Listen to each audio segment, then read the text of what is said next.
Good morning, everyone. Thank you all for joining us today for the Board of Environmental Safety meeting. I'm Evelyn Nuno, Board Specialist and today's Board Clerk. This meeting is being live streamed and recorded. By your continued participation is acknowledgement that you are being recorded. Today is July 17th at 9:01 a.m. and the meeting is now called to order. Madam Chair. Thank you, Evelyn. Please call the roll. Sushma Bhatia. Present. Ingrid Brostrom. Here. Georgette Gomez. Here. Jeannie Rizzo. Present. Alexis Strauss-Hacker is absent. No, Thank you, Evelyn. Before you call the quorum, I'd like to make a small revision to today's agenda. Our first point of action this morning will be for the board to take a procedural vote to authorize Vice Chair Hacker's remote participation in accordance with SB 544, which will require her to appear on camera for the entirety of the meeting and will allow her to fully participate in this meeting. We regret that you're feeling under the weather, Alexis, but we're really grateful that you can join. So are there any other individuals? Why am I asking this question? It's a procedural. Sorry, I'm reading a procedural comment. Are there any other individuals 18 years of age or older with you in the room, Ms. Hacker? No, there are. The answer is no. With that, can I have a motion to approve Vice Chair Hacker's remote participation in this meeting? Motion. Georgette moved. Second. Second. Are there any amendments to that motion? Will you call the roll, please? Thank you, Madam Chair. Sushma Bhatia. Here. Ingrid Brostrom. Aye. Georgette Gomez. Yes. Alexis Strauss-Hacker. Present. That would be an abstention. No, she's present. She's present. She's present. This is for the vote. Oh, you can't vote on yourself. Yeah. Thank you, Evelyn. Thank you. And Jeannie Rizzo. Yes, I vote aye. Great, thank you. That is 4 ayes and 1 abstention to authorize remote participation for Vice Chair Hacker. A full quorum is now established with the addition of Vice Chair joining remotely. Thank you, everyone. I will now review some logistical items to begin today's hybrid meeting, being held both in person and remotely via phone and Zoom. For those joining us on Zoom, please select your preferred language option, either English or Spanish, by clicking the interpretation icon on your Zoom toolbar at the bottom of your screen. If you don't see the icon, you may need to update your Zoom application. In-person participants who prefer to participate in Spanish can obtain headsets from our interpretation table at the back of the room here. Additionally, if you're in person and following along on Zoom, please ensure your device's speaker and microphone are muted. If anyone experiences connectivity issues with Zoom, you can call in for either English or Spanish. The phone numbers are provided to you now on the next slide. And they will also be provided in the chat. And they're also posted on our website. We will now hear one of our interpreters to provide these instructions for us in Spanish. Thank you so much. Muy buenos días a todos. Soy Leticia, la otra intérprete para el día de hoy. Ahora voy a repasar algunos temas de logística. Esta junta del día de hoy está siendo llevada a cabo en persona y remotamente por teléfono y la plataforma de Zoom. Para aquellos que se están juntando por la plataforma de Zoom, asegúrense que su opción de lenguaje ya haya sido escogido, el que sea su más preferido, sea el inglés o el español, por haciéndole el clic en el icono de la interpretación en la plataforma de Zoom en su herramienta de su pantalla, sea donde esté en su computadora o donde usted lo esté mirando. Si usted no mira el icono, usted puede actualizar su aplicación de la plataforma de Zoom. Y para aquellos participantes en persona que prefieren participar en el español, pueden obtener los auxiliares de la mesa de interpretación de atrás del cuarto. Y adicionalmente, Si usted está en persona y está siguiendo la junta por la plataforma de Zoom, asegúrese que sus equipos del micrófono o lo que se pueda escuchar de su equipo sea enmudado. Next slide, please. Y para aquellas personas o cualquier persona que experimente problemas de conectividad con la plataforma de Zoom, ustedes pueden llamar, sea para el inglés o el español. Los números de teléfono están ya proveídos para usted en la diapositiva o van a ser proveídos también en el chat. Y ustedes pueden también mirar lo que ya está subido en nuestro sitio web. Back to you, Evelyn. Thank you so much, Leticia. I will now Sure. go over some meeting materials and logistics. Please look around you now and identify 2 exits closest to you. In some cases, an exit may be behind you. In the event of a fire alarm, we are required to evacuate this room. Please take your valuables with you and do not use the elevators. Evacuees will exit down the stairways and out of the building. Should we have to relocate out of the building, please obey all traffic signals and exercise caution crossing the street. Some housekeeping items: the drinking fountain and restrooms are located out the doors and at the back of the room to the left, past the glass sculpture hanging from the ceiling, and the drinking fountain and restrooms are located to your right. With the exception of water, food, and drinks are not allowed in the auditorium, and the board will take a 45-minute lunch break around 12:20. Agenda times may fluctuate to accommodate agenda items, and meeting materials are available at the registration table located outside the auditorium, and they can also be found on our website at bes.dtsc.ca.gov. Closed captions are enabled, and you can move the caption display or turn it off altogether. To protect everyone's virtual space and networks, the Q&A function will serve as our chat to prevent harmful spam links from being shared with virtual attendees. It will be used for individuals that are experiencing technical difficulties or are unable to make verbal comments. Please begin your comment with "please read aloud," and a staff member will notify me. To ensure that all board members are fully present and focused on today's presentations and discussions, they are not reading or following along in the chat. All participants will remain muted until a Zoom host unmutes them once recognized. Only the board clerk and presenters' videos or screens will be shared. And last, we are looking forward to hearing public comments throughout the meeting and have scheduled times on the agenda to do so. Our public forum for items not on the agenda, or agenda item number 6, will be held once we return from our lunch break this afternoon at approximately 1:05 p.m. For those joining us in person and wish to comment during public forum, please complete a comment card and submit to myself or to Aaron, who is at the registration table outside.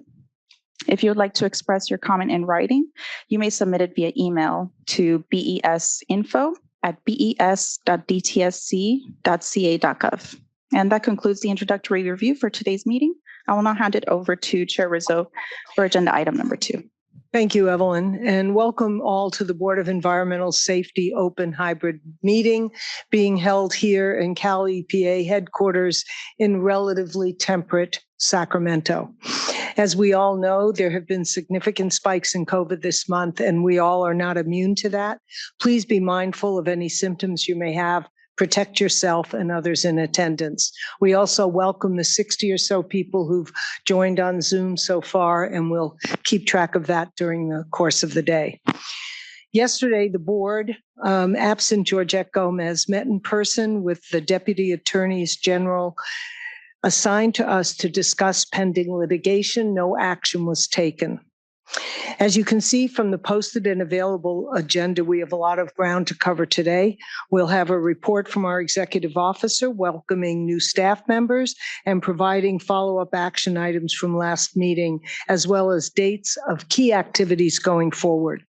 We'll have a presentation by DTSC leadership team that includes the 24-25 priorities as we move the priorities to the fiscal year. Last year, we did the calendar year, and to comport best with metrics as we're all tracking them will be 24-25. So we're going to get on the fiscal calendar for the department evaluations. That'll make it easier on everybody going forward. We'll have an update on Exide and the hazardous waste management report. We'll dive into the DTSC budget update and a presentation on fees in preparation for the August board meeting where the board will vote on any fee changes.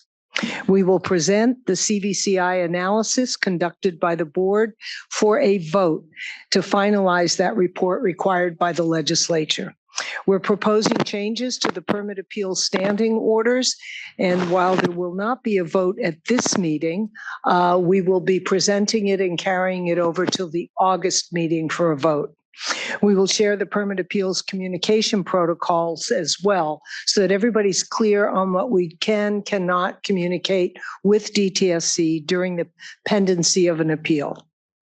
Board members will provide updates on their work conducted since the last meeting.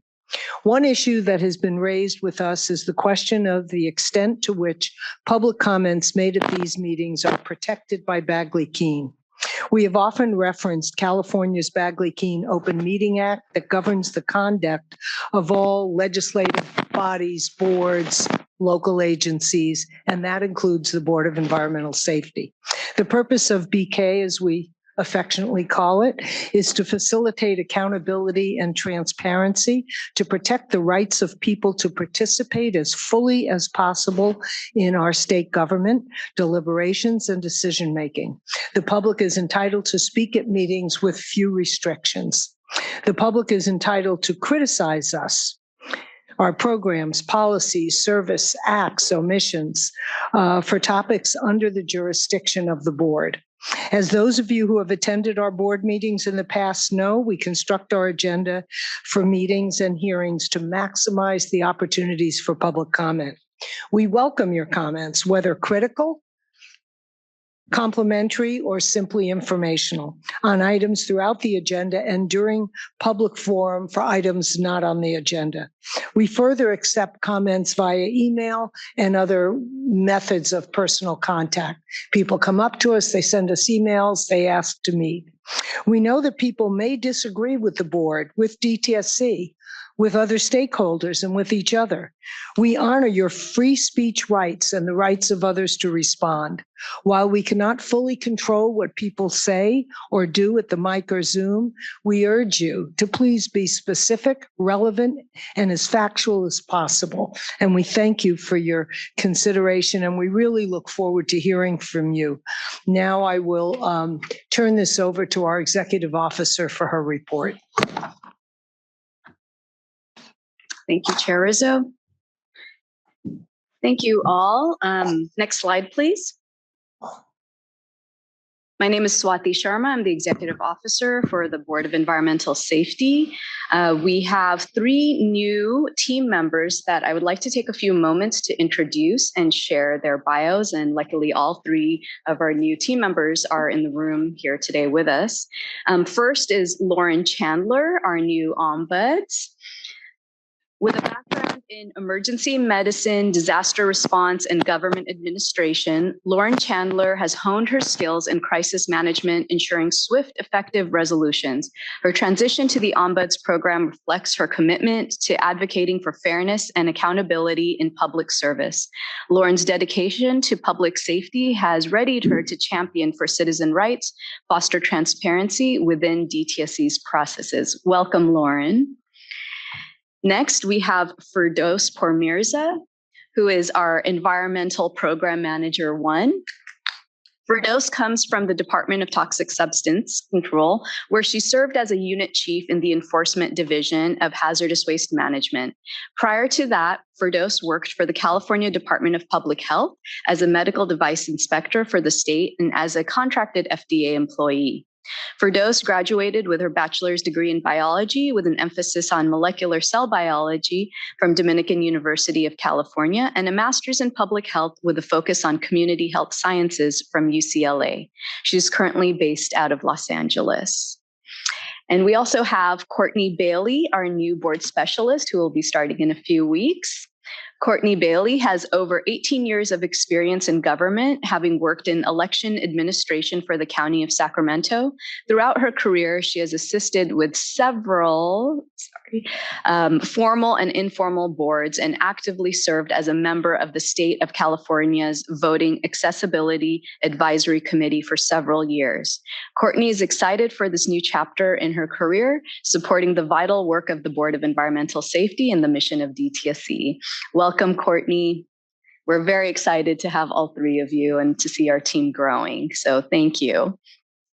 Next, I would like to provide an update about the BES 2024 evaluation of DTSE's 2023 priorities. This was previously presented and voted on at a board meeting. We had public comment open for about a month and a half. We received those comments, and those have all been attached to our evaluation. They are posted to our website, and they were transmitted to Secretary Garcia. And as Board Chair Rizzo mentioned, we will be transitioning from an annual evaluation on an annual calendar to a fiscal calendar. So for this next evaluation that will occur next year, it will occur from 2024 to 2025. And Meredith will update. Yes, and the director will update the priorities as the director does at every board meeting. Next, I would like to review the action items from our previous meeting. Next slide, please. So we had 3 action items from our March board meeting, which was held in Berkeley. One was there was a request about a dewatering update from Playa Vista, Bologna Fountain Park Apartments, and there was a request for Vice Chair Hacker to make some connections to the EO of the Water Board and to follow up. And I wanted to report out that Vice Chair Hacker did make those connections and did follow up with the request. And so that is closed out. Next update, we had a discussion about Nixle notification for the city of Oakland. And this was related to the metal shredders presentation and the city of, or a number of residents in Oakland that were concerned about not knowing how they could get emergency notification. So our board specialist, Evelyn Nuno, actually dug into this and has an update to provide about Nixle.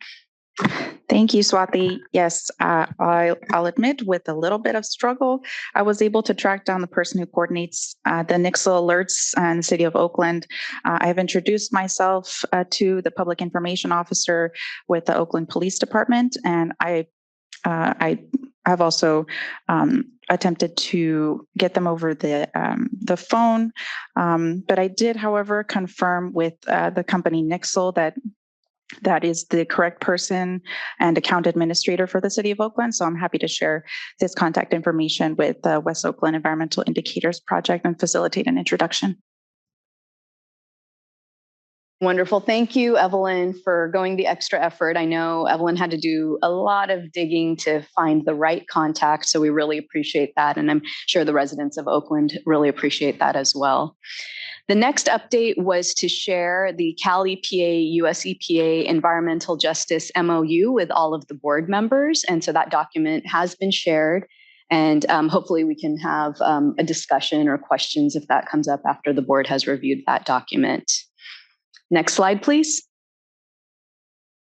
So next, I did want to give a quick update about the fees timeline. We will have a robust presentation by board member Sushma Bhatia, who will dig in a little bit deeper into fees, but I wanted to provide just a quick timeline and update on the board process. So as we've mentioned previously, we've had numerous fees workshops through the months of April and June and conducted stakeholder engagement. At today's meeting, we will be sharing what the board has found in terms of fee rates, the various different fee increases. And we will have Brian Brown also present from DTSC about the enacted budget and how that may affect fees. On August 15th, we will hold an additional fees workshop, and we encourage all of you to attend that. And finally, at the end of August, at our next board meeting, the board will vote on fees. In the month of September, we will go through the emergency regulation process, and in October, the new fee rate will be set. Next slide, please.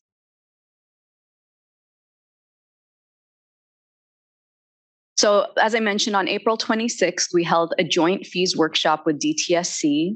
On May 31st, we held an additional workshop on BES's fee rate setting along with DTSC. On August 15th, we have our upcoming workshop on fee rate setting, and please check our website for additional material as well as updates for the workshop. Next slide. Lastly, I did want to review our upcoming board meeting dates. We have 3 more tentative dates, August 28th, 29th, October 16th, 17th, and December 4th and 5th. As of right now, these are our 3 board meeting dates that are set, but please check our website for up-to-date information about date changes and location. We do not anticipate any date changes, but again, please check our website for additional information.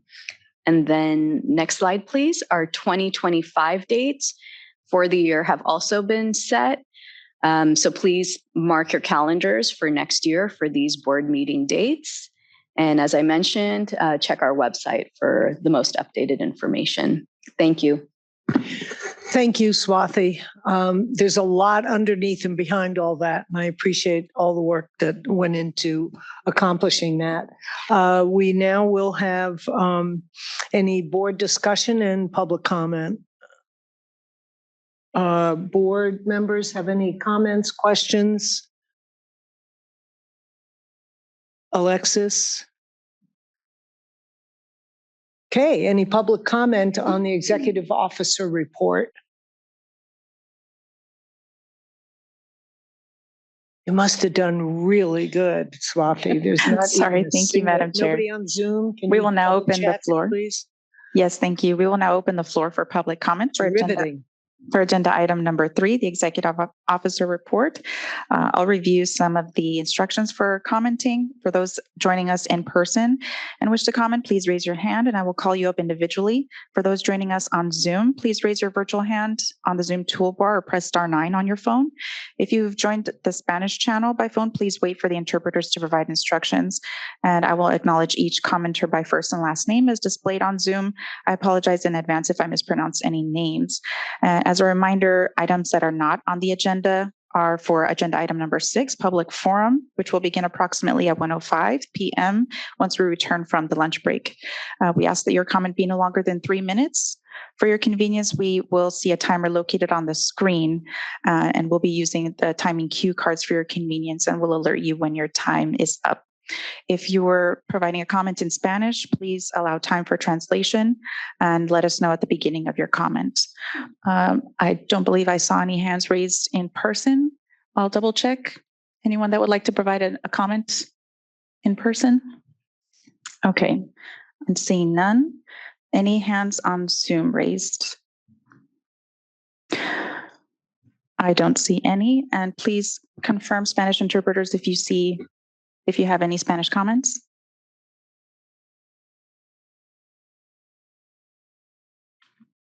Okay, no Spanish comments on the phone line at this time.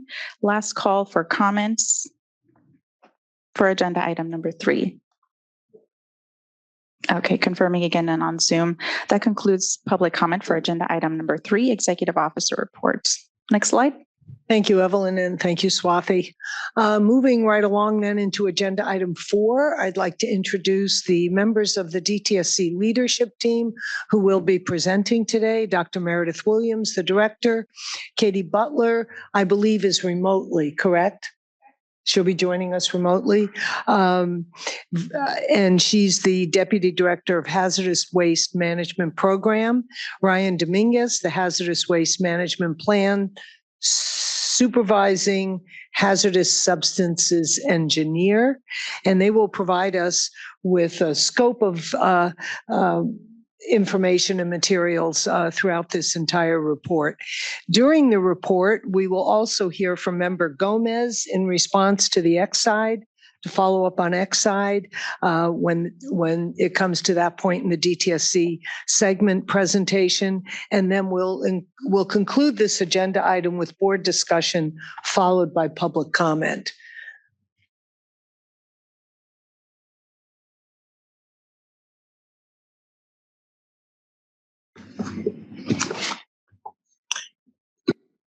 Welcome, Dr. Williams. Good morning.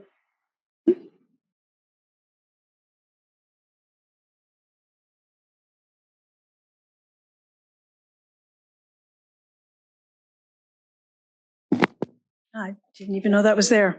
Thank you. Good morning. Let me just. I wanted to make one correction. The slides are misrepresentation. Deputy Director Butler will not join us for the morning presentation. I think she'll participate later in the day, but I'll be covering that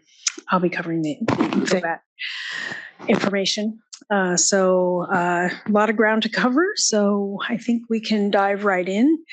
And I think today I'll share a number of news items, so to speak. There's a lot going on in the department, and we want to share that with you, keep you abreast of some recent developments. As always, we like to spend a little time talking about Exide, and Member Gomez will obviously, as you said, comment on that. I think the biggest point of discussion today will be a revised set of priorities. We provided you with those priorities. Additionally, we took stock of what we were able to do in the first 6 months of the year relative to the calendar year priorities that we had identified, and we'll be happy to answer any questions about those. And yesterday, we announced a proposed draft permit for the EcoBat lead acid battery recycling facility in City of Industry, and I'll walk you through some of the elements of that permit decision, and then Ryan Dominguez will speak on the hazardous waste management plan and how we'll engage moving forward. Lots going on. I'm not going to talk about everything in detail, but I just want you to at least have some awareness of some of the things that are front of mind for the department. The Chiquita Canyon landfill is still undergoing this thermal event. The community is still suffering from a number of impacts, odors, some other challenges. We do have staff who are on site regularly. We continue to participate in. We are being very vigilant about Chiquita and whether or not they're meeting their requirements and issuing any violation notices as we need to. So we're working very hard to stay on top of that. We did extend the comment timeline per request of some of the stakeholders, that we extend the timeline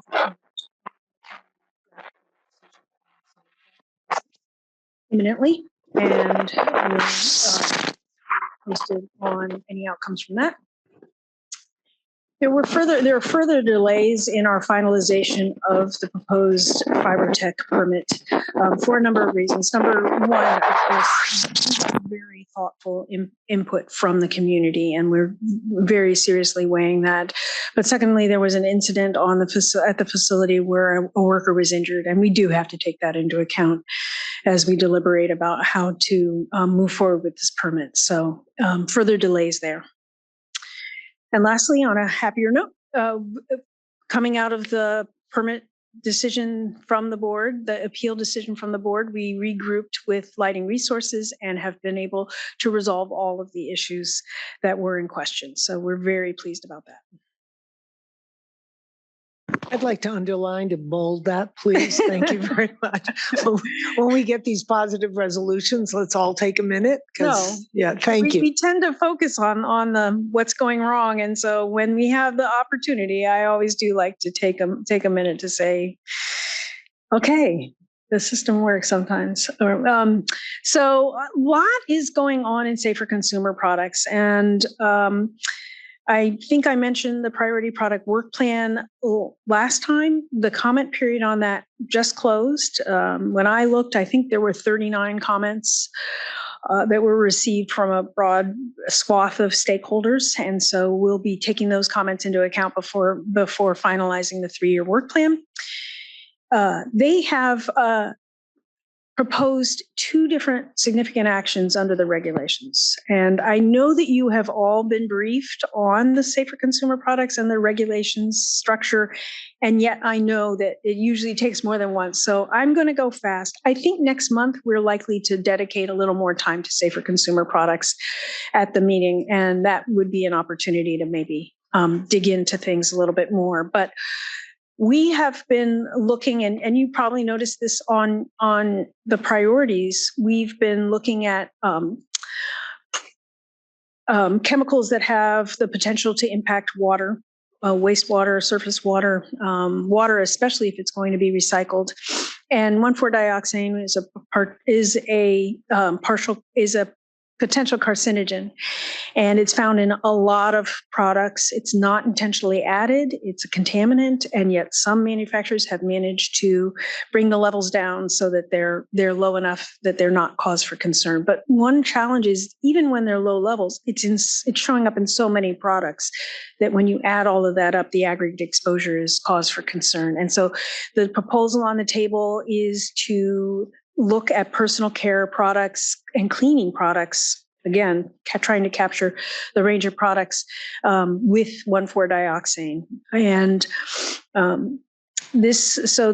what the program did and what they always do, not always, but they often do, is release a background document with a very high level background on the research they've done so far, the cause for concern, and typically asking stakeholders and manufacturers for information that they think either are data gaps or would be helpful in our decision making. And then there's a workshop to solidify and perhaps explore the answers to those questions, and then they move on to rulemaking if the information warrants. So that's what's happening right now with the cleaning and personal care products with 1,4-dioxane. That workshop will be August 20th.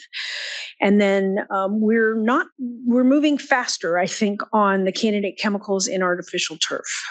That's one where the team has done a lot of research. There are quite a number of chemicals in artificial turf, and so there'll be a workshop on that on August 27th.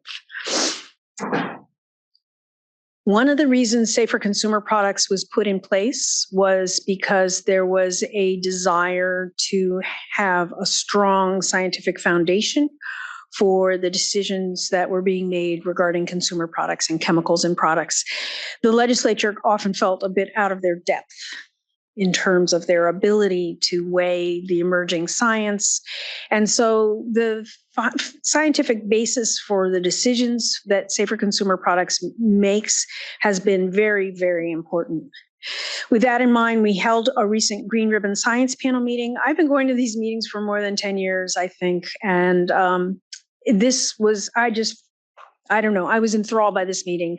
The team did a wonderful job teeing up some very complex topics. The panel, as always, was tremendously thoughtful.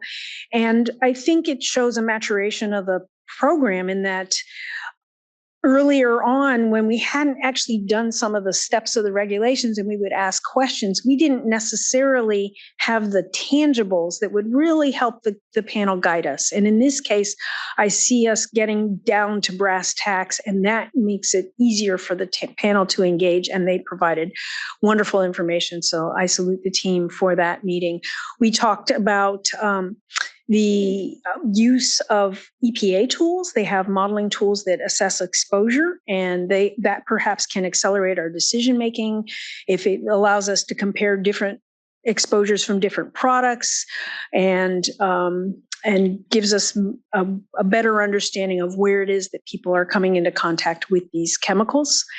And they did a couple case studies there and presented the results. It was a very fruitful discussion. And then they also talked about the challenges associated with evaluating more than one chemical in a given product. that would be what we would like to be able to do. And it can be challenging. It can be challenging just in terms of the amount of information available about the various chemicals in the product. And so we talked about how to address those challenges and how to be able to do that, and in what cases we may not be able to do that. It was a very good conversation. The program continues to provide scientific leadership on perfluorinated chemicals, the per and polyfluoral alkyl substances, PFAS, forever chemicals, all those names. And they did that by recently publishing a paper. I will say that the team worked especially hard to make sure this is an open source publication, making sure that the information is available to all. It's not behind a paywall of a journal. And that actually took a little time and creativity to get that done. But the results are very important. It's, for instance, it's saying that at least 4% of the PFAS that are found in wastewater treatment plants can be attributable to cosmetics. That's quite remarkable.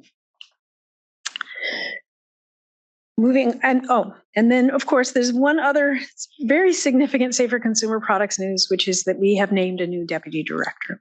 On August 5th, Robin Christensen will join the department as deputy director for Safer Consumer Products. We know Robin from her work in the biomonitoring program.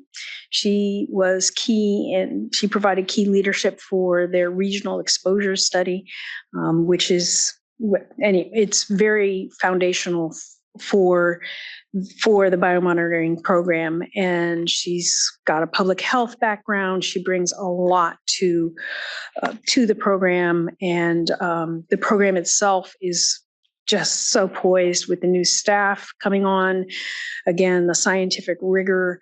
I want to take some time to just acknowledge the team, from everybody who worked on the GRASS panel to people who are thinking about how do we do a regulatory response, to people who are doing the hard research to figure out which product chemical combinations to prioritize. It's remarkable. The management team really stepped up in Carl Palmer's absence, not having a deputy director. They worked together seamlessly, and then Andre Algazi provided some remarkable leadership and stamina in this time period when we did not have a deputy director. So I do want to thank them very, very dearly. So moving on to Exide. A few things. We continue to just implement the cleanup. And we're now above 5,200 properties that have been remediated. And their parkways work is so close to starting. We are working very closely with the city of Maywood. The parkways require a lot more coordination with municipalities as opposed to the individual property owners. And so it takes a lot to get those ducks all lined up. And we're very, very close with the city of Maywood, which will be the first place that we attack the parkways.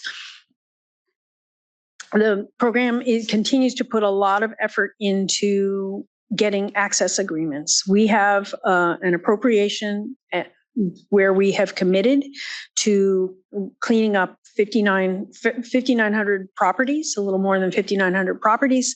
And in order to do that, we actually have to have access to a number of properties that would allow us to clean that up. And it's getting harder and harder to get access, as you know, just because the people that who may be eligible are the people who haven't been as responsive. And so we continue to prioritize that. And we've been able to get more than 100 more access agreements, and that puts us in a very good position to hit that 5,940 properties.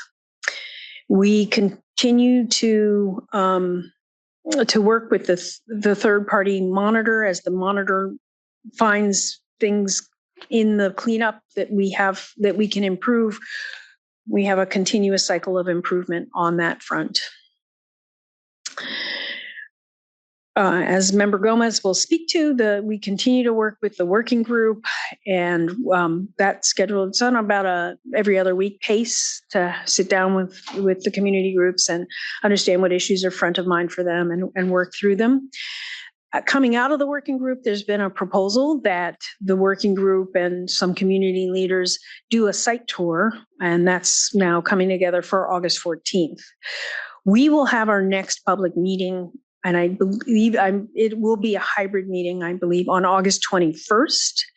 The expectation for that meeting is that, it's not an ETAG meeting. It's not an Exide Technologies Advisory Group meeting. It is a general public meeting tailored more toward answering questions from residents about how they can get where they are in the priorities list, or how they can get issues resolved. So, and that'll be our first chance to really explain the parkways cleanup and how that's going to unfold. And we'll, of course, spend some time talking about the MPL listing. The feedback management system is working well for us. We are able to respond within 48 hours to all the requests, give back an initial response, telling whoever submitted the issue that we're on it, we're responding. It's working quite well for us. And of course, we're able to see patterns and trends, and we're monitoring those closely for opportunities to improve the cleanup. The national priorities list. Designation and Superfund has been front of mind for many, many people, and that's because it's been active. As you know, the state asked EPA to list the site back in 2022, and since that time, EPA has been assessing whether or not the site is eligible. I'm going to take a little time to explain something here. Just forgive me if it gets a little weedy and tedious. The way the process works is there is a hazard ranking system that US EPA uses to determine whether or not a site is eligible. It's a scoring system, and you can score it based on one of many exposure routes, and they consider different exposure routes and score them or don't score them if they don't think they're warranted, and then make that determination. Once that scoring is done, it's almost as though it's a clean slate. It's almost as though they start over. The data that are collected there, the information that's the basis for the listing, is not necessarily what will determine the cleanup moving forward. And I explain that because in May, EPA Region 9 did request to EPA headquarters that the Exide site, I won't say facility because it's more than the facility, be listed on the MPL list. That means that based on that recommendation, the National Priorities Listing panel will come together in the fall, where they look at all the sites from all around the country and determine which ones will be listed. So the basis for EPA's listing was the groundwater exposure pathway. That is what scored highest in order for the listing to be supported.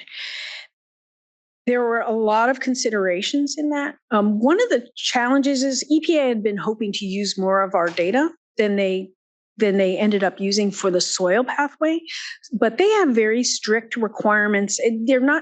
Ours are strict too, but their requirements are different than ours.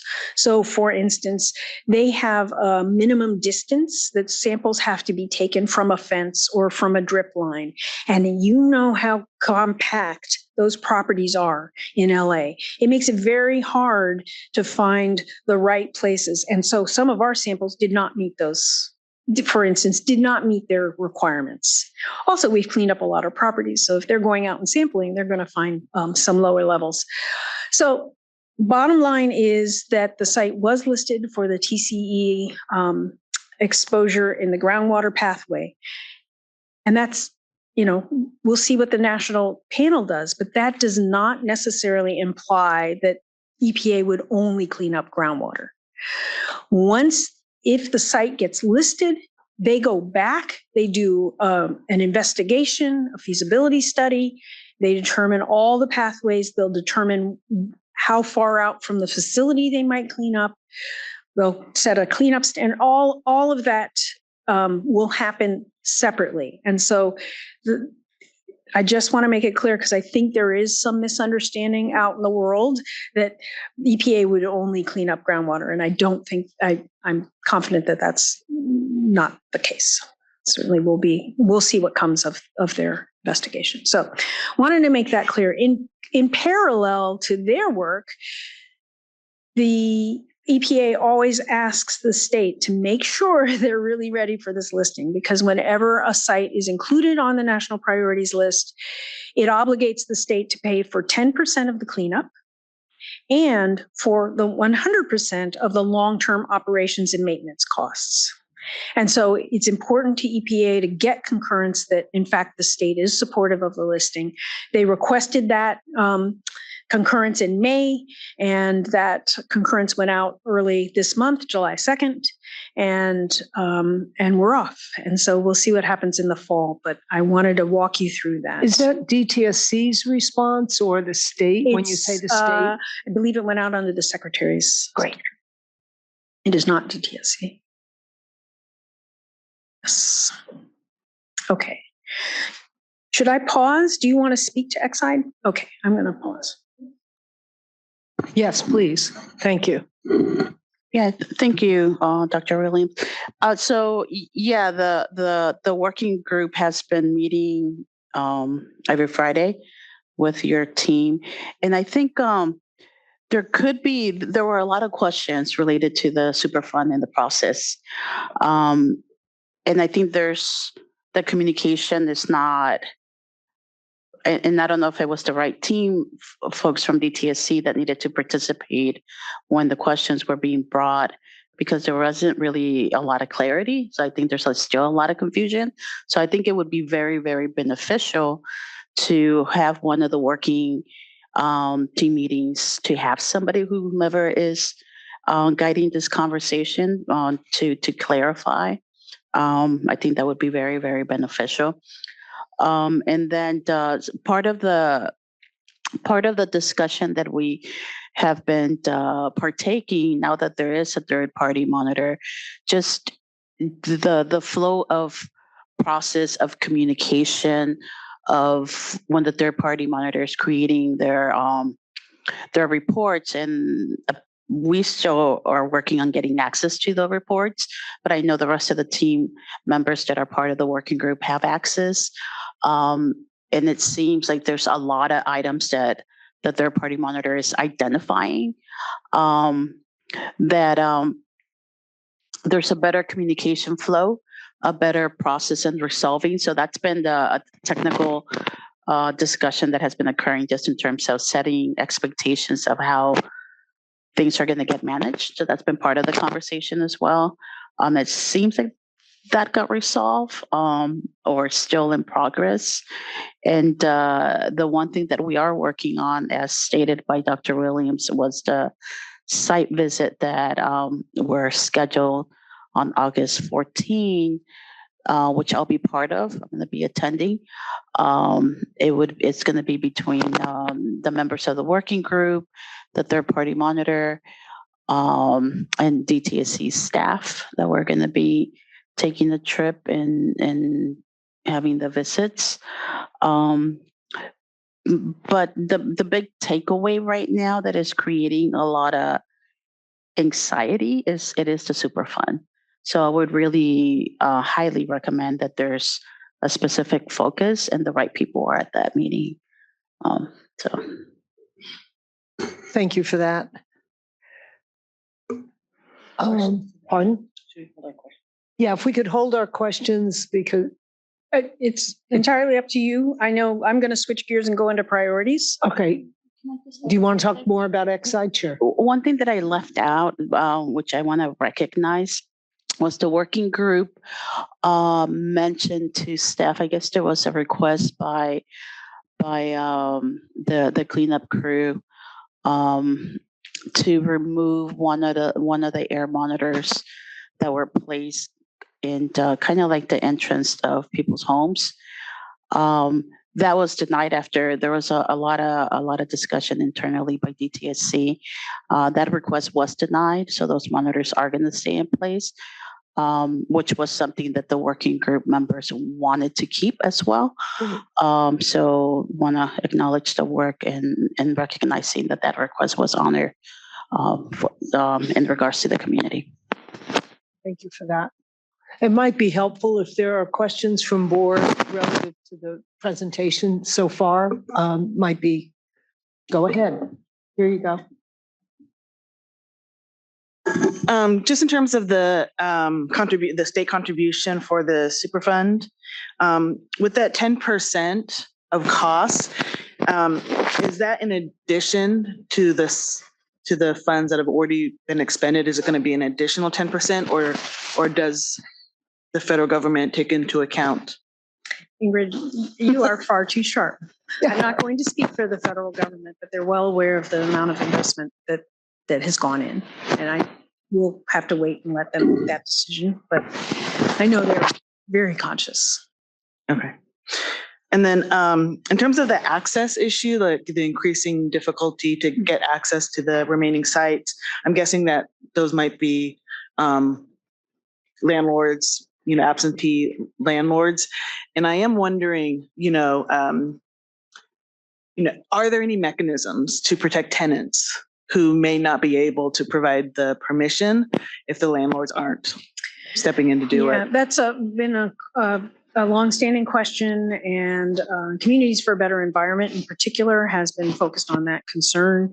And I actually haven't gotten an update lately, but earlier this year, we took a firmer stand with some landlords and said that we expected them to move forward with the cleanup, and we actually got a good response. And so we didn't have, it was the sternly worded letter. It was not, we didn't have to take an action that, a full legal action that meeting. So, but yes, the tenant protections are of concern. They just don't have, they would like it cleaned up perhaps, but if there's nothing we can do if the landlord is not cooperative. I can lean forward and speak a little better. Yeah, I'll lean. Thank you. That's it. Okay. I will move on to, yes. Madam Chair, can you speak into Are the the mic? 20th Safer Consumer Products workshops are the 20th and 27th? Yes. Our board meeting is 28, 29. Yes. So I'm really encouraging. We'll figure out who will attend that. We don't have a direct subcommittee on that, but we'll make sure board or staff attend those so that we can receive your report at our board meeting, more fulsomely. So it's good that those two workshops, I just want that to be an action item for us to be sure we have representation, some combination. So thank you. And they're usually a couple hours. They're not an all-day workshop. So. Okay, moving on to the priorities. As we agreed at the last meeting, there's a lot of benefit to shifting to a fiscal year focus for the priorities. And so we have done so. We have proposed priorities that we'd like to get your input on and your perspective on. But before we did that, Chair Rizzo especially championed using this as an opportunity to take stock of what we had been able to accomplish in the calendar year so that we didn't lose track of things that maybe were in the calendar year priorities, but weren't going to move forward in the fiscal year. And with that in mind, we provided a lot of information. A lot of this is not news to you, so I'm going to go very, very quickly. On Kettleman, we released both the draft permit as well as the community vulnerability assessment based on Cal Virus Screen. On the generation and handling fee, we've been working very closely with you to continue to help stakeholders understand, the fee payers understand the fees. We're working closely with CDTFA. There have been public workshops to elevate the issue and make sure that everyone understands where we are with that. On Cleanup and Vulnerable Communities Initiative, we awarded the round two ECRG grants, and we extended the opportunity for round one, and we have been awarding technical advisory group grants. Metal shredders, we are committed to enforcement, and that's it's witnessed by 7 inspections of the facilities. We've been issuing a number of class 1 violations, some, one class 2 violation, and some minor violations. And there are some possible enforcement actions that might come out of some of these inspections. But again, we are taking a very strong position with these facilities because they are not permitted. We feel that it's incumbent upon us to make sure that they operate safely.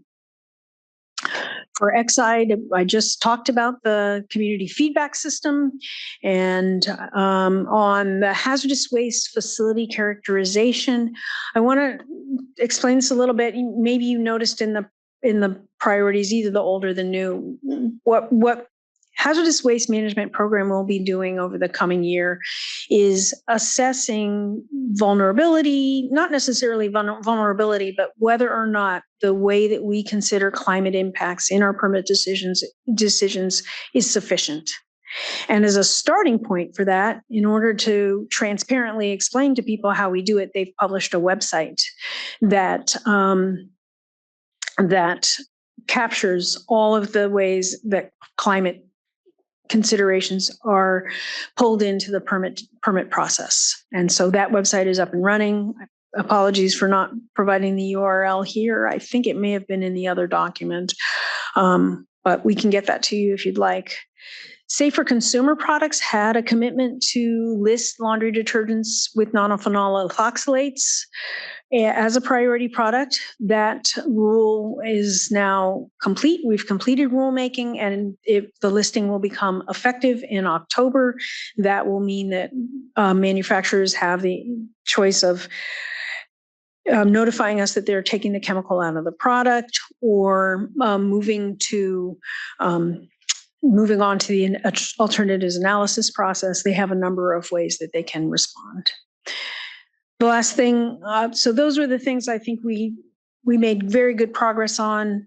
The one notable thing, which you are all very well aware of, I know it's front of mind, is the Environmental Justice Advisory Committee.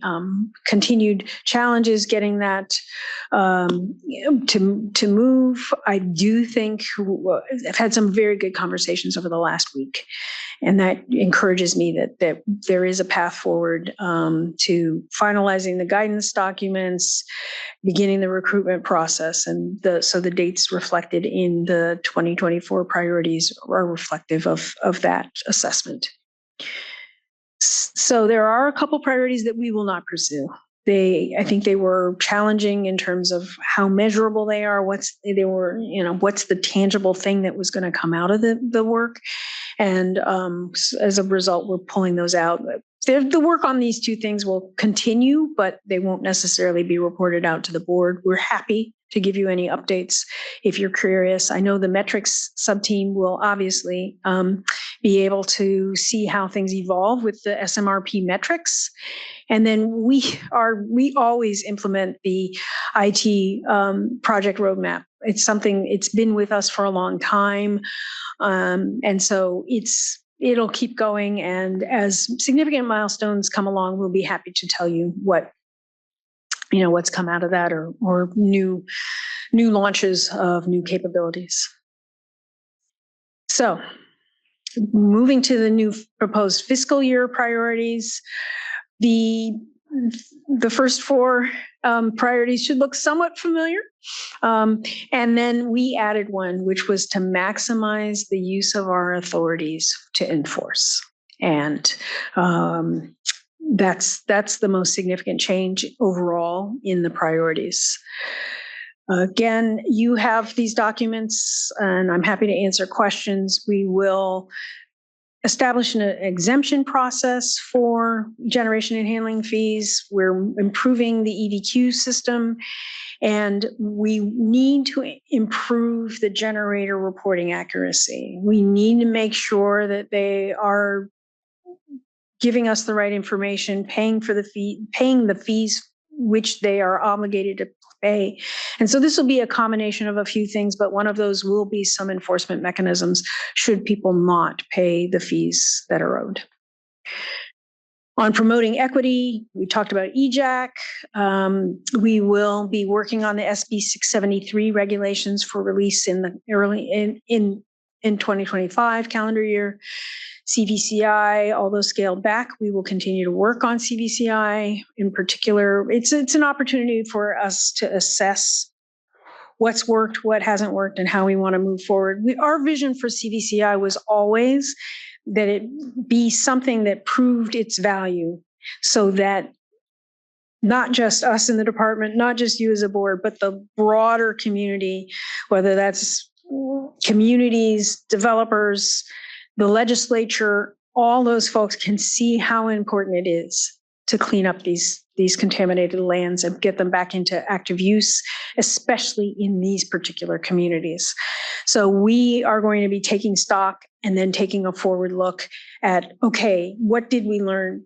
Is there anything that can be embedded in our cleanup work now beyond CVCI? Or if we think that there's a pathway to having a long-term CVCI, how might we get there? And then, of course, the Exide cleanup is still very important to us. The community engagement, the working group, being responsive, we're still very committed to that work. We want to institutionalize some of the practices that have come out of the Exide work, the working group approach, the feedback management system. Broadly speaking, greater transparency. We've already started to adopt that. I think if we look at the EcoBat permit decision, we engaged with communities in public meetings, in small group meetings, explained a lot of the issues associated with the permit in a deeper way. So I think the community will be much better positioned to actually comment on the permit, on the draft permit, the lines of communication are open. And so that's just one example. We're taking these approaches on multiple sites, and we want to make sure that those get captured. They're become more the way we do business. And that means adopting best practices, disseminating them, and making them more consistent. On the fourth priority, site mitigation, climate change. This is about the sea level rise guidance, among other things. Those are laid out in your document. The hazardous waste facilities characterization, I spoke to that a short while ago, and I think I don't need to repeat myself. It's very important that the hazardous waste management plan consider the broader landscape. We've been talking to Cal Recycle. We're thinking about what is a really circular economy? How do we move away from toxics, and how do we manage them in ways that really are future oriented, really reflect where we are today, whether that's using technology, on-site technology for remediation or many other things. And the team is very much has that in their sights. Safer consumer products. I mentioned water quality protections with the 1,4-dioxane, but there are a number of other actions the program is taking in order to protect water quality. And lastly, maximize the use of our enforcement authorities. Enforce.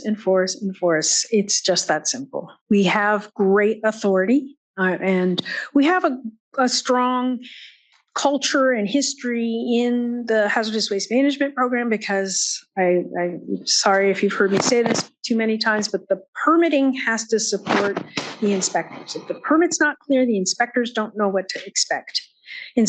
When the inspectors know what to inspect, then they inspect those things and they can document them fully. And that means that if we get to enforcement, then they have the enforcement branch they know what they need in order to take a good enforcement action. And then they can turn back to the permitting folks and say, hey, this permit, it would have been better if it had this particular element or this clarity. So it's a very robust system that I think supports itself for continuous improvement. We have opportunities to do more of that in the cleanup world. We have good enforcement orders. And when I talk about EcoBat, I'll give one example, but we haven't always enforced those to the extent that we should. And so cleanups can take longer than they should, or parties can be unresponsive to our requests for data and information. And so we need to, given the urgency around land use in the state, it's important that we enforce in that arena. Safer Consumer Products is coming into its own. They're, again, they're marching through these regulations, and now they're doing a lot more enforcement work, whether that's lab testing or just monitoring what's on shelves to see what's there, whether or not products have actually been pulled from the market. And so they will also be looking carefully at what they need to do to build up that enforcement unit that they've put in place. And of course, we'll continue our enforcement work on metal shredders. I think that speaks for itself. So with that, I will take another breath and ask for any questions, thoughts, clarifications. Georgette? I'm excited to see priority 5. And I have a lot of questions, but I'll save them. I want to get into the weeds of what that was going to look like, and what are the adjustments that the department is doing, from staffing to budgeting, like how supportive this effort's going to be, because that's going to equate its success. So I'm very much interested in digging a little bit further and related to this particular one. Can I speak to that? Mm-hmm. So one of the things the hazardous waste management program got was in the reform, we got resources to do more enforcement, and we targeted those for transporters in vulnerable communities. And so we do have the resources to do the enforcement. It's more about systems and working closely with our Office of Legal Counsel and enforcement strategies. But I fundamentally, I don't think there are too many resource challenges around this one. Which is a nice thing. Can we all just take a moment? We don't get to say that very often, but I think we're okay. Yeah. And then what are the parameters in what's the plan? Which areas are going to get targeted, right? And I'm in terms of enforcement, what the plan is. Yeah. Is it EJ communities, or is it areas that we think that there's higher concentration? So I'm just I'm intrigued in the approach. And I will say a couple things. In the last couple of years, we have prioritized vulnerable communities consistently. Cali, PA, across the BDOs prioritizes enforcement in vulnerable communities. So that will, I can't imagine that will change from that. The other thing to note, though, is we do have an enforcement strategic plan, and perhaps I don't think that's been presented to the board, and we would be happy to brief the board on that and give you a better sense of the weeds. Thank you. Sushma. Georgette asked a part of my question, which was going to be about what do you see as the capacity and capability gaps within DTSC to drive and meet your priorities? So she asked the capacity question. Can you talk a little bit about the capability question? We're trying to get to, do you foresee doing any reskilling or performance management to make sure you have the right team in place to meet your priorities? I honestly don't have a lot of qualms about our capacity.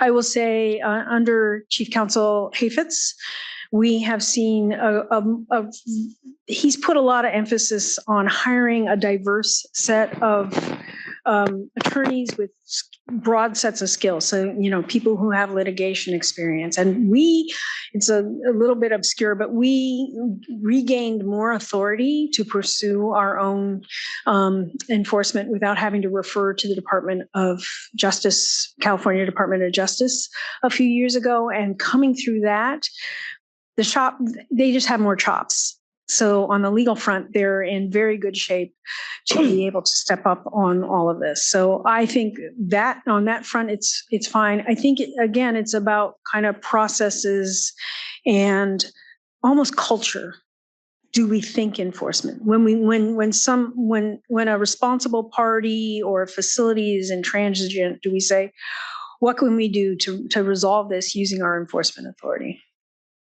Okay. So I'm hearing that you have the capacity and capability in place, and then the next frontier is the culture building within DTSC. So. And and the one exception to that being safer consumer products, I think they have what they need, but it's all brand new.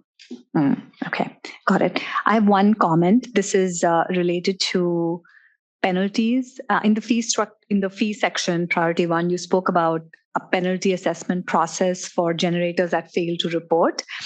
During our fee conversations, we've also started to uncover the importance of penalties, investigating penalties for late payments or underpayment of fees.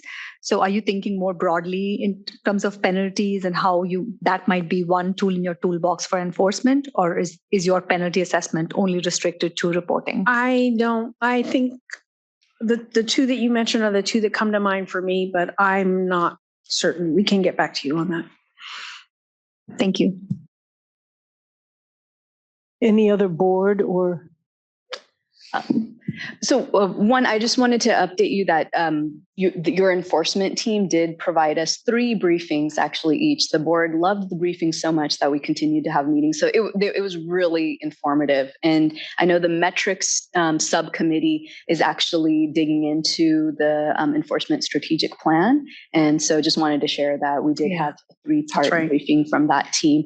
I had one question about metal shredders. So in addition to DTSC, do the Koopas also inspect metal shredders? And is DTSC tracking those? If so, if there's any violations? Looking out, no, none of my metal shredders people are here.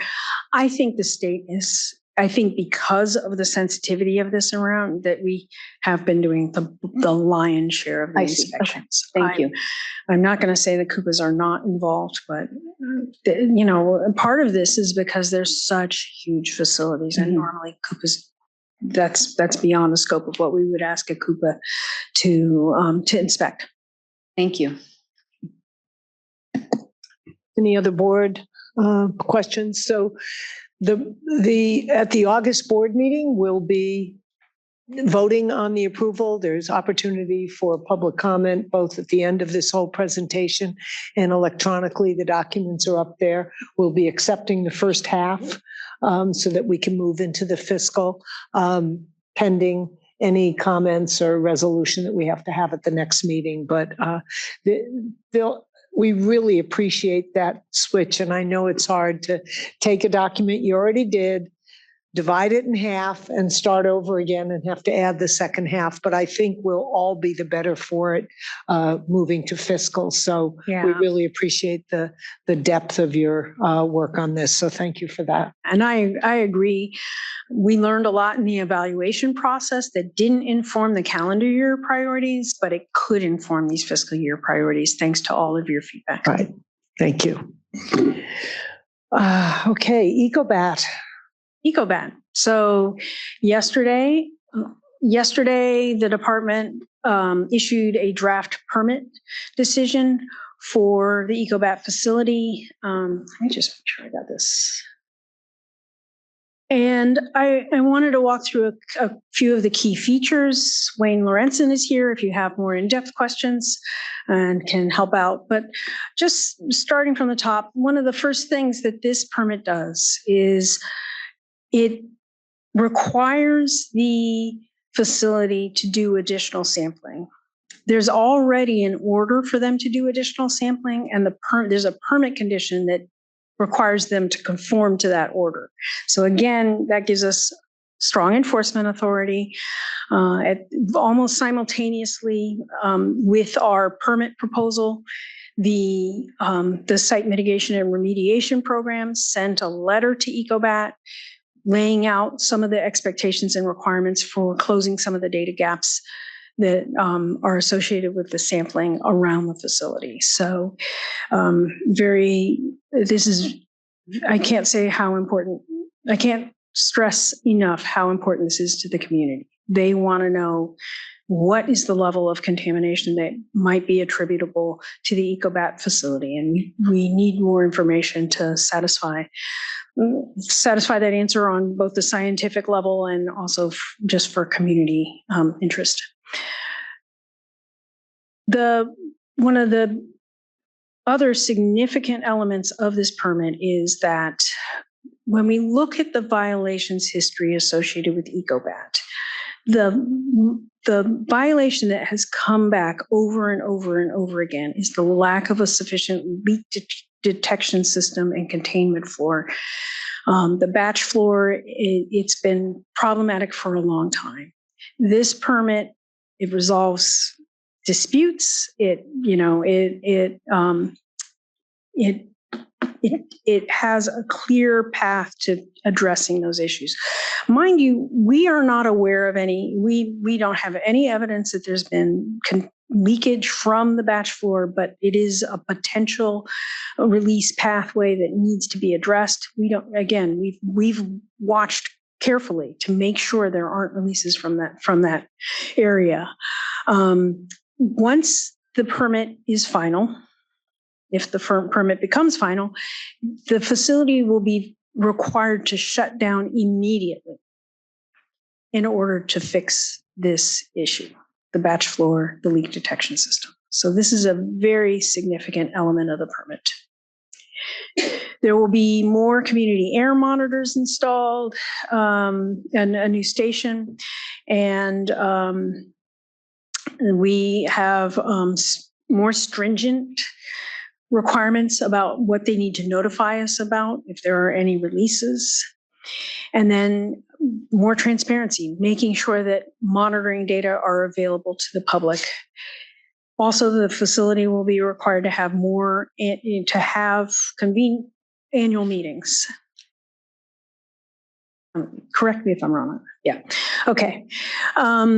So it's a strong permit. It is a very old permit.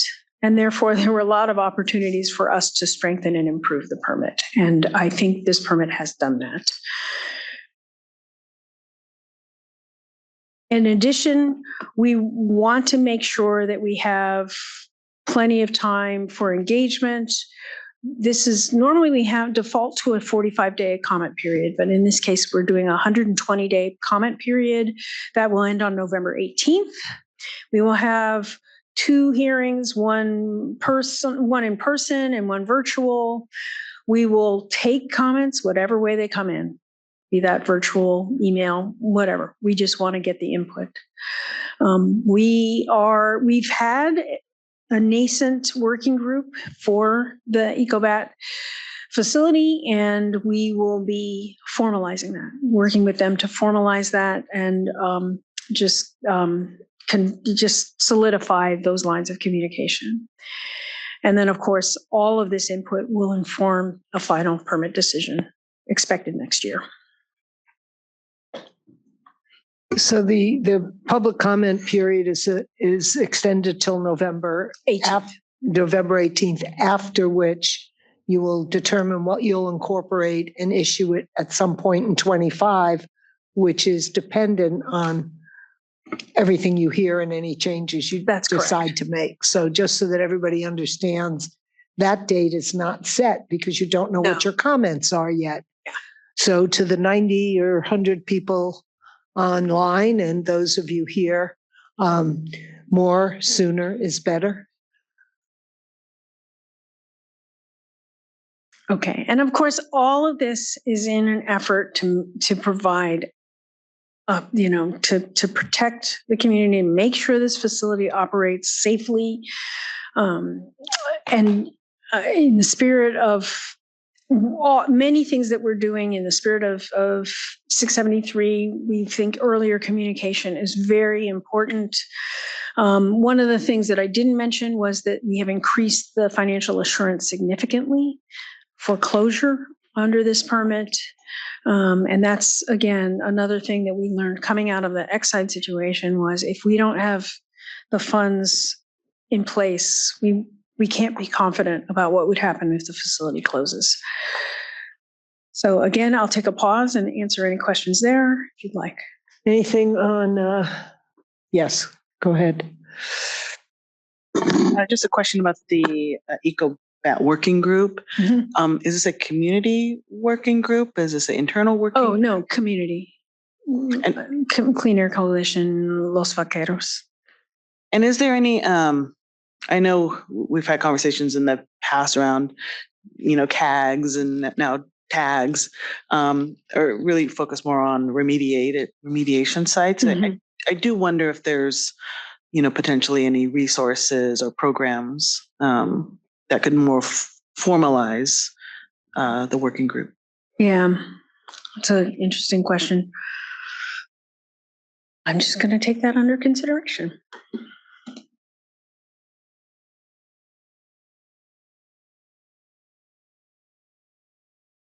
Anybody else on EcoBat? Go ahead. I have a question. In relation to the fixing of the flooring, you mentioned that part of that work is going to require a complete shutdown. Understood that. Do we know what approximately that time period would be? I think more or it's slated for 30 days, Okay. as I recall. Mhm. And, it's construction projects. less? So Yeah, no, yeah. I think the vision is 30 days. Is Okay. that shut down for the bathhouse floor? Yes. My favorite topic. Yeah. Okay, thank you. So it's a complete shutdown. Complete shutdown of the facility. Okay, thank you. Has there been any response? I'm sure we'll hear from labor on that. Yeah, just No, whatever. we haven't heard from anybody yet. So, anything else from board, or we can move on to the rest of the presentation and then open it for public discussion? You do? Okay, go ahead. I don't think I realized that there's an EcoBat working group in place, and I'm excited to hear that. Is this now a model that DTSC expects to use when considering again, permits for sort of as sites that are we contentious? institutionalize things, we will assess what's the best way to reach community. I don't want to say that a working group is always warranted. I don't want to say that it's always what the community wants. This one has been very informal, and we're looking to formalize it a bit more, but continue to have those conversations. But I think what we want to do is be very mindful about what works and what doesn't work, and based on what, so that we know, okay, these are the range of engagement approaches that we could use. But again, it's not for us to say, it's for the community to say. So I'm not going to stand here and say we're always going to have working groups. I mean, just to follow up on that, I was going to bring this up earlier when we were talking about XI, but now that it's come up a number of times, it's this idea of formulating best practices. There's different things that have been done at different sites. I think XI has done things differently, modeled new strategies, and it does occur to me, that could lead to unequal application over time. And so, I mean, I know you said something about kind of capturing best practices from X side. Now we're hearing about the working group here. And I understand that flexibility is good, being responsive to community is good, but also, having those opportunities that are at one site also be available for other sites is also important. Right. So I think it warrants some exploration in terms of, how do we retain the flexibility, but also are giving opportunities with some equity in mind? I think, this is one of those perfect examples of when equity and equality aren't the same thing, right? How do you, if the objective is to make sure the community voice is considered in the decision and that they feel like there's a line of communication from the department, those are the litmus tests to figure out whether or not we've satisfied those equitably. And it's going to look different, but you're right. We have to be very, very mindful. Thank you very much. I'm sure we'll get back during public discussion. Thank you, Dr. Williams. Thank you. I apologize. Alexis had a question and may require you coming back. Sorry, Alexis. Welcome back. Thank you. Just a quick question about whether the technical assistance grant program has closed. That's an ongoing program.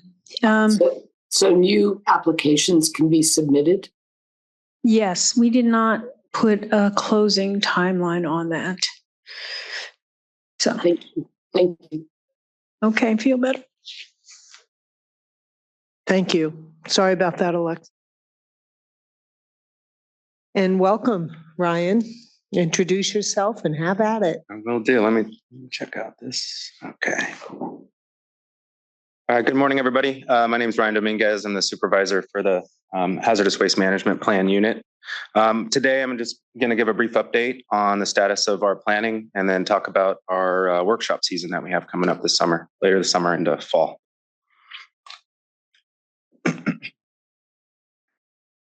So first, I want to again thank all of those that have participated in our workshops and submitted feedback to us, read the report, gave us comments. The engagement has been very helpful to help us focus our planning activities. The aim of the Hazardous Waste Management Plan is to develop hazardous waste management practices that are sustainable, supportive of a circular economy, and protective of all Californians, especially those who are most vulnerable. The hazardous waste management planning is an ongoing process, and not every issue in hazardous waste management will be addressed in any one plan. The November 2023 report identified 4 focus areas for planning, and that's what we've been working in. These 4 focus areas are environmental justice, waste and disposal reduction, hazardous waste criteria, and capacity planning. We've been taking feedback that we've received during the reporting periods, the findings from the report, and feedback from our first planning workshop earlier this year to develop goals and recommendations in the 4 focus areas that I just identified. We've also been working with other DTSC programs, other agencies, internal groups, external, to talk about hazardous waste management concepts and help us further refine and develop recommendations and goals. We've also been working closely with the subcommittee, with the board subcommittee members Bhatia and Brostrom, on talking about the plan, talking about different concepts. I think those have been very informative, and we'll continue on.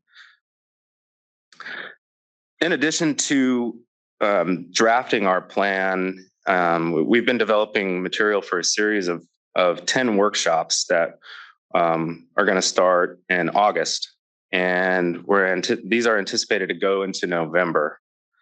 We're looking forward to it. It's 10 workshops that we've gotten information from various interested parties about, and we've heard more information is needed or more clarification. Our workshops previously have been very long and cover the gamut of issues, and we recognize and we've heard that it gets hard. You can get lost in those, and so we want to start to really boil it down and talk about specific issues.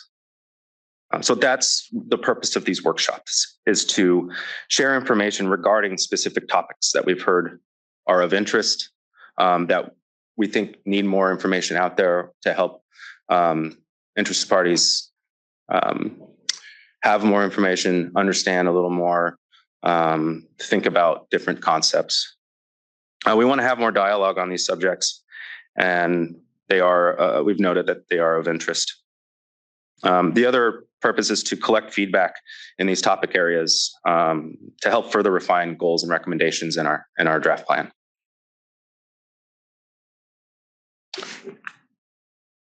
So with that, I will go to, what are these workshops? So we have them listed here. Some of the dates we have firmed up. Some are a date range. So if you see the bottom left one, September 17th the 19th. That's the time frame that we're aiming for. It's not a 3-day workshop. It would be interesting, but it's a lot of material. It would be a lot of material. So let's start up at the top. August 7th. We're looking at capacity planning, opportunities to harmonize data and use it. So this is going to summarize evaluations that we've conducted on the various databases that we use, and looking at different resources that we have for data collection.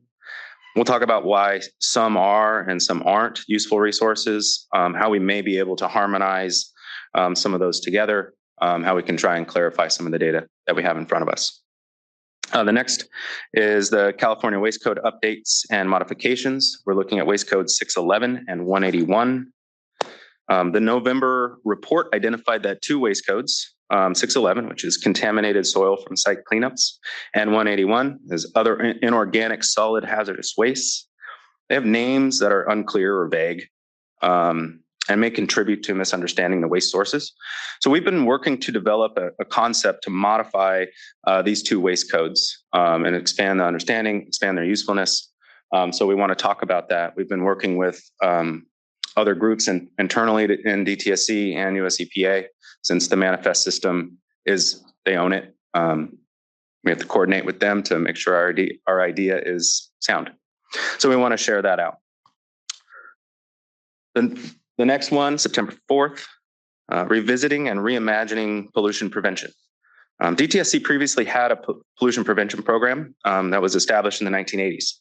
The P2 program underwent several changes in focus and scope before resources were redirected to safer consumer products.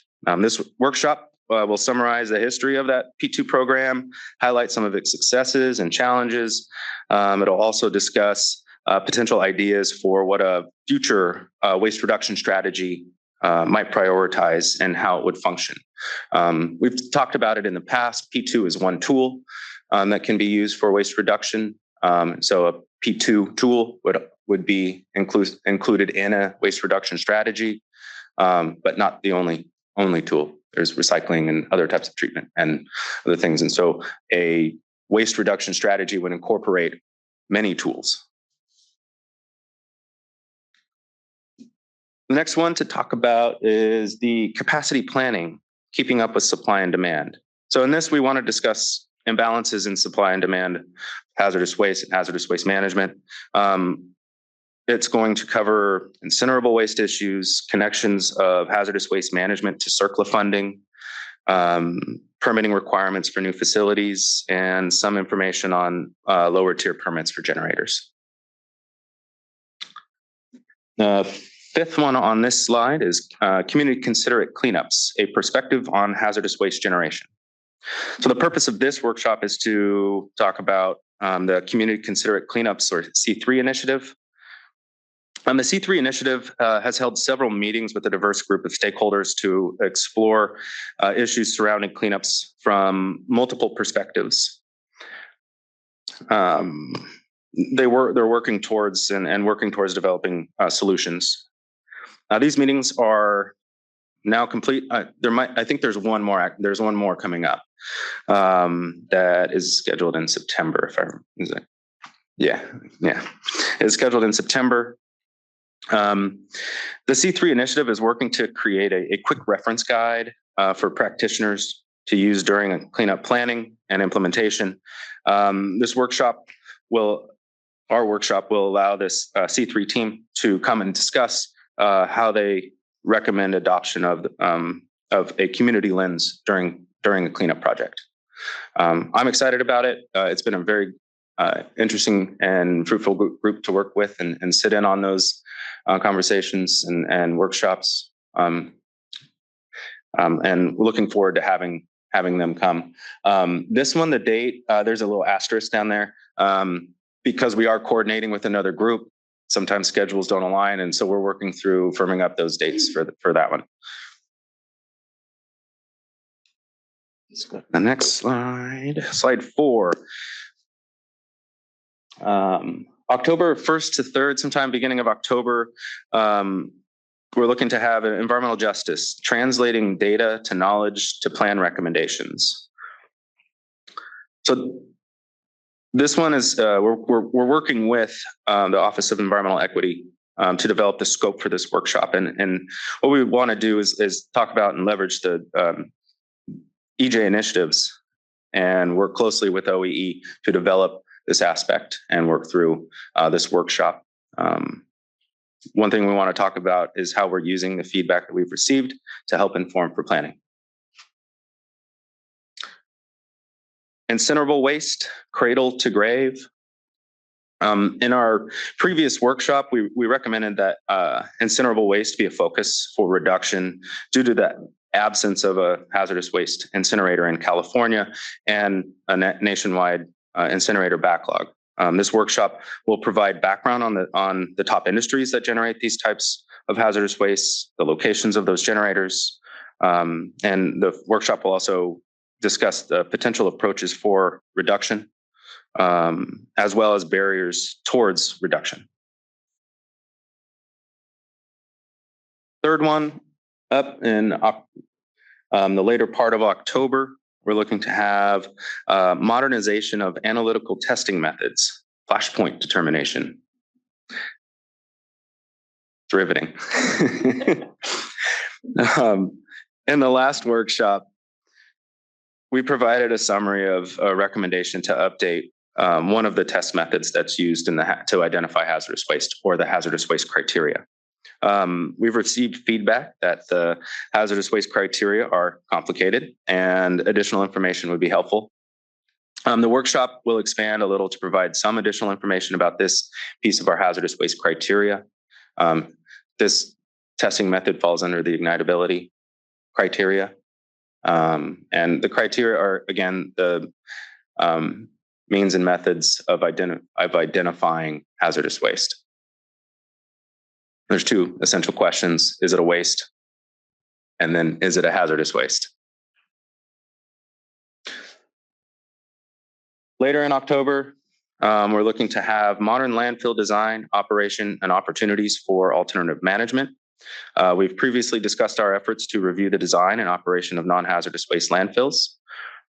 This workshop will focus on our findings and considerations for alternative management of some non-RCRA hazardous waste.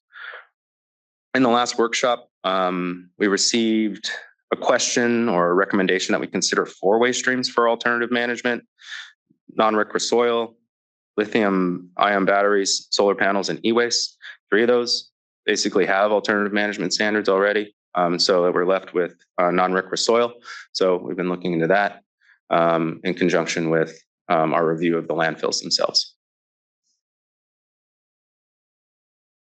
And then the last one that we have listed up here is understanding hazardous waste criteria. Now, feedback received regarding hazardous waste criteria has indicated that, again, this is an area that more information is needed. The purpose of the workshop is to provide a summary of what hazardous waste criteria are and a bit on how they were developed. We're trying to determine if we can move this one first. We recognize they are a little bit out of order, but the main experts that are best to help our group talk about this have been tied up with some other priorities. And so this was the best date that we could find. But we're trying to determine if we can move it forward to really set that stage of talk about hazardous waste criteria and what it is. It's just starting to get later in the year. We start running into holidays and all that kind of thing. And so we're hoping we can move it up, but this is what we have right now. That's great. That was my first prompt. Well, if people could understand it better, the other workshops will make more sense. Maybe there's a cheat sheet that could be prepared in advance, something, because as you have these convenings without understanding this last part, some of us get lost. Yes. So understood. And thank you. Yep. I'm just sorry. Last one, my recurring commercial. Oh, right. If folks have not read our report, please do. It is setting that foundation for information that's driving what is in our hazardous waste management plan, or will be. It really does provide the basis for things like what the criteria are, and it explains the data that we're using, our findings, and how we're moving forward in planning. Thank you, Ryan. Let's see if there are any board questions or discussions. Ryan, you said that if you haven't read the report, read it. I say if you have read the report, read it again, because I promise you'll get more information from it when you read it the second or third time. I will second that. I read it and always find something new, and I helped write it, so it's very informative. Anything else, Ingrid? No? Is this now a good time for us to speak about our subcommittee's work?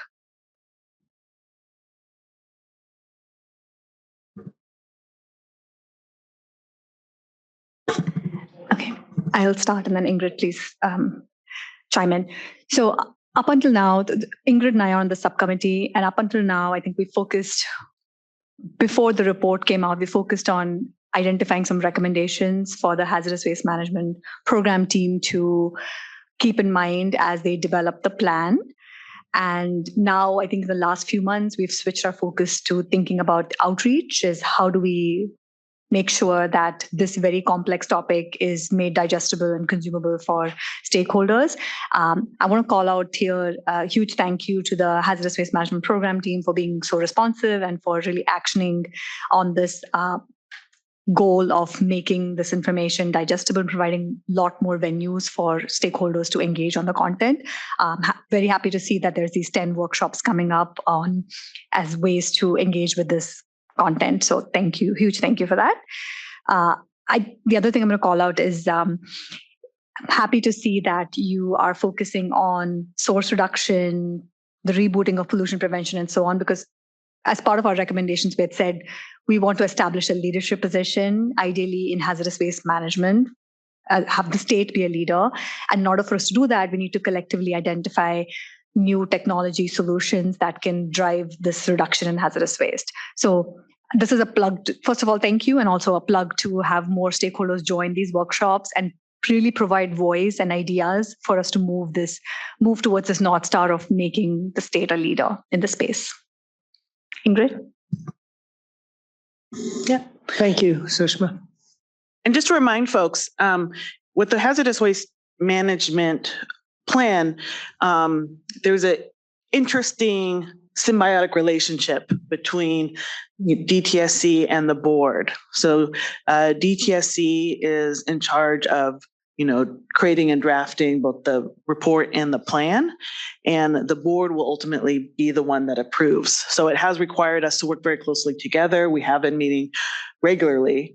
And in terms of big picture, some of the things that we've really been focused on and sharing our perspective, is really this focus on harm reduction, which I was really glad to see has made its way into one of the guiding goals of the plan.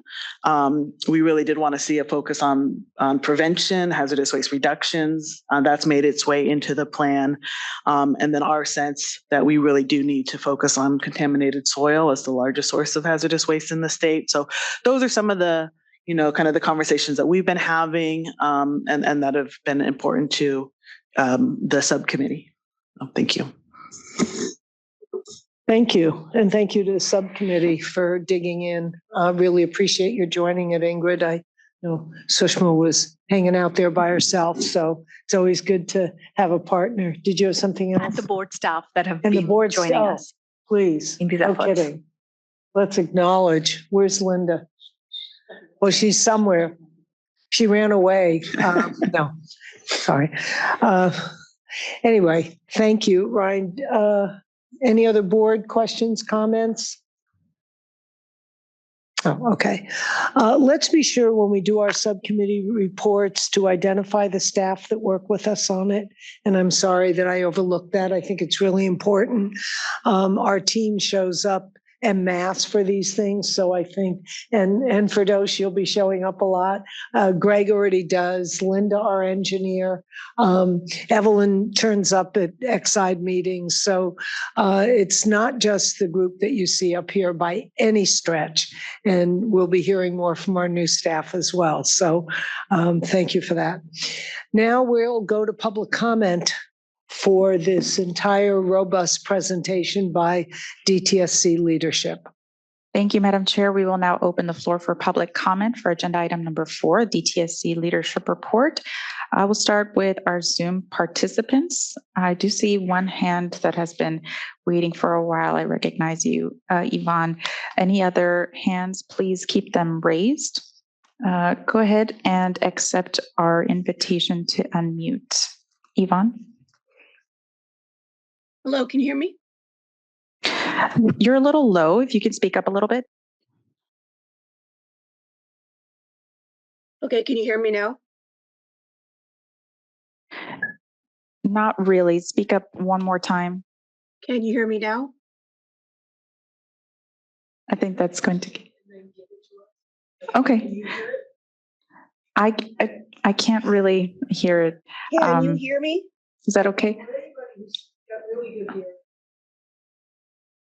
Okay, speak up as loud as you can, and then please contact us at our inbox to share your email. I'm sorry, to share your question later. But go ahead with your comment. You have 3 minutes. I have my speaker up as loud as it will get. Hi, I'm here to speak on several issues. In regards to Exide, I will defer to the actual community members present.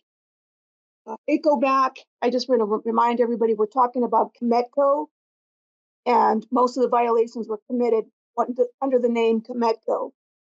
I'm a little concerned about the permit possibly being renewed because of the community response and the fact that the community doesn't seem to want to have that permit renewed. I'm hoping that some of those committee members are here today. In regards to 1,4-dioxane, I am actually I am a leader with the Sierra Club. I am the Sierra Club Angeles Chapter's Environmental and Social Justice Committee Chair. And I did give a declaration to our legal team several years ago. My own household was found to have 1,4-dioxane in our water. And the contaminant was coming from the water that was being sent to our house from our water provider. So it is in well water and in community wells and other sources of community water. With PFAS, again, same thing. I'm also a declarant regarding PFAS in my water. And I did not see the issue of Fibrotech on today's agenda when I first looked at the agenda online that was sent to me. I would like to express my disappointment with the DTSC. Their website has like almost no information about Fibrotech. And Fibrotech is a growing issue of concern. It has the same, almost the exact same issues as both Exide and Cometco Ecobac. So please increase your community outreach to the people suffering from this situation. Fibrotech happens to be operating in the same community I grew up in when I was a little girl and was very, very close to my elementary school at Eolian. So please continue your community outreach and keep in mind, all 3 of these communities are environmental justice communities, mostly people of color. Thank you. Thank you so much, Yvonne. And I would like to remind folks that this is for comments on the DTSC leadership report. We have public forum for items not on the agenda later on at approximately 1:05 p.m. I will do another call for hands on Zoom for those that would like to comment on the DTSC leadership report items. Hang on one sec. Yes. Before that, can somebody paraphrase that, or are we going to get, just so we understand the nature of that comment? Yeah, we have it. Yeah. We have it recorded? Okay. Okay. And it'll be on the website. We'll transmit it. What? We have a recording. We have a recording and it can be heard? Okay. Hopefully, and then we're tracking public summaries of public comments. Got it. Okay. Thank you. Thank you so much. So I don't see any other hands on Zoom, so I'll go to in-person. Do we have any in-person comments for agenda item number 4? Seeing none, I'll ask interpreters to ask the Spanish channel if there's any Spanish comments.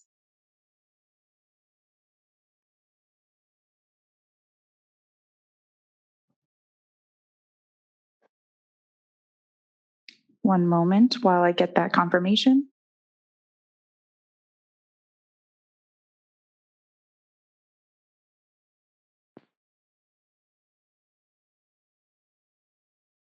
Great, thank you, interpreters. No Spanish comments at this time. That closes out the comment period for agenda item number 4, DTSC Leadership Report. Madam Chair, it is now 10:50. Would you like to call for a 10-minute break? I will, and when we return, we'll come back and hear about budget and fees, so get your coffee. Okay, welcome back, everyone. Very shortly, we will resume the agenda item that you're all eagerly awaiting for, which is budget and fees. But in the meantime,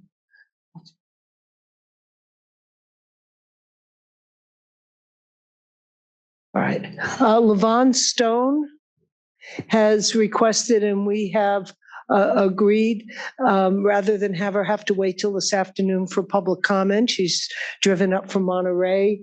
Levon, you will have 3 minutes at that microphone. Can somebody help her get squared away at the mic, please? While we're adjusting her mic, Madam Chair, I will take a quick quorum, reestablish quorum, and we do have all members present. Just a quick note that Vice Chair Hacker is participating remotely on Zoom. Great, thank you. So the meeting is reconvened, and welcome, Yvonne, and thank you for your comment. Thank you so much. I really appreciate your consideration. It was a long drive, and I felt that it was very important to be here in person. I'm the executive director of the Fort Ord Environmental Justice Network, and that is a very historical community. And the reason why it's so important, because environmental justice was written by President Clinton because they knew that when these large facilities, military complexes start being demolished or whatever, that people were going to be mislocated, jobs taken away, no retirement. They had no process whatsoever. And to have the people who are keeping our country safe, the veterans and their families and all that, to push them aside, this process pushed aside a lot of people. And we were one of the families. There was no money, there was no support, and we had to be on our own. And it's still going on right now. All the toxins. This was the largest military training complex in the whole nation, and most people there. Yeah, and so they used everything. I'm talking about Agent Orange. I'm talking about, they said it was to get rid of the poison ivy and all this stuff. There was no dress for it. There was no safety mechanism being used. We had burn pits. We had everything. And so right now they're still cleaning up, and we feel that, and I have 2 other people here with me, but we feel that it would never be cleaned up. They shot the missiles from the ocean over into the part that's supposed to be seaside, and they still have all that stuff. They're digging it up and everything else. But when we got in touch with the US EPA, they came out. We had a technical assistance grant. That was in 2003. And we had to hire a person from Virginia that came in, and He worked with them, and we did all of the comments. We did everything we were supposed to do. We have a library up in the EPA office up there, and we have all these documents. We get all the documents about cleanup and reuse sent to us, and we're supposed to come in. We're still getting these documents. We haven't had a technical person for God knows since 2009 or something. And I was a representative for the Agency of Toxic Substance Disease Registry, the Board of Scientific Counselors, and the Center for Disease Control for 4 years for this county.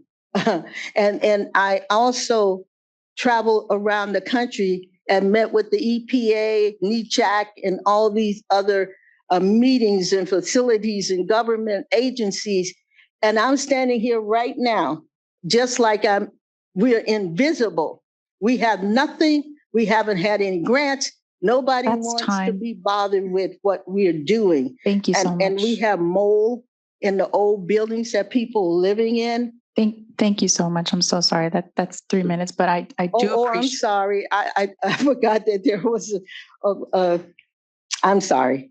I went over. It's okay. We really do appreciate you joining us. We really appreciate hearing from you. And Lauren, our ombuds is going to stay connected with you and see if and what, as a state board, how we can help facilitate reconnection on this. Because it is a federal issue, right? And you already federal, state, community, you name it. I know. Well, thank you both, and Pastor, for being here. Appreciate you, and I'm sorry I didn't catch your name, but thank you for being here as well. But Lauren, you're getting all the info. All right, thank you. Thank you very much. You bet. Okay, returning to our agenda, we are now moving into budget update and fees, and I'm turning it over to Swathi, who is going to manage this part of the agenda. Great, thank you. So as for those of you who have been following our last several workshops and board meetings, the board does have the authority to set fee rates annually. And so we have been working alongside DTSC's financial team to understand the fee structure, the budget, the different rates. And so we have ongoing weekly meetings, sometimes more than that, on a regular basis. And so today we will have Member Bhatia, as well as DTSC's Chief Financial Officer, Brian Brown, present on fees. As I mentioned in our meeting earlier today, we will have a workshop on August 15th, which will be dedicated to fee rates, and then the board will finally vote on the fee rates at the end of August. We welcome stakeholder engagement as well as one-on-one meetings. So we do have a number of workshops, but if you would rather meet one-on-one with board staff or board members, please reach out to me. And I will hand it off to Member Bhatia now. Thank you. Okay, thank you, Swati.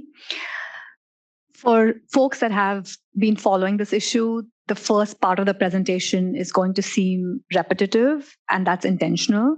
This is a complicated topic, so we are going to start at the very basics and remind ourselves of some considerations and background that will inform the decision we make as it relates to fees. Okay, so this is the purpose of our time together on fees. We're going to provide you all the data and the decision options so that board members and all the stakeholders are able to make an informed decision in August when we get back together and vote on the go forward approach on fees. Okay, so today is the opportunity for us to share all of the background information, for you all to ask us questions so you can internalize the information and then come back in a place where you're ready to vote in August. Okay, we're going to start by providing an overview of those considerations as the board. Then we will hand it over to DTSC. DTSC will speak about the Budget Act, the trailer bill, and something that we collectively call the fund condition statements. And then we'll come back again as a board and we'll speak about the timeline, where we are in the process, and then the immediate next steps to expect over the next 2 months. All right, moving to the next slide. Okay, so we said we were going to start at the basics. So these are the basics. This is why we're having this conversation today. It is because the board has a fiduciary responsibility to keep DTSC solvent. We have to make sure that DTSC is able to fund all of its programs on an ongoing basis through the fee structure established. And as a board, we now have authority to set the fees and make sure we're meeting this mandate. This mandate was given to us by SB 158. This is what Swati referred to earlier. And as we step through the presentation, we want to hear your comments and your concerns as it relates to the decision we make in August. You also know from working with the board or being involved in board meetings that one of our core principles is transparency and accountability. So in order to align with this principle, we've held these workshops and talked a lot about, in our previous board meetings, talked a lot about the information that's available to us as it relates to fees. Next slide. Okay, more context setting here. Fees were left unchanged for several years before SB 158 was passed. So fees were last modified through SB 158. Last year was the first year that fee payers in California paid fees under this new rate structure established by 158. And we've now had this almost a full year's worth of data to assess whether this new fee structure and our collected revenues are sufficient to sustain DTSC's programs on an ongoing basis. So the call out here is our fundamental responsibility to ensure that DTSC remains solvent. I've said that before. I'm going to keep saying that again because that's a key consideration in how we think about fees. We want to make sure that our fee structure is able to sustain programs on an ongoing basis. Next slide. One other reminder is that if you recall last year, we did not make any adjustments in the past year's fees. We did not adjust for any cost of living or changes that came up in the state. So if we left the fees unchanged in the last year, that's another reminder. Okay. You might, again, already know this, but a reminder that there are 3 different fee types. We call them generation handling fee, facility fee, and environmental fee. All of these 3 fees are collected by another state department called the CDTFA on behalf of the DTSC. CDTFA stands for California Department of Tax and Fee Administration. Next slide. So those 3 fees are deposited into 3 different accounts or fund accounts. You see them listed on this slide. The first one is the hazardous waste control account. The second one is the hazardous waste facility account. And the third one is the toxic substances control account. So 3 different fee types deposited into 3 different funds. The reason I'm setting this context is because when DTSC starts to present the fund condition statements, they're going to present the fund condition statements for each of these funds. And we have to look at fee setting for each of those individual fees. So this is important contextual information. Next slide. Okay. If you look at holistically all of the considerations we need to take into account as a board when we set fees, that's what this slide outlines. First is we have to make sure that we account for the appropriated amounts that are set by the legislature. That appropriate amount reflects the amount of funding DTSC requires to run its programs. So it's a very critical number that we anchor on in order to make sure that we have enough fees collected on a yearly basis to meet that appropriate amount. So that's number one. The second item here is the administrative costs budgeted by DTSC. So any fees that are incurred to administer and collect the fees themselves, we have to make sure we account for those costs. Third, you heard me reference this earlier, which is cost of living adjustments that happen on an ongoing basis. We want to make sure there's enough funding and adjustments made on a yearly basis to account for those changes. And lastly, also very important, is prudent reserves. The board has a mandate to build and maintain a prudent reserve. And the goal of the reserve is to make sure that we account for any future uncertainties in the revenues collected. So we want to build this reserve for any unforeseen circumstances, essentially. Lastly, there's a bullet here that talks about the repayment of outstanding loans. This is also very critically important. It's important that we take into account any outstanding loans that the department has to repay. And we have to think about this when we set fees, because whatever fees we set need to not just be able to sustain DTSC's programs, but we also need to get to a place where we can start to repay the loans that DTSC owes. Today, there is an outstanding loan of roughly $55 million that DTSC was provided last year to address the generation and handling fee shortfall. We're going to speak a little bit more about that when we talk about fund condition statements and scenarios, but this is some contextual information before we get into those scenarios. Next slide. All right. I've begun to talk about the shortfall, but up until now, we spoke about some generic factors that we consider on an ongoing basis. Like every year, those are the same set of factors we will look into when we set fees, right? We will look at COLA adjustments, we will consider reserve amounts, we will consider outstanding loans, and so on. For this particular year, the additional things we also have to keep an eye on are the generation and handling fee shortfall, and we have to take into account the correction of structural deficits. So I'm going to try and explain what these things are. From our working sessions with DTSC, what we've come to understand is that the generation handling fee fund saw a shortfall last year. There's a shortfall this year, and we also project a shortfall in the next year.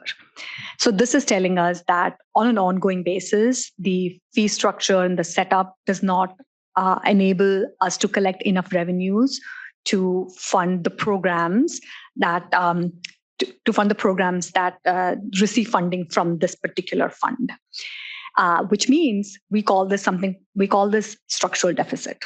Okay, a shortfall might be something you see in a year, but when those shortfalls happen on an ongoing basis, that tells us that there's a structural deficit that we need to address and adjust for.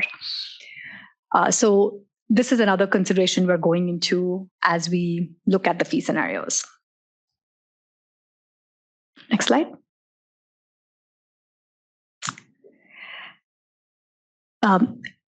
Something that's been really helpful to us in the process of looking at fees is we realize that through the course of the fiscal year, there's more and more information becomes available for us to make a decision on fees, and that information becomes available through the end of July. And where we are today is we know, for example, that there's a structural deficit with the GNH fee. There's already a shortfall, but there's a broader structural deficit issue. We know today that there's a loan that we need to repay. We know our intent is to build and maintain a prudent reserve. The new Budget Act got adopted, which means we know the exact appropriated amounts. And we also are getting a clearer picture of what exact cost of living adjustments will look like. We've made some estimates on the COLA adjustments required, but the actual number, as I understand it, will start to get refined over the next 3 weeks or so. So these are all of the knowns that we're going into the fee decision process with. Now I'm going to invite DTSC's Chief Financial Officer, Brian, to talk through the trailer bill, to talk through the Budget Act, and to present the fund condition statements. Thank you, Brian. Hi, good morning, board members. Brian Brown, Chief Financial Officer for DTSC. I was supposed to be joined today by my colleague, Catherine Grant, who is our manager who oversees our fee administration activities and was the lead on our generation and handling fee shortfall proposal. I'll speak to in a moment. Fortunately, she's ill, so I'll do my best to cover for her this morning. So my role today, I'm going to talk just really briefly to you about the final enacted Budget Act that was approved by the legislature, signed by the governor just in the last few weeks, because there are some important provisions included in the Budget Act that then inform or impact our funds, the funds for which you will be setting fees. So if you could go to the next slide, please. So a couple of highlights first, and I think from our perspective, the single most important change included in the Budget Act was adoption of our proposal introduced in the May revision to address the generation and handling fee shortfall issue, the issue that Board Member Bhatia was speaking to. And I'll actually provide just a little bit more detail on the provisions that were included in the next slide. But I think most critically, at a high level, the reason it's so important is that the adoption of that proposal will allow us the opportunity to generate more revenue from the generation and handling fee, which then funds our hazardous waste control account that supports our oversight activities for hazardous waste management. So that's really critical. And by doing so, that reduces pressure this year to increase fees further than otherwise will be necessary. There were a few other budget change proposals, or BCPs as we call them, that were initially introduced in the January proposed budget. These were included and adopted in the final Budget Act that provide the department with additional resources. You can see here primarily from TSCA for certain activities. That includes our annual allotment for site remediation activities related to sites that don't have responsible parties, national, federal or national priority list or Superfund sites, as well as state orphan sites. $20 million there. That's an annual amount. It's about a $7 million increase relative to what we had appropriated last year for that purpose. Also, $1.7 million from TSCA to address additional workload to oversee site cleanup activities, specifically in the Bay Area. A portion of that is going to actually be covered by fees paid by the project proponents or responsible parties. So that won't all be covered by the underlying fee or that is generated. We also have a proposal that was adopted to expand on our recent activities related to climate change resiliency. So this will expand our ability to incorporate evaluation of sea level rise, wildfire risk, flooding into our analyses of remediation proposals for different sites. And then lastly, a modest proposal for the board to $331,000 split equally between TSCA and HWCA to provide the correct level of resources to cover your staffing costs. The last one on the list here is actually a statewide proposal, but will directly impact DTSC. This was a proposal to help the state's overall fiscal condition, and it involves reducing or eliminating vacant positions across the state. We don't have a specific dollar amount or number of positions for DTSC yet, but we do know that it will have the effect of reducing our cost in each of our funds. Next slide, please. So just a little bit specifically on the generation and handling fee proposal that was adopted as part of the Budget Act. It had numerous provisions and elements to it, but just a couple of highlights. It does provide additional statutory clarification on what type of waste is exempted from the fee, and it requires us to develop an exemption review process. This is going to be really critical to ensure that any exemptions are applied consistently and appropriately and fairly across all generators. There are also additional requirements around reporting of data of hazardous waste generated of different types. This is really critical for us to make sure we have the good data to do oversight. There's also an increase in penalties for late or non-payment of the fee. As we've talked about with you in the past, we know this has been a big problem where roughly 20% of fees that should have been paid were not paid at all. And of those that were paid, roughly a third were paid late. So increasing penalties, we think, is going to be a very important tool in encouraging on-time payment. And then there's also additional resources provided for CDTFA, the Department of Tax and Fee Administration, that will allow them to do additional auditing and enforcement activities on the collection of the fee. There is also a provision. There was a $15 million loan last year from TSCA to HWCA to help cover the deficit last year. The one-time loan. There's a provision in the budget that forgives the repayment of that loan. So HWCA will not have to repay that $15 million. That has the benefit to HWCA in the future of not having to increase fees, the generation and handling fee, to have to generate revenue to make that $15 million in repayment in the future. Next slide, please. So with the adoption of this proposal, which is very good for the department, this has really some key benefits. Certainly, we think it's critical that it was consistent with the original intent of SB 158 to support the department, but really it's focused on ensuring that we have fair and consistent compliance with the law, and that in doing so that the costs that are borne equally and equitably across generators, rather than being concentrated on a smaller subset of those who have or are willing to pay. And of course, ultimately, we are confident that the proposal will generate additional revenue, not only in the current year, but as we fully implement all the provisions, will actually grow revenue even more in out years and help address the underlying structural deficit that the board member Bhatia spoke to. So with that, I'm going to switch gears just real slightly, and based on the different provisions that were included in the Budget Act, just give you a quick introduction into, based on that, what our estimates are for each of the three funds that the fees you set feed into, what our projected year-end balances are. So if we go to the next slide, please. So first is the hazardous waste control account. Again, this is the one that is supported by the generation and handling fee. What you can see on each of the next three slides, the same format. You'll see for each fund, the beginning balance, estimated revenues, transfers, loans, and expenditures. And then what I'd really point your attention to is in the bottom right-hand corner for under 24-25 fiscal year, the projected year-end fund balance. So what this is showing us is based on our current budgets, and assuming the current fee levels or the fee levels that were established last year, what would our projected fund balance be at the end of the current fiscal year?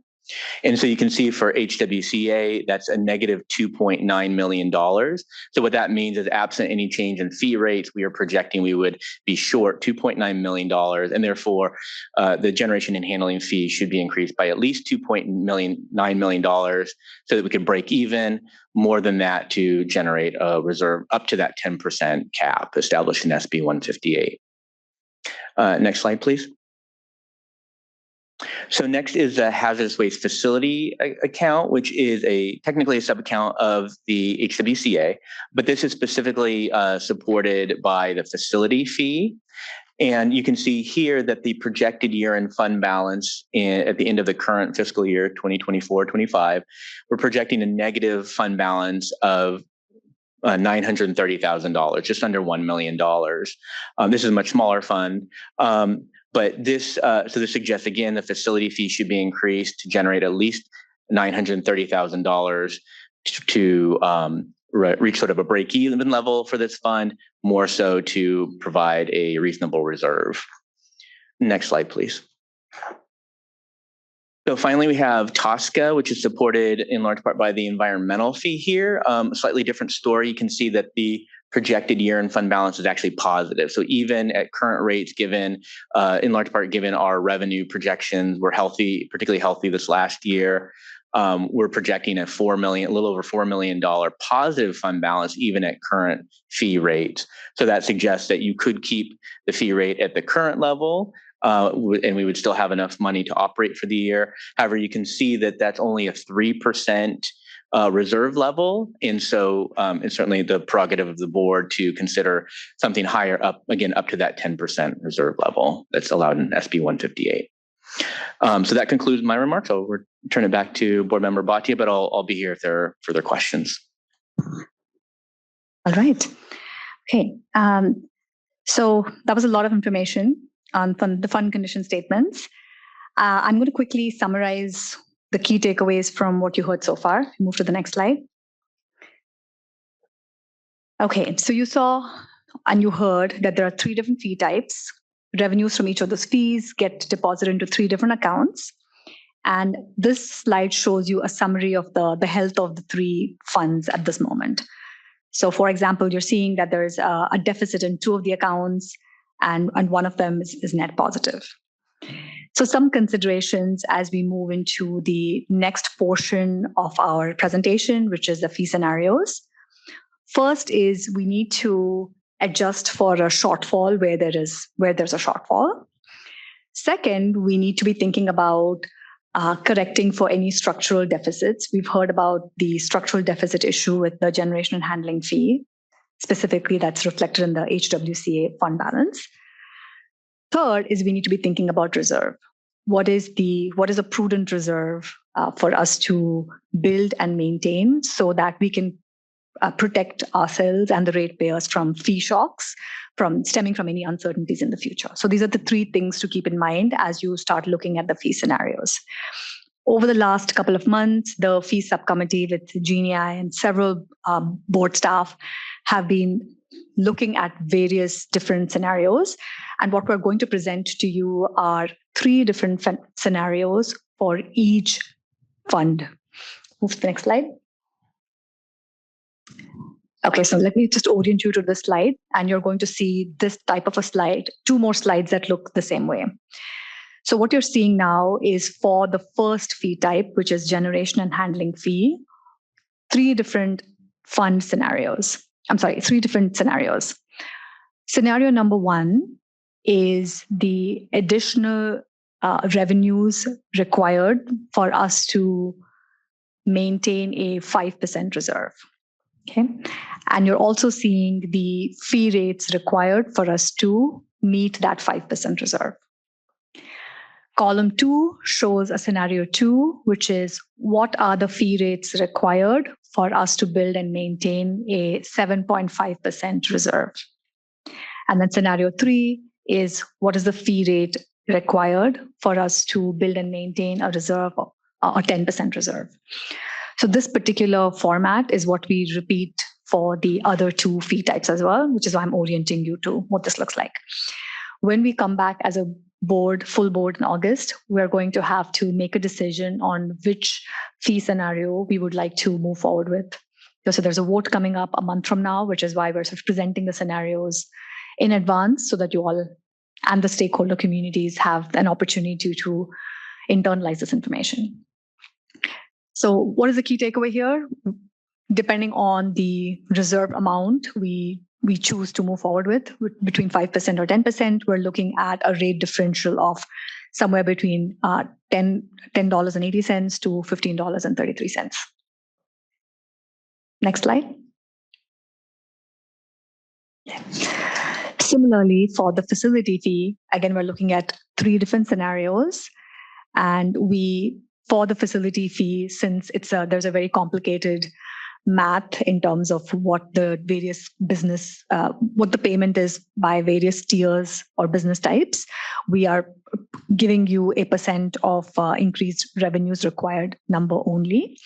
But again, we're looking at three different fee scenarios, depending on where we would like the reserve to land between 5% to 10%. One moment. I know Georgette has a question. Okay, and next slide. Again, orienting you to the same information. This is for the environmental fee. We're looking at the same three scenarios, and we're looking at the % increase in revenues required for us to meet that reserve amount between 5% and 10%. So that is a lot of information, but know that we've presented some version of this information at our workshop. We're going to you'll have more opportunities to engage with the board, if you have questions on this topic. And of course, we have public comment today, so please ask us questions as you start to evaluate these options. Next slide. Okay, so now we're moving into the timeline. Fees is an ongoing topic. The entire year, we continue to engage with the finance department in DTSC to understand the appropriated amounts and the fee collection rates and what the gaps might be between the collected revenues and the appropriated amounts. And then all of that information allows us to make a decision in Q3 on what is the fee rate required for us to keep DTSC solvent and all the programs funded. So where we are today is in Q3. We have a view of the final budget and the fund condition statements, and we are holding this public process. We held another public process earlier, but we will have also another discussion at our August board meeting before we vote. And then whatever decision we make gets executed in Q4.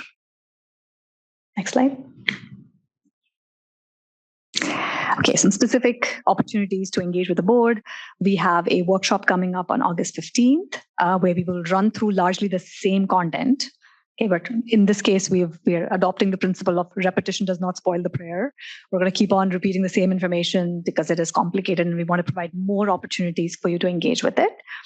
Then we will have our board meeting on August 28th, 29th. We will adopt the new fee structure and this board will vote on it.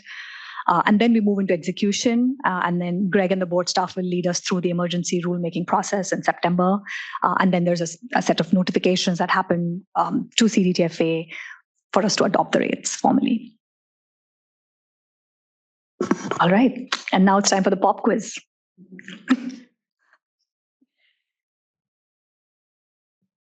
Do you want to add anything before we move to questions?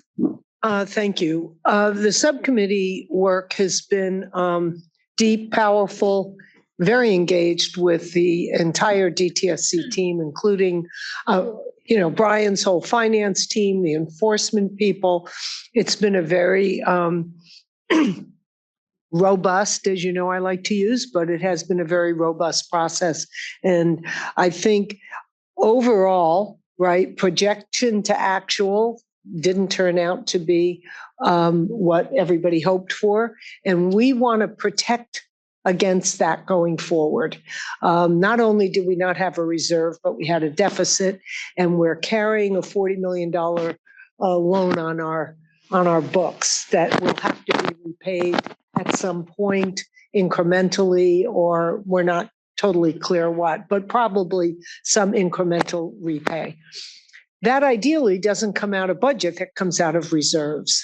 So we have to be in a situation, at least our subcommittee, and that includes the staff on our subcommittee, feel strongly that going forward, we have to build those reserves. Maybe not all at once, but we've given 3 scenarios here, 5%, 7.5%, and the max of 10% that affect the rates. We'll make our recommendation at the board meeting, at the workshop, but we have dug deep on this one and feel like we understand it better. We've gotten a tremendous amount of data. Thank you very much.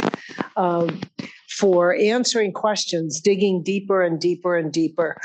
Getting the $15 million loan forgiven was great. Having a $40 million loan, not so great. So we do have to address that.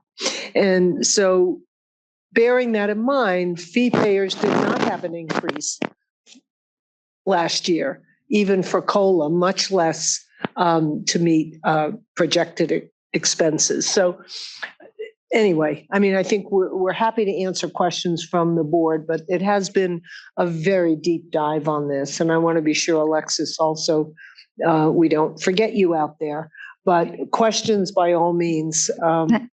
Sorry, Jeannie, can I add one more context information before we get to Georgette's question, which is, while we haven't presented this information, in your slides, in the appendix section, you can see the actual fee amounts that the various business tiers will have to pay under these new scenarios. So earlier in the main part of the presentation, we saw the actual fees that businesses would need to pay if we were to update the G&H fees under the 3 reserve scenarios. And we didn't present the actual amounts for the facility fee and the environmental fee. Those are in your appendix documents.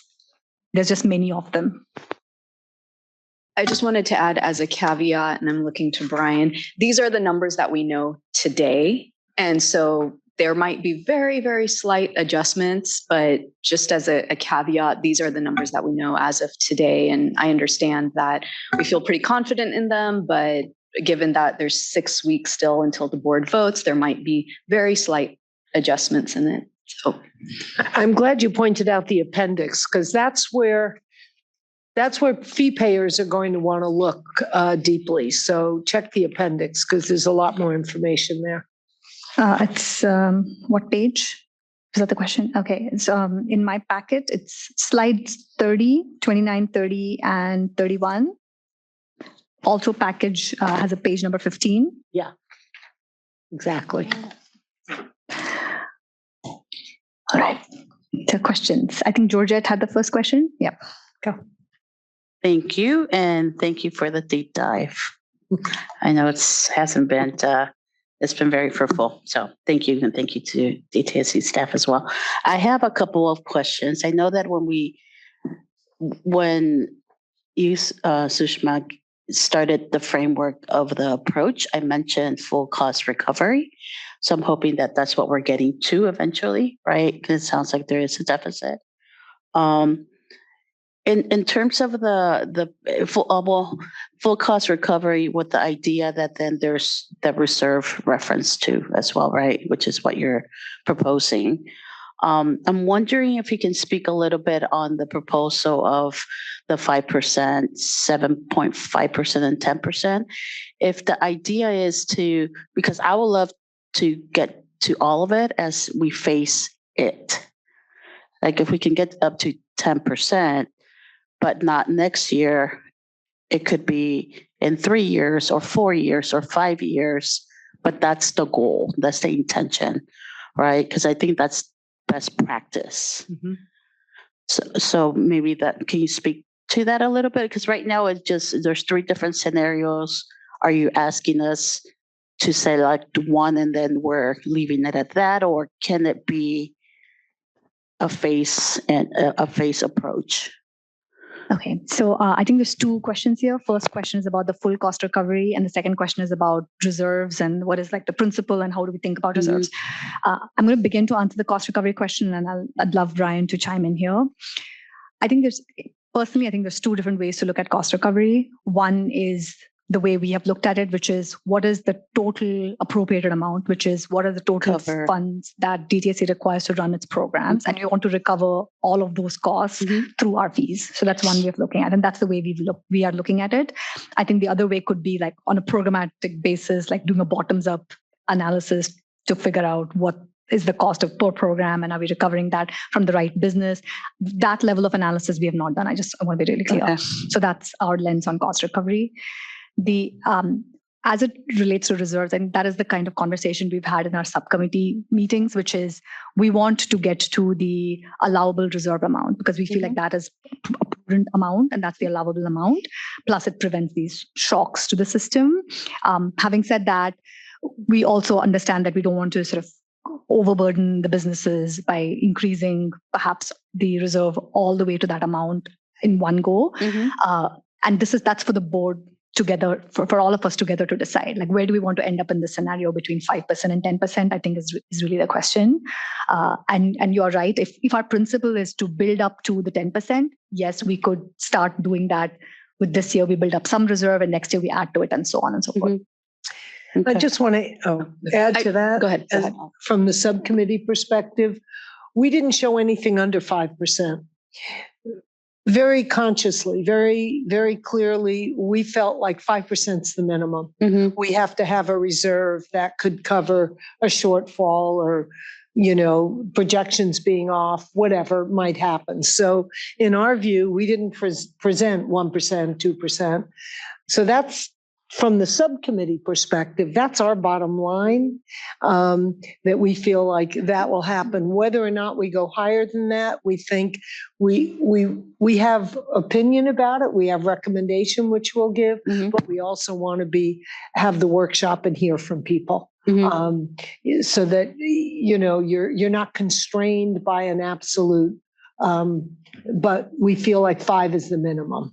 Is that fair to say? I just wanted to add separate note to answer Board Member Gomez's question. So for next year, the reserve amount depends on DTSC's revenues, their budgets, and how much they spend over the year.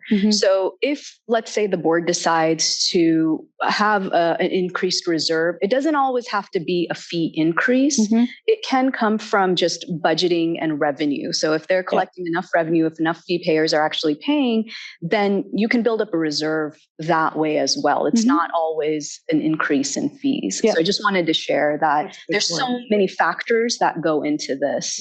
It's building up the different reserves. Yeah, the way that I see it is there's the full cost recovery exercise, which is really important now. And then there's the reserve conversation and how it gets managed, right? some of it could impact the fees, and then there's the budgeting exercise, right?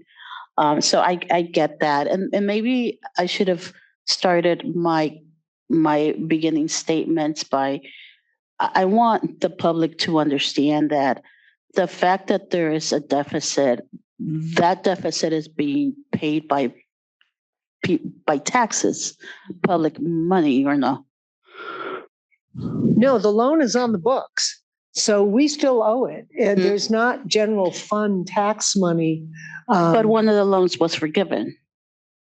Well, yeah, Brian, and that's public money. There was a $15 million loan that was forgiven. And I'll have Brian add to it. Okay. But there's two loans. So a total of 55 million. There was one that was 40 million, another that was 15 million. Okay. So the 40 million is still on the books. One that's still on the books. But Okay. we'll have. Yeah, Brian. No, that's correct. So, in order to cover the deficit last year, we received two loans. It was $15 million from Tosca to HWCA, and a $40 million loan from the Beverage Container Recycling Fund, which is administered by CalRecycle, again to HWCA. And that total of $55 million was actually meant to cover 2 years of deficit, the 22 and 23 fiscal years, and so. And the language in the Budget Act at the time that authorized those loans required that they be repaid within 3 years. So step one, but what that means is, absent any change, is the HWCA would have to repay that loan, and that presumably the fees would have to be increased. The generation and handling fee would have to be increased over time to generate the revenue to make those repayments. So that's pretty substantial, $55 million. So one part of in trying to reconcile the ongoing structural deficit in HWCA, one of our proposals that was adopted was, let's at least waive the $15 million loan to Tosca to reduce some of that future pressure on the generation and handling fee. Part of the rationale is that that while ultimately Tosca and HWCA largely have different responsibility in terms of what DTSC activities they fund. What is Tosca? There is what we do have is we do have some penalty revenues, not associated with fee collection, but when we do other enforcement activities in our HWMP program. Under statute, those penalty revenues are deposited in Tosca. So Tosca has benefited historically from some of those enforcement. So we felt like it was appropriate for Tosca on a one-time basis to provide that additional support. Got it. Thank you for that clarity. And then my last statement was in relation to the cost of living reference.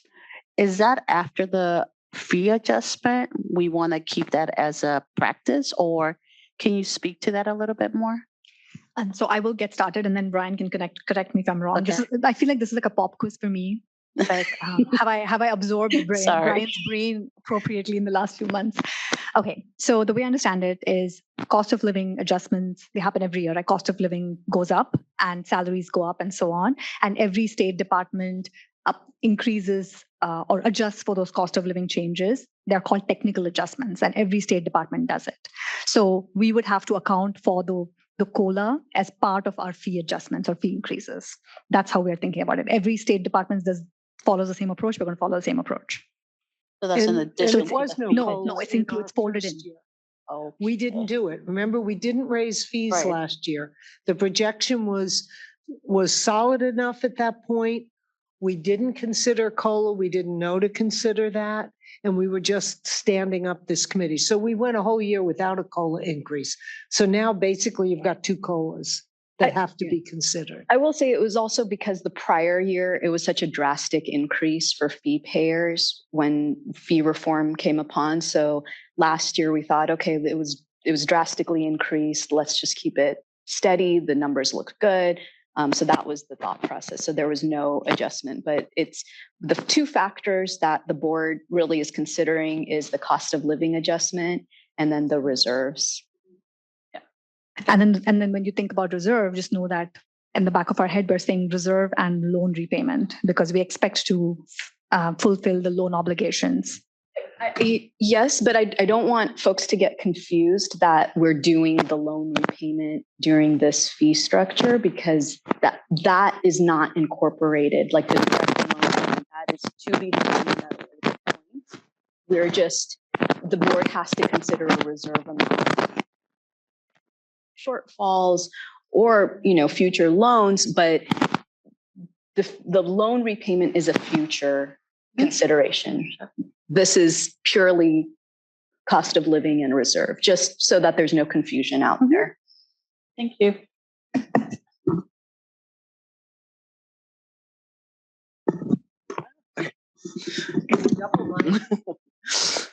This one. So I have some questions around DTSC's presentation. So I was particularly, I was a little confused when we looked at the 3 funding accounts. And it really came to my attention during the TSCA one, because it looks at the slide like there's a surplus. But when we looked at the other figures, it seemed like there was still spending more than what TSCA was bringing in. Because it was just only because we started with a bigger surplus, but we're still spending down in TSCA. So even that account is underwater, which was news to me, because I always thought, well, TSCA's working. TSCA is meeting its need, and that slide was kind of my first indication that we'll know we're operating on a year-to-year deficit, and it was only because we had a bigger surplus that we're still in the green. So I wanted to confirm my understanding that all 3 accounts are actually spending more than they're bringing in, and make sure I understood that slide right.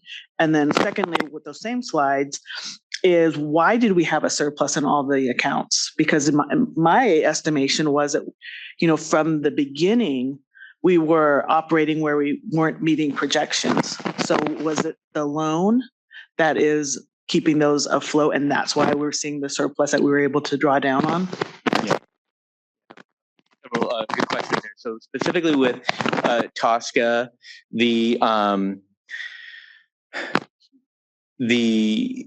total amount of revenue coming in is actually really close to our expenditure level. What is kind of embedded in the fund condition is a simplified fund condition statement. And so part of the issue is that the revenue that's showing up, there's actually a transfer out of TSCA. It shows up as a negative revenue, or kind of weird accounting processes. But that's the revenue, that's the transfer that we make from TSCA to the site remediation account to fund our work on NPL and state orphan sites. So there's just that sort of complexity. But ultimately, I think in the long run, your point is a good one, which is that the amount of revenue coming in is really very close, actually, in the case of TSCA, to our annual expenditures, including transfers. And so it is going to be critical that fees are adjusted on a regular basis to account for, because our costs will continue to increase most years,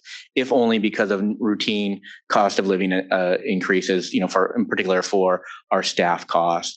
But it can vary a bit from year to year. And so, for example, one of the things that happened this year was we had a pretty large increase in the amount that was transferred for that site remediation cleanup, the national priority list and state orphan site cleanups. In other years, it might not be that great. It can vary from year to year. Although the more of that work we do, then the more our ongoing costs can be. So those are just things that we have to track and can vary from year to year. The second part of your question, I'm sorry, can you remind me the second part of your question? I think you answered it. It was, where did the reserves come from? But it came from the various loans. Yeah, well, and so I'm sorry, let me add to that, because that is, for HWCA, that is particularly true. There was that loan money that was provided, and that gave us that cushion throughout the last year. A couple other factors, though, came into play as we look into the amount of reserve that carried over into the new fiscal year. Part of that is, in some cases, our actual expenditures were lower than what we were budgeted, in large part because of vacancies, for example. And so we had salary savings that provides some cushion. I anticipate that's going to be much less of a factor going forward, given the vacancy reduction and the fact that we've actually been quite successful at the latter half of this year and filling quite a few vacancies. And so that's going to be less cushion we have in the future. The other factor too is depending on which fee you're looking at, but TSCA in particular, the environmental fee, our revenues did come in pretty strong last year, and we're projecting to continue to be strong this next year. So that provides some additional cushion. Thank you. This might be answered in some of the appendices that I haven't gotten to take a real close look at, but with the different stars and the different funds, I thought it would be helpful to just include information on how many fee payers are in each category and the type. I seem to recall from memory that, TSCA is, businesses over 50 employees, and it's, that's kind of for the cleanup. So in my head, I kind of remember some of this, but it is complicated. And so I think, as we move more into decision making, how many businesses are paying into that fund? We've seen it as a subcommittee. I'm seeing here that we've included the amounts, but we haven't actually talked about the number per category. So we can take that back and bring it to you, because as a subcommittee, we've seen it. Yeah, just because it's useful to figure out how many people are absorbing the cost, how many businesses or entities are absorbing the cost to get an idea of how much of a burden it's going to be. So that's why that information might be helpful. That's something that we can possibly do at the workshop. Yes. Okay. Yeah. And then two other things. My understanding is that there were some issues both with collections and some people just not paying what they were supposed to, and that there was a problem with exemptions. How does that factor into our decision making? Because that's not really captured in kind of this math. Those are things that, the collections could get better. So that could make up some of it potentially. The exemptions, I don't know where we are with that. Just in terms of really figuring out the necessity for the fees is just kind of interesting to know where the agency is at in terms of those two categories. That's right. So some really critical components of our budget proposal that was adopted in the Budget Act included, and I referenced them but only briefly in my presentation, but things to improve collection rates, clarify exemptions so that they're not applied more broadly than they should be, and to kind of address the issue that historically it's been a self-exemption process. So we want to have a review to kind of confirm that the exemptions are used appropriately. In terms of how that then kind of plays into our fund condition, what we've done is we've made some assumptions about how in this first year where we're implementing these things, that we will have some increase in revenue generated from that. And that just kind of got built into the baseline. So when you saw the fund condition where for HWCA, we had, I believe, a $2.9 million negative fund balance, that even assumes that we have some success and some additional revenue generated from our policy proposals. So then any fee increase would be to generate revenue above and beyond what we generate from those policy enacting the policy proposals. And we should know next year whether the success rate of these policy changes to these two issues. Okay.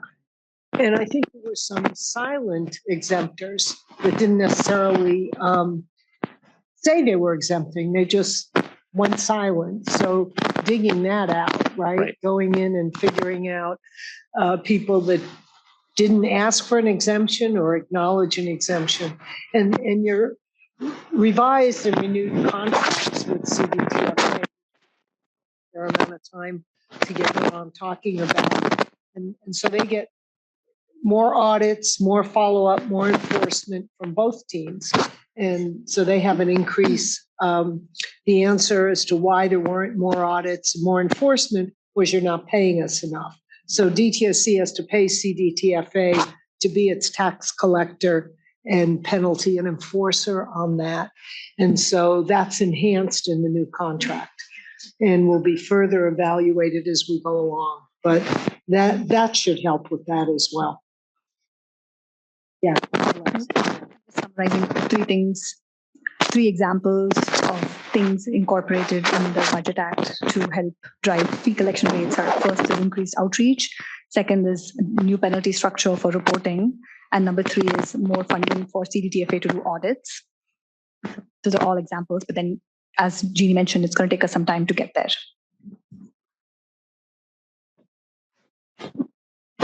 Vice Chair Alexis Hacker.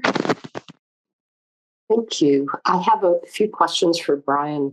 On your slide 13, we talk about, before we go there, I just wanted to thank you and our subcommittee for sustained hard work on this matter leading into our next meeting. I'm really grateful.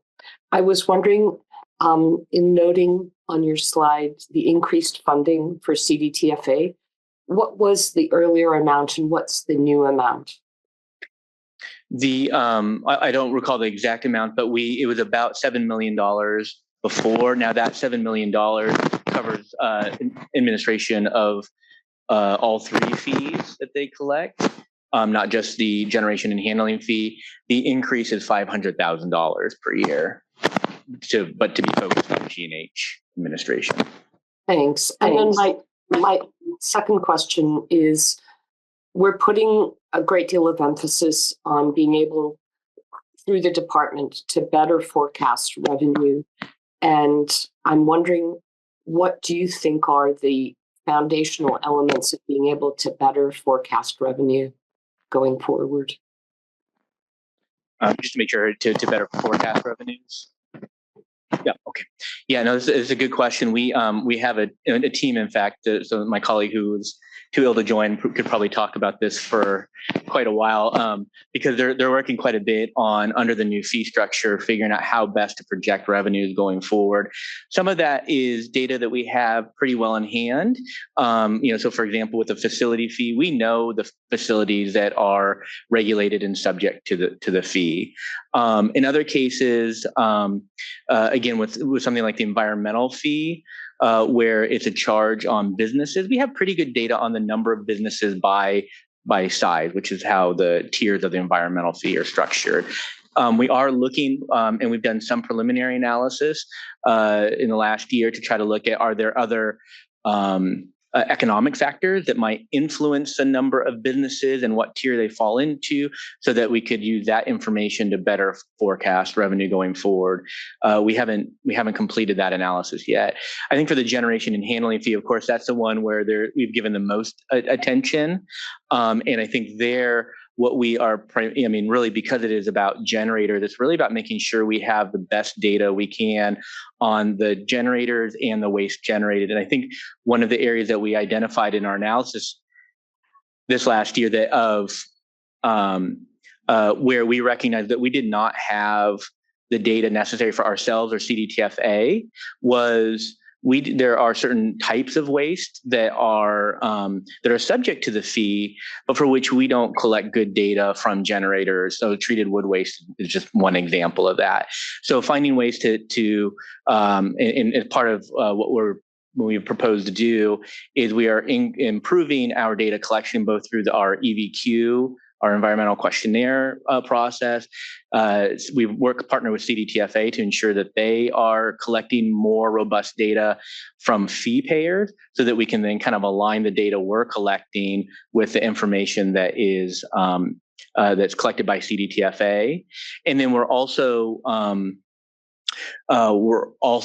of the provisions of the trailer bill proposal that was enacted. It directs us to develop regulations for any generators that are not providing the data that is required, or provide fraudulent data, that there are penalties for that, so that we can better ensure that we have some teeth to ensure that we are getting the data that we need to do effective oversight. And I think with all that, how we can do the best protection. Two quick follow-ups. Okay. A lot hinges on the statement that revenues are expected to grow in out years. And other than capturing people who should be paying the fees, who aren't presently paying fees, where else would revenue grow? Well, that's really critical, because I think what we found in our analysis is that the two biggest contributors to the shortfall in revenue relative to what we had been projecting at the time of SB 158 were the overuse of exemptions. So we had a lot of entities out there that were either claiming exemptions or were effectively claiming an exemption simply by not filing a return. And so by ensuring that those entities are in fact that we have the data on who they are, the nature of their waste, and can then hold them accountable to paying what they do in fact owe, with more clarity in statute about who owes the fee for what types of waste. And then we have even beyond exemptions where, based on our analysis, we saw that there were a lot of generators who didn't pay the fee or paid less than they owed, and there was no evidence that any exemption applied. So that's again where we feel like if we have better data and we have additional penalties to enforce and hold those generators accountable, we will have several different tools that will again allow us to do better oversight, management, and then hold both ourselves and in partnership with CDTFA, hold them accountable. That sounds good. And last question, maybe not for today, but as a placeholder for a future discussion. When Dr. Williams spoke about NPL sites where we have, as a state, the obligation in many circumstances to pay 100% of O&M, do we have a process every year for figuring out which of the NPL sites are coming up and what that operations and maintenance estimate would be for a select number of sites in each budget cycle? Yes. So we have our unit in the site mitigation program monitors all the NPL sites that we are engaged in on an ongoing basis. And we have sort of projected cycles for each of those sites in terms of depending on where they are in the remediation or then O&M process. And with that, we have financial projections of what those costs will be. And then we do reports, annual reports, a 3-year report that provide a 3-year projection of those costs. And that report actually covers not only the NPL sites, but also our state orphan sites. Thanks so much. My last one, and I think we're addressing it broadly, but the exemptions that where people are going to the legislature and they're asking for exemptions because there are competing social and statutory interests like housing.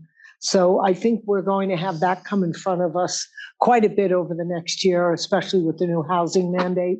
I mean, we already know of some, and people will be going to the legislature. We'll be addressing that when we have our August 13th now hearing. I think that's one of the questions legislature wants to hear about. And then fee payers saying, why am I paying for NPL, right? For a site of somebody who's not paying. And so there are a number of issues that I think we need to be prepared to address in the workshops. And those are two that come to mind.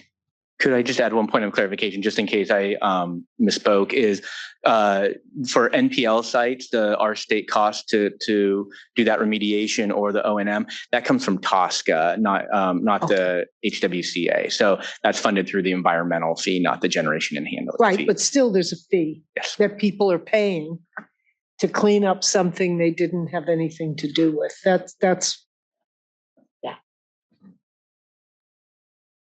Okay. Thank you.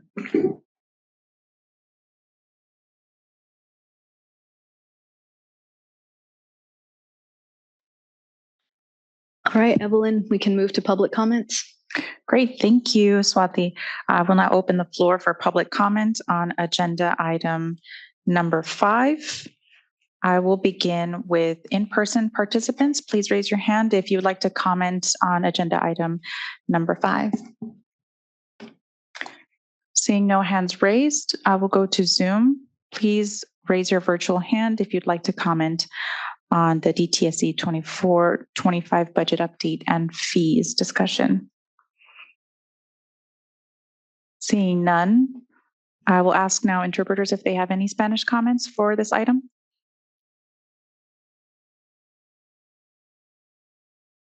Waiting to get confirmation.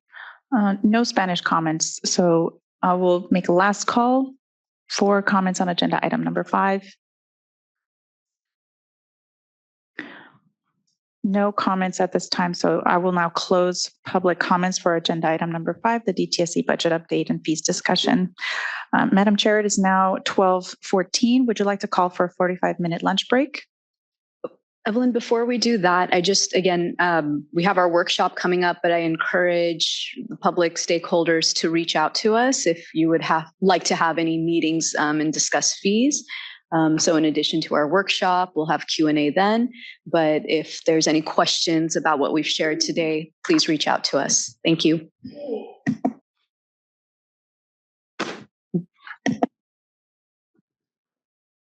We're officially on lunch break. Thank you very much. We'll be back at promptly 1 o'clock, 45 minutes exactly. Thank you.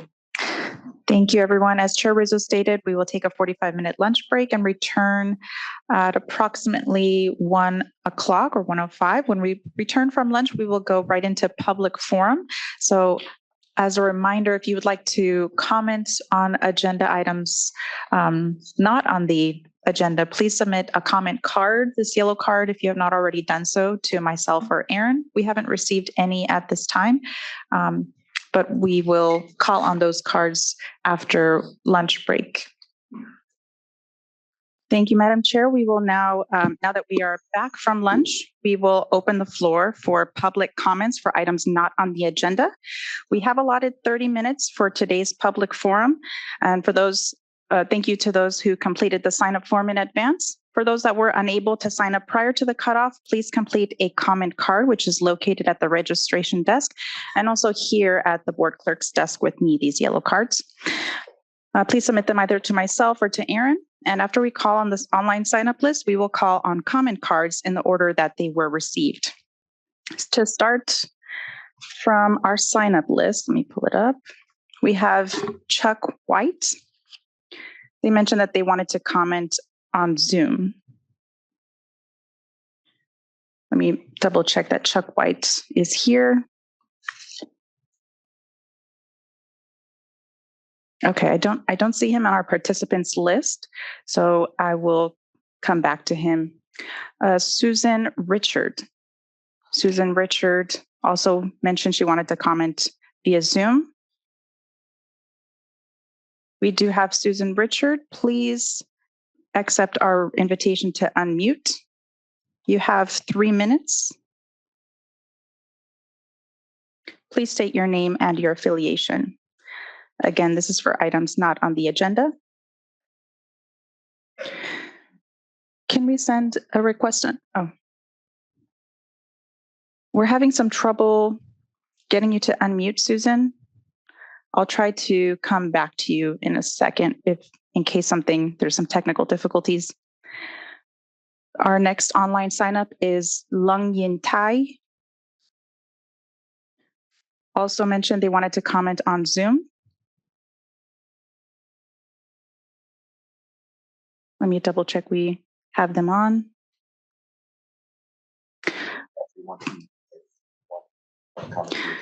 Okay, thank you. I don't see this participant online yet either. The last person on our online sign up list is Evangelist Levon Stone. Actually, this commenter commented earlier in our meeting and has left already. So I'll go back to our Zoom participants general. In the meantime, that we have more participants joining us. Hopefully, our online sign up participants will join us soon. I don't see any other hands raised on Zoom. I'll go to our in-person participants. I don't see any hands raised in person either. And again, we have not received any comment cards. So I'll go back one more time. I'll make a call for Chuck White. I do see you here now. Please accept our request to unmute, Chuck.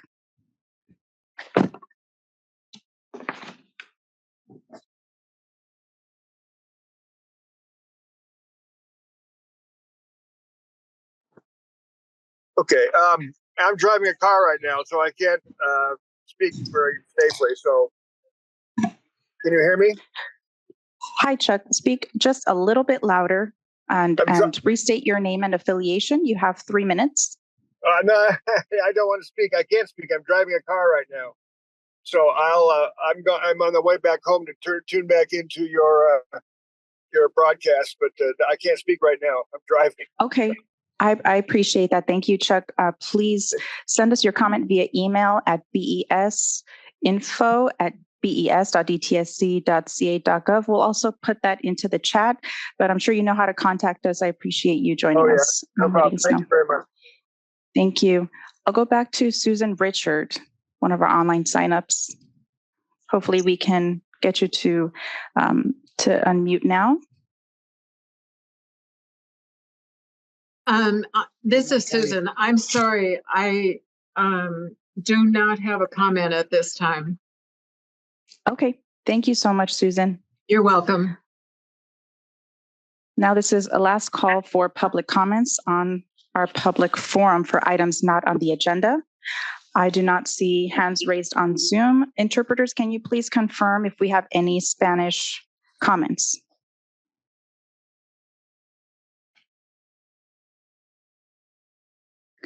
I'll wait one moment for that confirmation.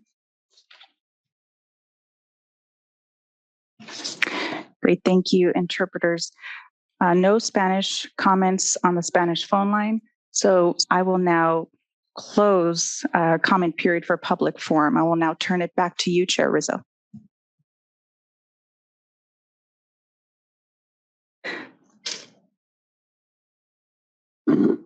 Okay, well, my guess is that everyone just is loving the meeting so much they don't feel a need to ask us any other questions. So we'll move on to the next agenda item, which is the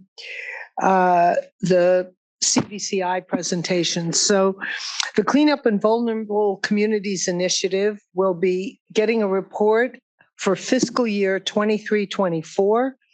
We'll hear from Member Brostrom and Member Gomez for a subcommittee analysis, followed by a presentation by DTSC on the CVCI program.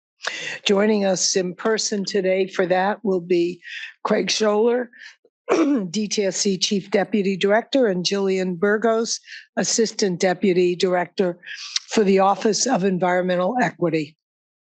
Joining us virtually is Patricia Ochoa, the manager for CVCI with Site Mitigation and Restoration Program. After their presentations, we'll have a board discussion, and then we will invite public comment. The subcommittee's analysis has been prepared into a report, which is currently in public review draft. We will be voting to accept the subcommittee report today, while board staff will continue to receive input from board members and the public over the next 2 weeks.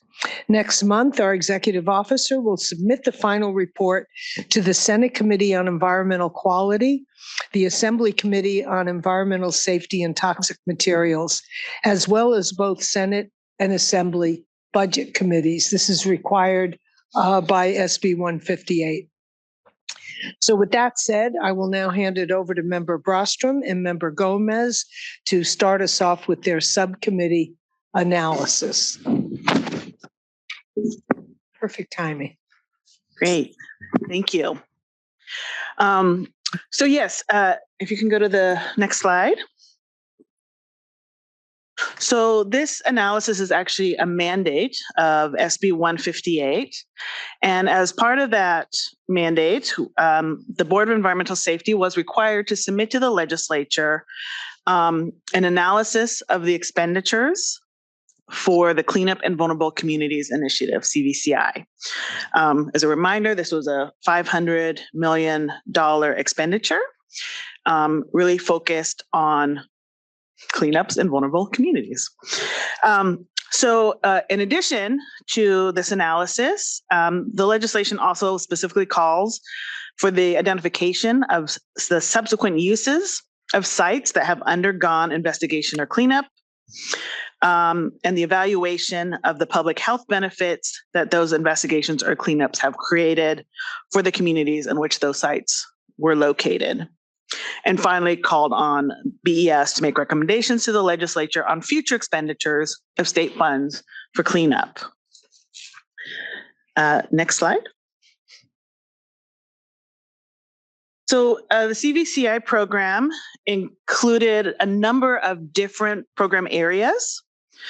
The first of which is the discovery and enforcement. This is an initiative that largely had a focus on dry cleaner sites for its initial years. There's also some expenditure for orphan site cleanup. There was a permit process for members of the public to alert DTSC to suspected contamination, and then also a provision for community benefit agreements as part of this program. And I'll just note that I'm going to stay pretty high level here. You can read our report where we dive into more detail about each of these program areas. But this is just setting the stage. We're also going to hear from DTSC in just a little bit, where you can see the deeper dive on, the figures and statistics. The next program is Equitable Community Revitalization Grant. And I'm going to go through each of these with a different slide. So we'll go into that a little bit more. There's also a workforce development component, and finally technical assistance grants. So those are the programs that we evaluated with a focus on the first two. So a focus on discovery and enforcement and the equitable community revitalization grants, as those two programs receive the bulk of the funding. Next slide. So before I dive in, I think it's important to give context for why this program was adopted and what, the problem statement. And so just a little bit of background on site contamination in California. There's around 15,000 known contaminated sites in California, but there's many, many more unknown brownfield sites in California. So past estimates have put it at between 150 to 200,000 potentially contaminated sites across California. And, when we talk about brownfields, we're talking about sites that have the potential for contamination. So they may or may not, but there's some cloud or suspicion based on past historical use, that would be an impediment to reusing that site without some further investigation. We do know that brownfield sites are disproportionately located in neighborhoods that have lower average incomes and more people of color. So this is more prominent in EJ communities. And also that these sites may pose a risk to nearby populations and people who may use these sites in the future if they're not properly remediated. So I think the takeaway from this slide is that we have a big problem in California in terms of the number of sites that, we haven't as a state really, grappled with in terms of how are we going to get more of these sites back into beneficial reuse in a way that really centers the needs of the communities that they're located in. Okay, so with that, we'll go to the next slide. So the ECRG, the Equitable Community Revitalization Grant is one program that was meant to start dealing with that problem of these brownfield sites. During round one of the ECRG grant program, DTSC funded 29 site-specific cleanups, 21 site-specific investigations, and 8 community-wide assessments. And I think DTSC will go into a little bit more depth in terms of what each of those means. Good boy. Good job.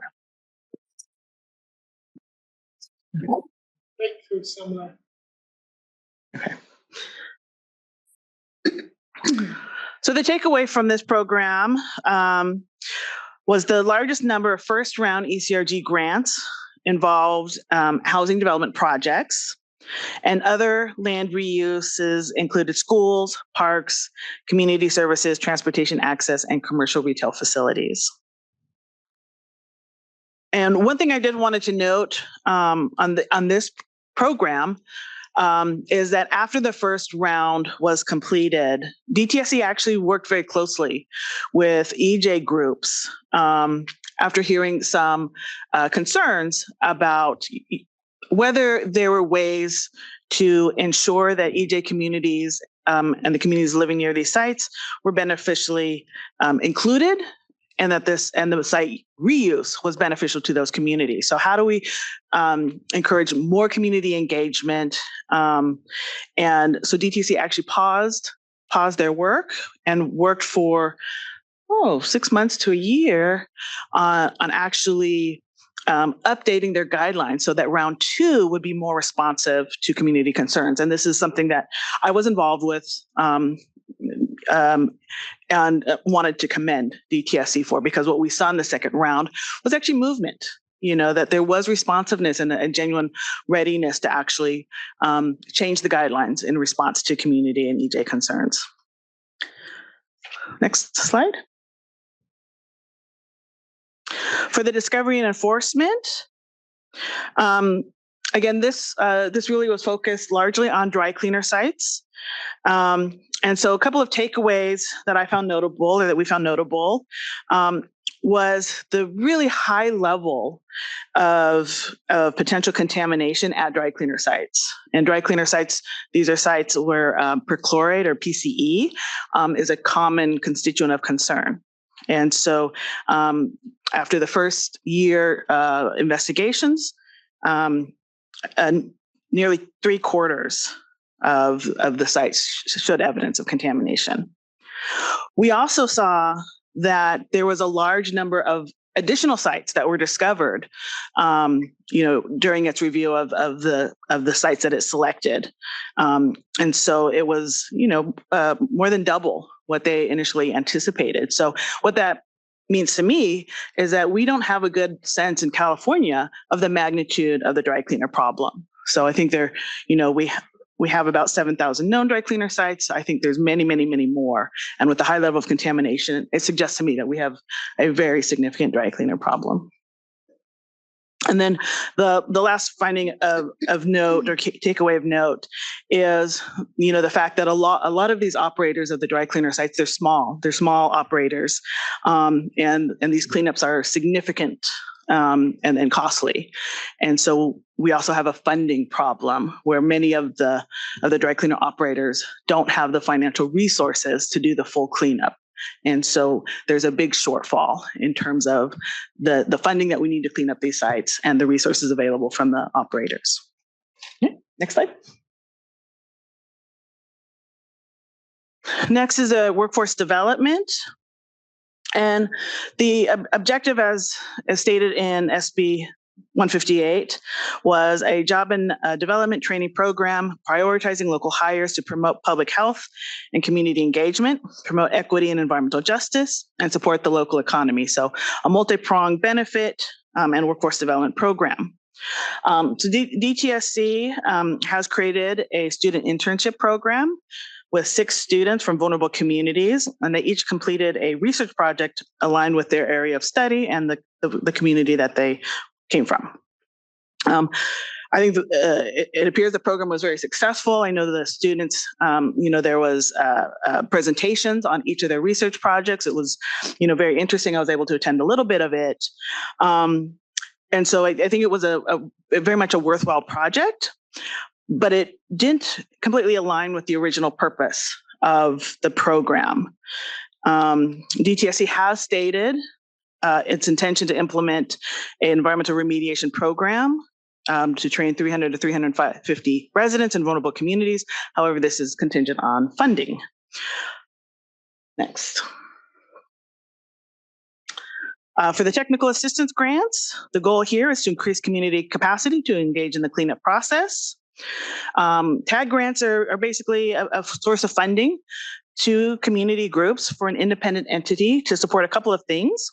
This independent expert can support the creation or interpretation on the nature of a hazard or potential release of hazardous material. It can interpret information produced as part of a site investigation or response action, or it can pay for confirmation sampling related to a release or potential release. DTSC has to date received 8 applications, as well as 11 letters of intent to submit. And I think its goal was 20 recipients in its first year, and 5 applications are currently in progress. So there's been movement on that, and as I heard earlier today, this is still an open process.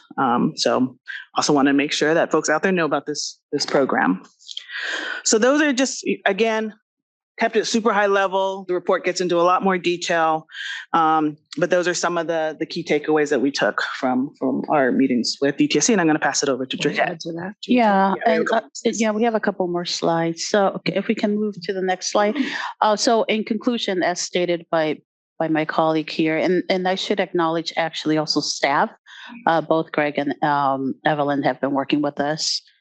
There was tons of work that we had to connect with staff to get all the information to be able to grapple with how we were going to approach this. So they did a lot of work for us as well. So in conclusion, as stated by Ingrid, the magnitude of this program is pretty significant, specifically because, as she stated at the beginning, there's quite a few, there's a lot of sites that we need to address. And unfortunately, a lot of these sites are in vulnerable communities. People are getting impacted, possibly. Their environment, their well-being is getting impacted just by the mere fact that it's near their homes. So the significance and really making sure that there is an ability to correct the wrongdoings is really critical, which overall this program is set to do. But unfortunately, it takes resources to do that. And although it did receive a lot of money when the bill was created, it also got impacted in recent budget years. So there's money was given, now money has been taken, and money is needed to be able to complete and do the necessary work to be successful. So that's pretty important to highlight. Then if we can go to the next slide. So just overall, in conclusion, because it comes back to really having a long-term funding stream to ensure that this program can meet its fulfill the intention as stated at the beginning, to be able to get to all the areas that were identified as the needs or adjusted, right? The other piece that we didn't pull out, but we are making reference in the report in relation to ECRG. It's a program that is based on reimbursement. So as staff is getting input from EJ community groups, that tends to be a little bit of a hurdle as well, because some organizations that they don't have a magnitude of a budget, they're not able to cover to get reimbursed. So hopefully that can be addressed. And then the other piece, as Ingrid stated, this is supposed to address the public health. I think one thing, and the idea is that by taking contamination, cleaning up some of these sites, creating all these benefits, you're getting to improving the public health. But I think quantifying it from the beginning or establishing a way to evaluate that from staff, right now it's not established, that would benefit really to create a strong narrative to go after resources. It could benefit the program as well. So that concludes our presentation. Thank you for that. And thank you for the deep dive on this. As I said earlier, this analysis needs to go to the legislature, so we're in that process of arriving at that. Thank you both, Ingrid and Georgette. And now we'll hear from Craig Scholler. Hi, everybody. I'm going to try to move this up a little bit. Yes.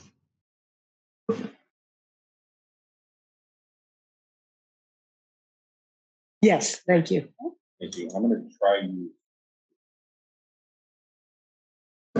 If it works. Okay. Hi, everybody. Thank you for having me today. I'm Craig Scholler. Try to get closer to this thing.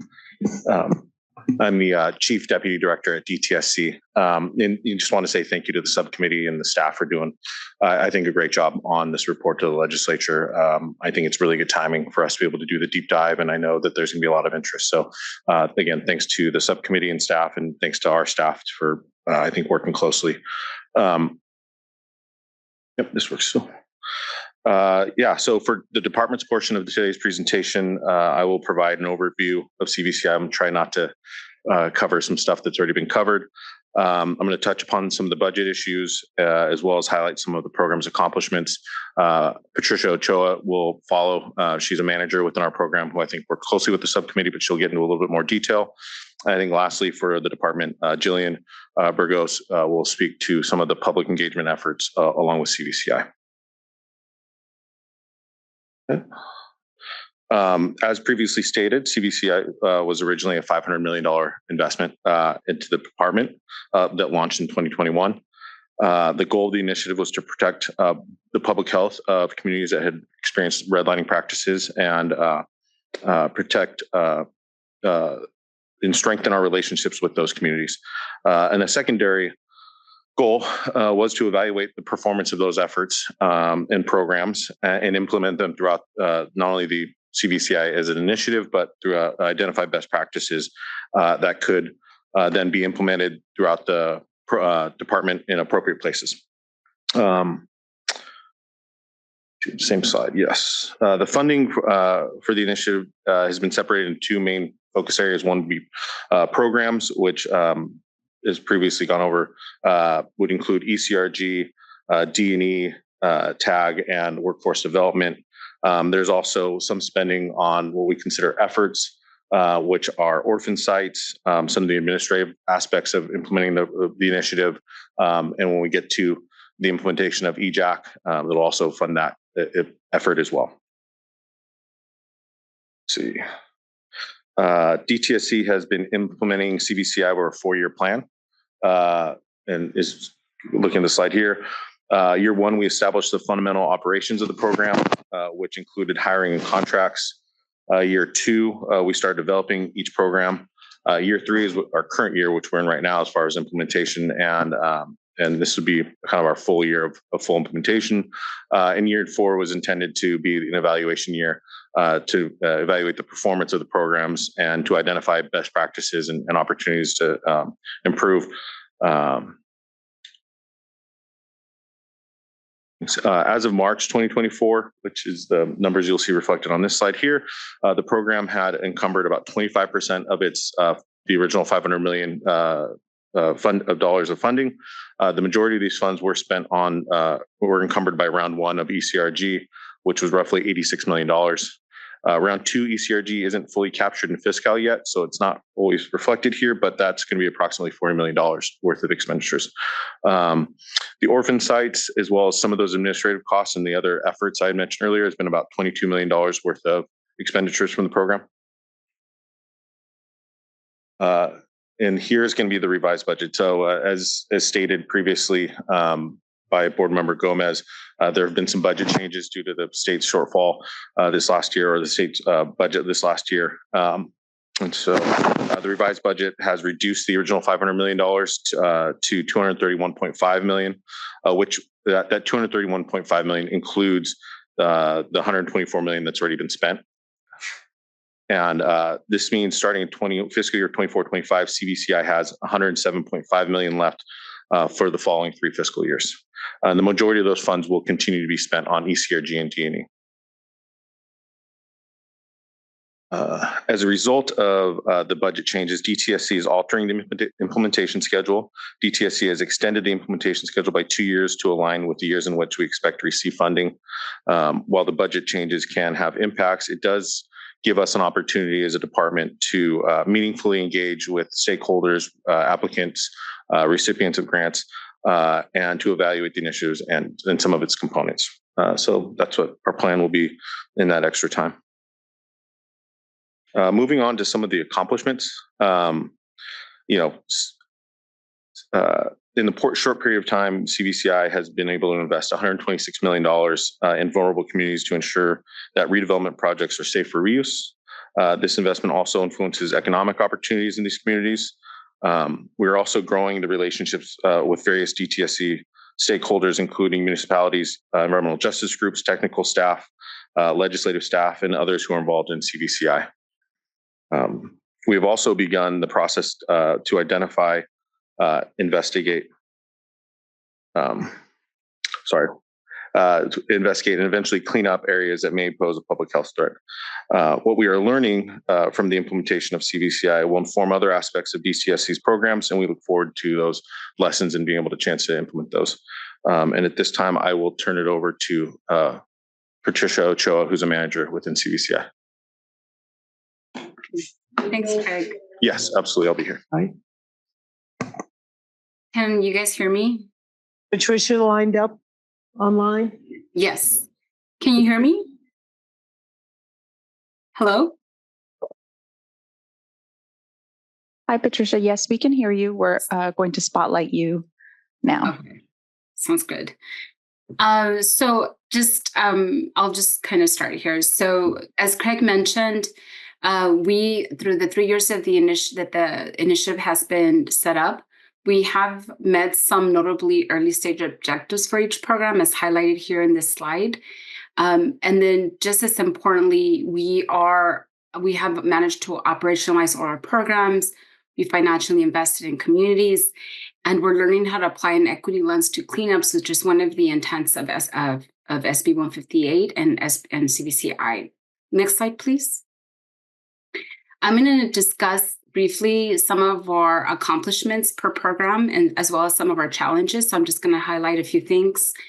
ECRG is our largest funded program, as has been mentioned, and it has been successful in distributing 89 grants to 51 cities through the implementation of its 2 rounds. And like Ingrid mentioned earlier, round 1 and round 2 differed, and that round 2 aligned the distribution of its funds to EJ principles, which is seen in the distribution of grants that were awarded per round. And I'll discuss later on in the presentation, like what this distribution means and why. But what I want to highlight in this slide is that in round 1 and in round 2, cleanups grants have been the program has invested the majority of its funding towards cleanups. In round 1, the program awarded $55 million towards cleanups, and in round 2, $20 million. For both of these rounds, it's about 50% of the funding distributed. And the other thing I want to highlight is that in both instances and in both rounds, environmental investigations continue to be the type of funding or the most requested funding grant that is being that communities are applying to. And so what we translate this to is telling us that vulnerable communities need these funds because they want to address contamination that they're seeing on a lot of the sites that are in their communities, and ECRG is meeting that need. Next slide, please. Another, in both rounds, what DTSC has observed is that the investment of these funds that are going through ECRG is that communities are seeing a shift in their land use. Right here, you have 2 charts before you. One is the chart above is the current end use, and the chart below is the proposed end use.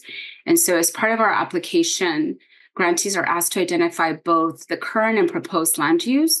And what we can see is that what was once fallow or formal industrial land is now being seen through the communities are seeing this land as an opportunity to change the land use to housing, open spaces, commercial use. So this is a benefit that we're seeing in round 1 and round 2. I've just highlighted the most frequently end uses that are being mentioned by the applicants. So you can kind of see that shift. And just round 2 is the orange and round 1 is the blue, just to kind of show you where things line up. Next slide. This slide presents 2 projects that were funded through ECRG.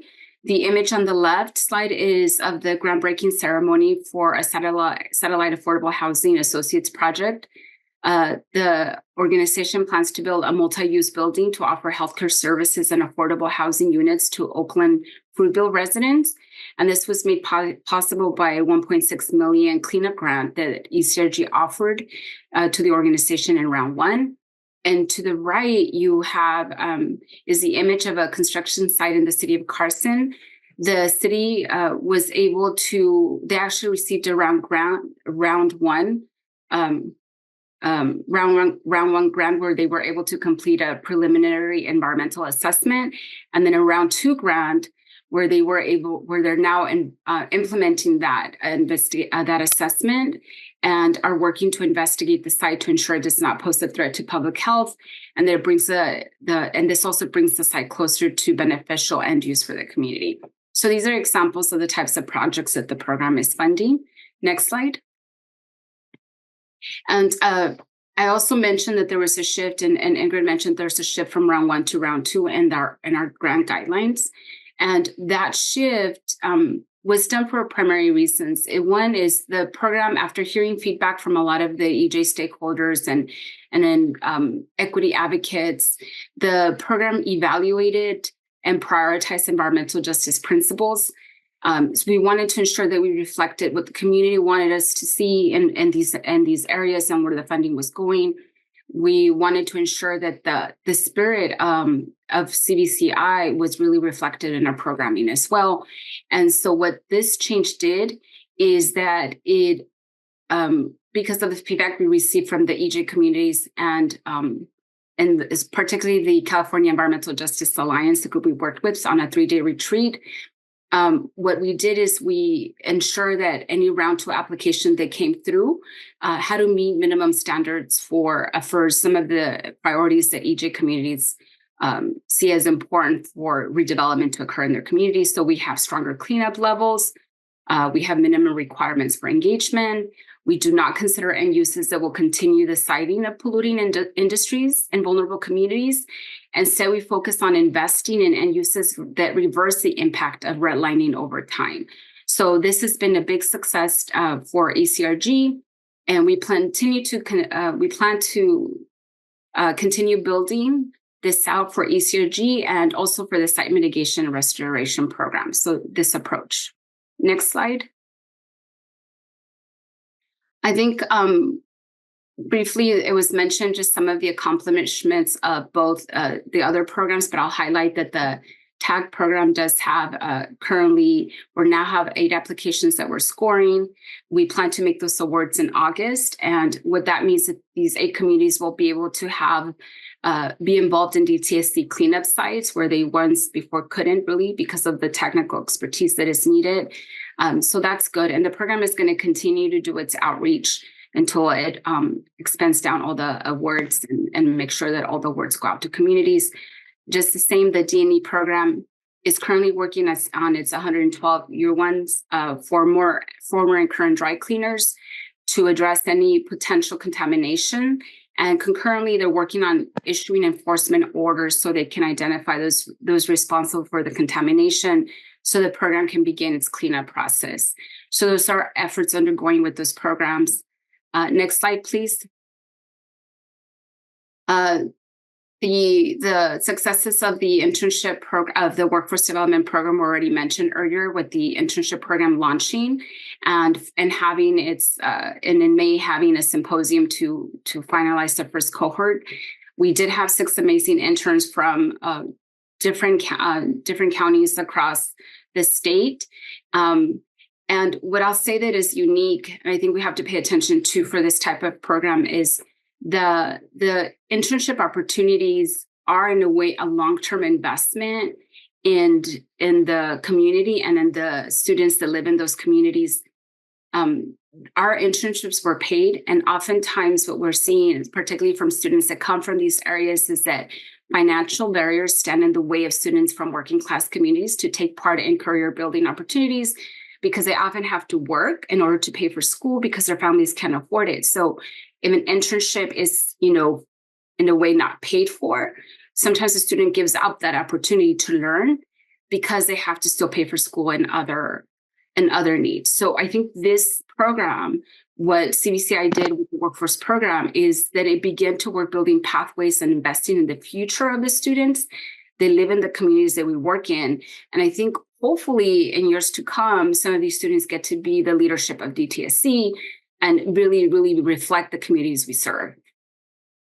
I will say the program is, like mentioned, continuing to look at its training component.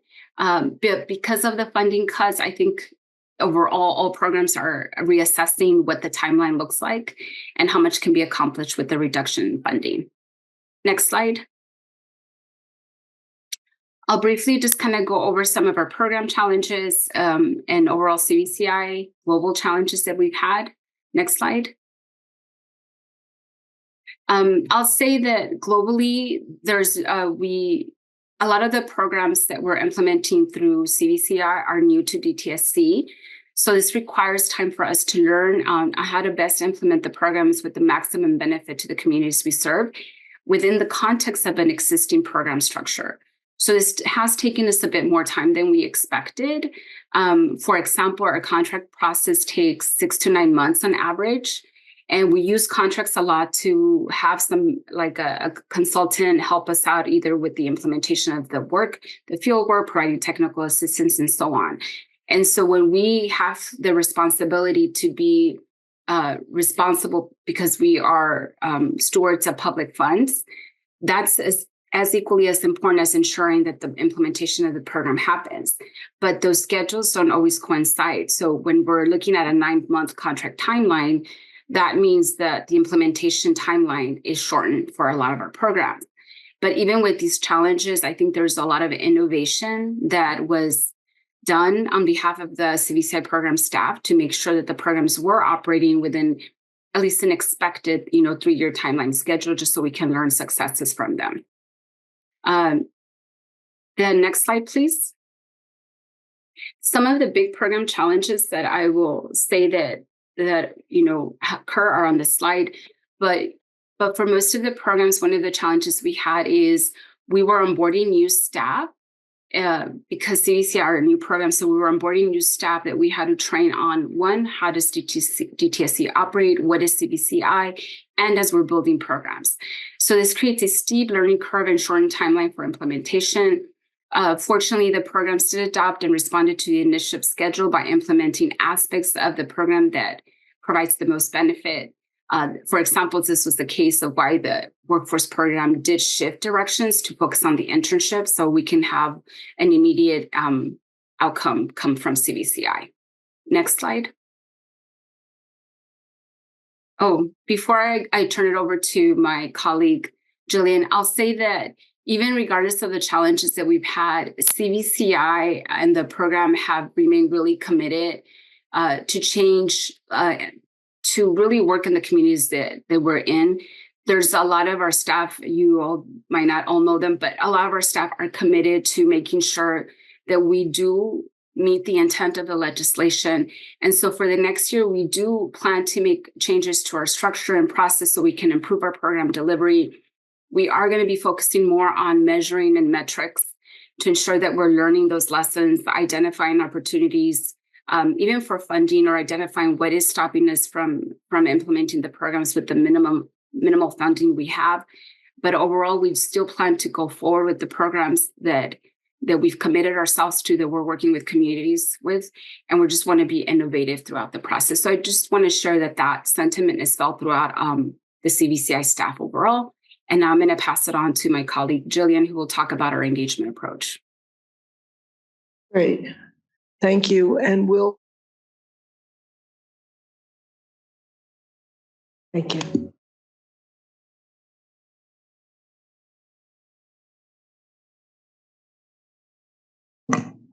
Thank you. Hello, I'm Jillian Burgos. I am the Assistant Deputy Director of the Office of Environmental Equity here at DTSC. I want to start this off by just saying that the CVCI engagement team embraces transparency, inclusivity, and cultural competency to foster collaboration through its core programs and the communities we serve. At the heart of DTSC initiatives is a deep commitment to engaging and empowering local communities. And we believe sustainable change can only happen when we create systems where programs and processes are able to reach target audiences, when process includes continual assessment of outcomes, and when there is space for stakeholders to share feedback and engage with the programs. We have dedicated teams working statewide to continuously evolve with the communities in regulatory and non-regulatory engagement. Today, I will provide some of those examples of how we are putting that into practice. So in order to do this work, we have 4 pillars that we use to meet our goals. The first I'm going to talk about is community-focused strategies. The engagement team partners with CVCI core teams to gather community input during the design and program evaluation phases. Examples of this are like think tanks, where we've hosted retreats, community environmental health assessments, and symposiums to share information and receive feedback. We believe in using a data-driven approach. So we use data tools to identify communities that need outreach. Some of the data tools we use are CalEnviroScreen, the EPA Environmental Justice Screening and Mapping Tools, Census Track, but we're also including qualitative data in this. So we're using in-person surveys to build a better understanding of the needs of communities we're working in. For programs like Discovery and Enforcement, we found a lot of value in having discussions with business owners, local offices, and residents of the surrounding sites. So the survey data that we're using, or that we found it to be very useful, especially in how we prepare our engagement approach.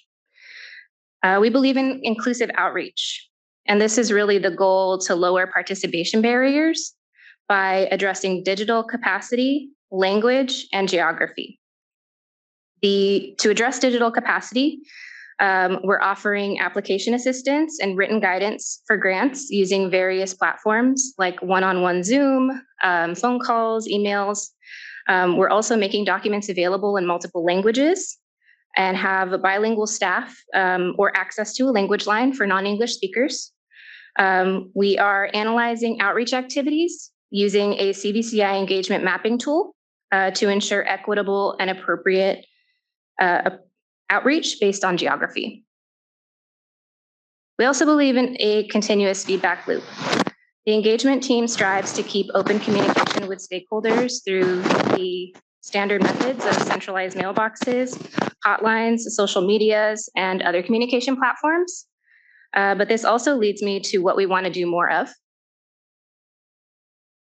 In looking ahead at CVCI engagement, the team is analyzing program design and how we improve that feedback loop in communication.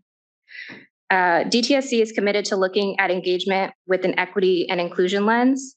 To do that, there are 2 main areas that we really want to focus on in the upcoming year for CVCI. This includes fostering community partnerships, enhancing access and communication. And the ways we're trying to do this is by collaborating with local cultural and linguistic centers, community organization and EJ groups. We want to develop internal collaborative opportunities across DTSC so all programs can engage in EJ networks and communities. We want to train staff, or we've actually started training staff in plain language, and we want to enhance that training. So what we're really hoping at achieving through these practices is to meet the real needs of the communities we serve and provide meaningful partnerships with two-way communication. And this sort of leads me into not just looking at what the engagement team has planned for the future, but also what are some of the CVCI goals overall. So for the next year, CVCI is going to continue to implement its program and evaluate the processes and adopt practices that work. Throughout the process, we will continue to meet with partners and stakeholders to ensure we are addressing contamination in vulnerable communities. And this concludes our presentation. I'll pass it back over to the board. Thank you. Thank you very much. If you want to hang out there, are there questions from board members to any of our three presenters? Thank you. My question is about what your North Star metrics are from an outcome perspective. So throughout the presentation, I heard things like maybe a number of grant dollars distributed, number of outreach events, number of applications you received, and so on. I think those are great output metrics, but do you have some North Star outcome metrics, like maybe the land use converted for active use might be one, like North Star metric? Do you have anything that you can speak to in terms of these North Star success metrics for CBCI? Can I answer that? I was going to see if there's anybody on the line. We have a couple of panelists on the line that may be able to speak to that more. Yes. Can I answer that? Yeah. Okay. That's a really great question, and it's a question that we've been asking ourselves for a while now. Primarily because we want to hit the metrics that really look at public health and improving public health, and like what we talk about, community benefits to communities. So those are really broad.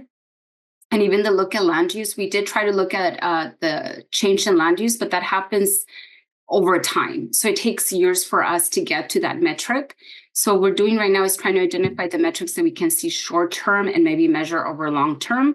So some of the land use changes is one of them. We're just trying to get better at how we hone that down, because every city has a different land use plan as well. Separately, for protecting public health, we are looking at not just, for example, the acres that we cleared during our investigation process. We're trying to look at contamination found and maybe levels of risk, and figuring out a way to reduce, like how we reduce that and what does the reduction level look like over time. But these are new concepts to us. So a specific type of metric, we don't have that. And that's what we're planning to build in the next year. Patty, thank you for that. This is just for you as well as the other panelists on Zoom. We're having a really hard time hearing you all here. So if you can just speak your loudest, that would be great. It's something with the speaker system here. It's really hard to capture the Zoom folks. So going forward, if you can just speak a little louder, that would be great. Okay.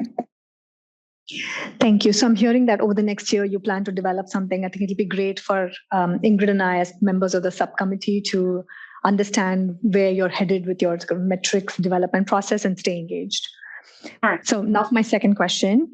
It seems to me that you've mobilized around a lot of programs and initiatives that will mature over several years to come and start to maybe yield some benefits by way of outcomes.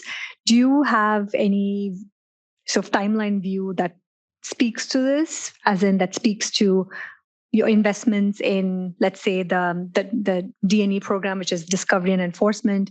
You are mobilizing in year 1, but you expect to see returns in like year 5 from now. Like holistically, is there a timeline view so that the idea here is to signal to stakeholders and communities when you expect to see the benefits of all these CBCI investments?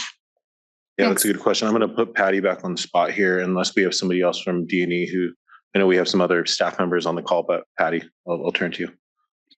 I'll say that is a great question. And we are trying to figure out what that investment will come in. It's sometimes hard for us to gauge when we will see the return on investment when we issue an enforcement order, when we expect those funds to come in, primarily because every site is different. So what we're hoping to learn is by having a magnitude of sites that we can start to evaluate, we will be better able to project what that return of investment is moving forward. So it is ongoing. But do we have a specific timeline now? I think is something in the works, and we can definitely communicate where we are in that development as we continue.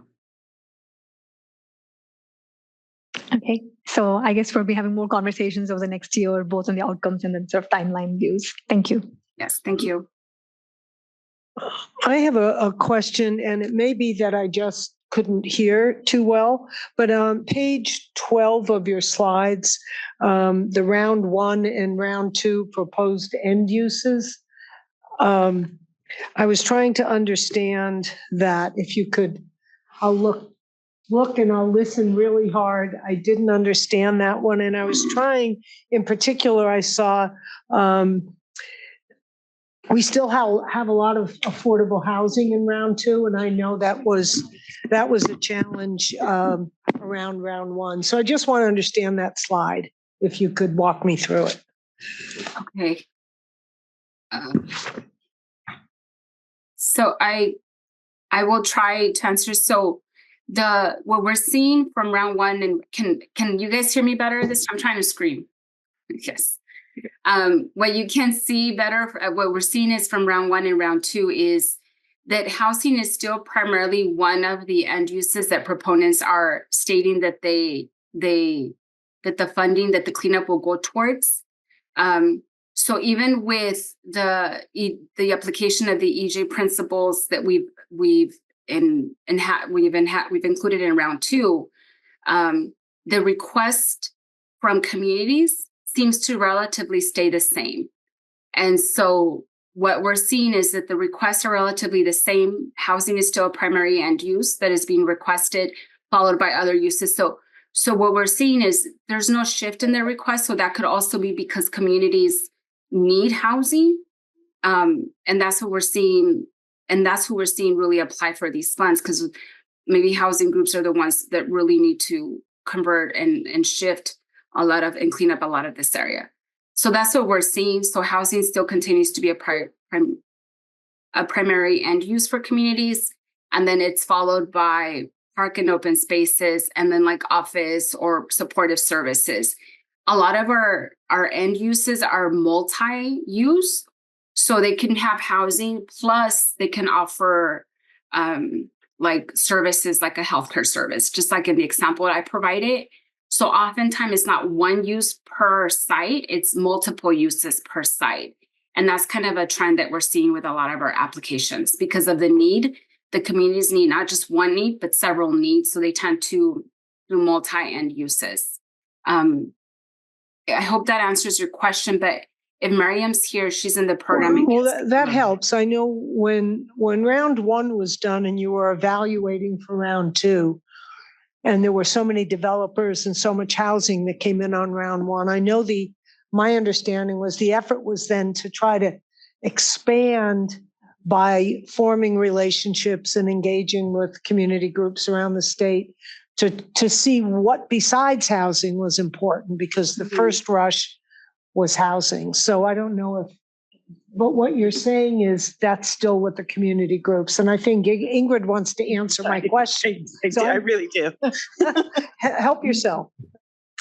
Yeah, as somebody who really got into the weeds about what is the role of housing in ECRG, and it's in our report a little bit, but there was quite a few questions when we passed SB 158 about whether the funding should be prioritized for housing, which is the original version of the bill. Versus concerns about putting housing on potentially formerly contaminated land. And, with some of the concerns about site remediation, the use of caps, and things like that, there were real question marks. And so ultimately, we moved the language from prioritizing housing to just being silent on it. And indeed, housing really rose to the top. And there is a very big need for housing in the state. But those questions about, when is it appropriate to use housing on contaminated land, we dove into that in the pause time period, and we put some restrictions on the use of concrete caps and things like that, which I think probably did make it harder to apply for housing projects. But I want to say, like, one thing that really became clear to me as somebody who worked with a lot of communities is that there's really continues to be very big barriers for like community-based organizations to use this funding, because you need property. Mm-hmm. You can only clean up property if you have access or ownership. And so that continues to be a pretty significant barrier. So you still are getting a lot of, more municipalities applying. You don't see that many community-based organizations able to access brownfield redevelopment funds, both DTSC and EPA. So I think that is the space for a larger conversation, because I think if you really had the community-based organizations driving the beneficial reuse decisions, you would definitely see a shift from housing to other uses. But again, until we can really figure out that barrier with property ownership or access, a lot of these decisions are going to be driven by those that have property ownership. Well, both of those, all these answers really helped me understand that better, because I was expecting to see something different. And I wanted to understand why. So thank you for that. Craig, did you want to add to that? No, I think that was helpful. So I appreciate Board Member Brostrom's comments. Great. Do we have other board member questions? I know the whole board we have Alexis has her hand up, the virtual hand.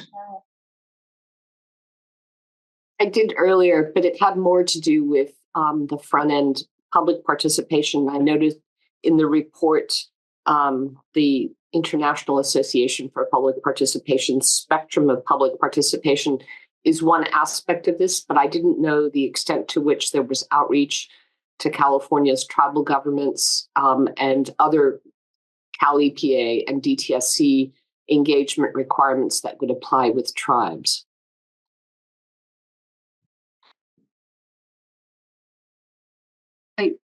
If Jillian's there, I'll let her answer. If not, someone from public participation, if you can answer. I don't know if Serlene Grant is on. She can jump in. If not, Jillian's here. Okay.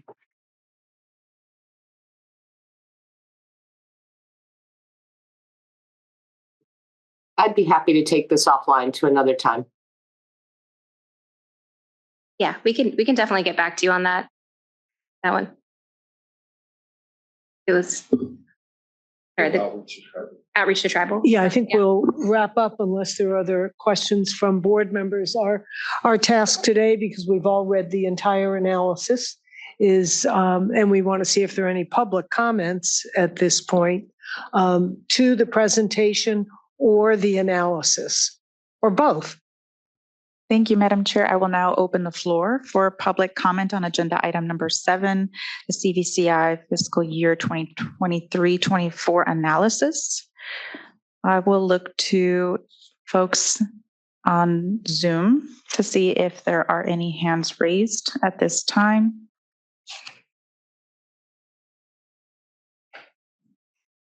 I don't see any hands raised. I'll look to our in-person participants. Anyone that would like to comment on the CVCI analysis agenda item?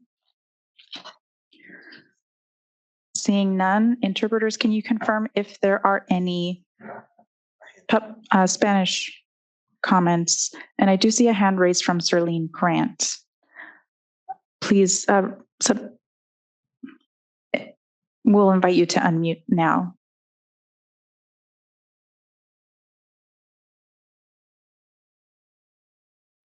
Yes, hi, good afternoon. I heard the comments and I did hear that you'll take it offline, so we can do this offline, but I did want to acknowledge that I was here and I heard the comments.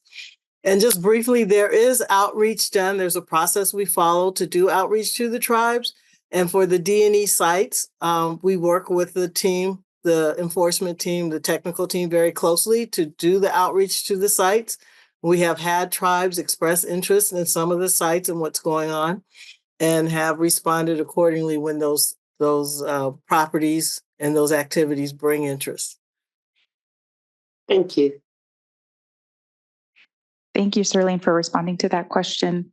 I'll take another quick poll here. This is the last call for public comment on agenda item number 7. I also did receive confirmation from our Spanish phone line that there are no Spanish comments. Taking another look on Zoom and in person, there are no hands raised. So I will now close public comment period for this agenda item. Back to you, Madam Chair. Oh, actually, we are set for a 10-minute break. Would you like to call for a 10-minute break? I think we're going to do a vote first. That's right. Okay. Thank you. Okay, so hearing the presentations, reading the report, do we have a motion to approve the CVCI analysis to submit to the legislature, various committees and individuals in August. Do we have a motion to that effect from either subcommittee or any other member? Okay, I think Ingrid Brostrom is moving. Do we have a second? I can second. Sushma Bhatia seconded. Do we have any further board discussion or any amendments that any board members want to offer? Alexis?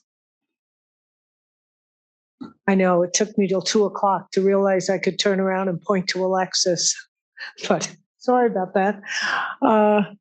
Okay, will you call the roll, please? Absolutely. Thank you. Sushma Bhatia, Yes. Aye. Ingrid Brostrom, Aye. Georgette Gomez, Yes. Alexis Strauss-Hacker, Aye. Jeannie Rizzo. Aye. That is 5 ayes to approve the board's 2024 CVCI analysis. Thank you so much, members. Madam Chair, it is now 2:08. Would you like to call for a 10-minute break now? Yes, we'll take a 10-minute break. Thank you. Okay, welcome back, everyone. It is now 2:20, and we actually are ahead of schedule, but I don't think anybody minds that. Do we have a quorum, Evelyn? Thank you, Madam Chair. We do maintain a quorum with all members present and Vice Chair Hacker participating remotely. Next slide. Oh. Thank you, Evelyn. And thank you, Alexis, for hanging in all day. And now I'm going to turn this over to you. And I know we'll do our best to hear you. And if we don't, we'll raise our hands. So I'm sorry we have to ask you to speak up as much as you can. We will hear from you and you will introduce the rest of the group presenting. So thank you. My pleasure, Madam Chair. How's the volume? How's the volume so far? We can hear you, Alexis. You're good. Okay. Well, with my colleague Greg Forrest and Linda Ocampo, who respectively serve as board counsel and our senior board engineer, we'd like to present an item relating to the board's permit appeals mandate. We'd like to introduce this topic to our board members, to staff, and to those participating in the room and via Zoom. And this item will then be taken up for further action at our August meeting. As I noted, an important part of our board's mandate is to hear and decide appeals of hazardous waste facility permits. And I've worked with our Board of Environmental Safety team, and they have conferred with DTSC over the years and through our workshops to establish the procedures and separately the regulations for the permit appeal process. During our very first year, we held workshops and completed the rulemaking process. And in subsequent months and years, we have handled 2 hazardous waste facility permit appeals. Now, with that experience, we've reached a point where we thought it would be appropriate to revisit some of those administrative procedures in our 2 standing orders. And so working with board counsel Greg Forrest and senior board engineer Linda Ocampo, we are proposing to document as well our protocol for the board staff's communication with DTSC's permitting division while an appeal is pending. This is exclusively the province of the Board of Environmental Safety staff and DTSC, and does not include, and we'll get to that, does not anticipate board members being in that dialogue. We are also considering changes to the 2 standing orders for permit appeals. Let me start with the communications protocol. During our years of working on the first 2 permit appeals, there were times that we needed further information or clarification in order for the board to perform its mandated function. In addition, many of you are aware that the board members we board members are subject to a prohibition on ex parte communication. So board members, as you know, are not allowed to have off-the-record communications with appeal parties while an appeal is pending. Nonetheless, at the same time, procedural issues come up during the appeal process that call for our staff to coordinate with staff in the permitting division at DTSC. So to help us keep the permitting process moving along, we've developed a communication protocol for DTSC and BES staff to observe. And this helps us coordinate with staff from the permitting division and perhaps also Office of Legal Counsel to compile the administrative record and handle other administrative issues that come up during appeals. And so now if I could turn to our board counsel, Greg Forrest, and board engineer, Linda Ocampo, to discuss the standing orders. Greg? Thank you very much, board member. For the board members present in the room, I did print off some copies of these materials. They appeared in your packets, but if you need a hard copy and you want to follow along, I have some extra copies here. So as Vice Chair Strauss-Hacker mentioned, the board adopted regulations for its permit appeals process last year. And in addition to the regulations, we also adopted a set of rules for permit appeals, 2 sets of rules that appear in 2 standing orders. So I'm going to talk about those standing orders and some revisions that we're proposing to make to those standing orders. We have some time now, since we're not actually handling appeals at the moment. We thought this would be a good opportunity to revisit some of these standards. So the first set of rules are in Standing Order 2301, which establish rules for the administration of appeals. These really sort of get into the weeds of the permit appeals process, detailing matters such as the timing for filing briefs, the page length for briefs, and the process to compile the administrative record. At this point, we're considering making 3 main changes to the standing order, which we're going to renumber 2401.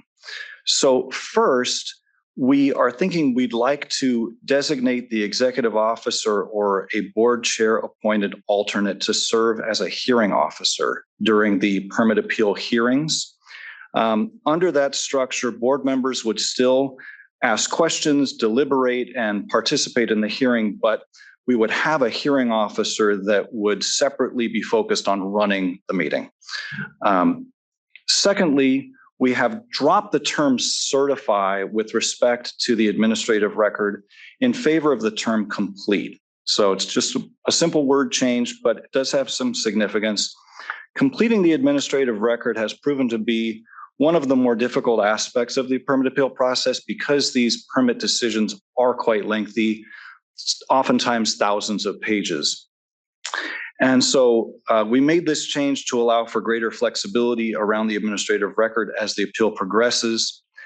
The concept of certifying the administrative record is one that really comes out of the judicial process. So when there's a lawsuit filed challenging an agency decision, the agency certifies the administrative record to the court.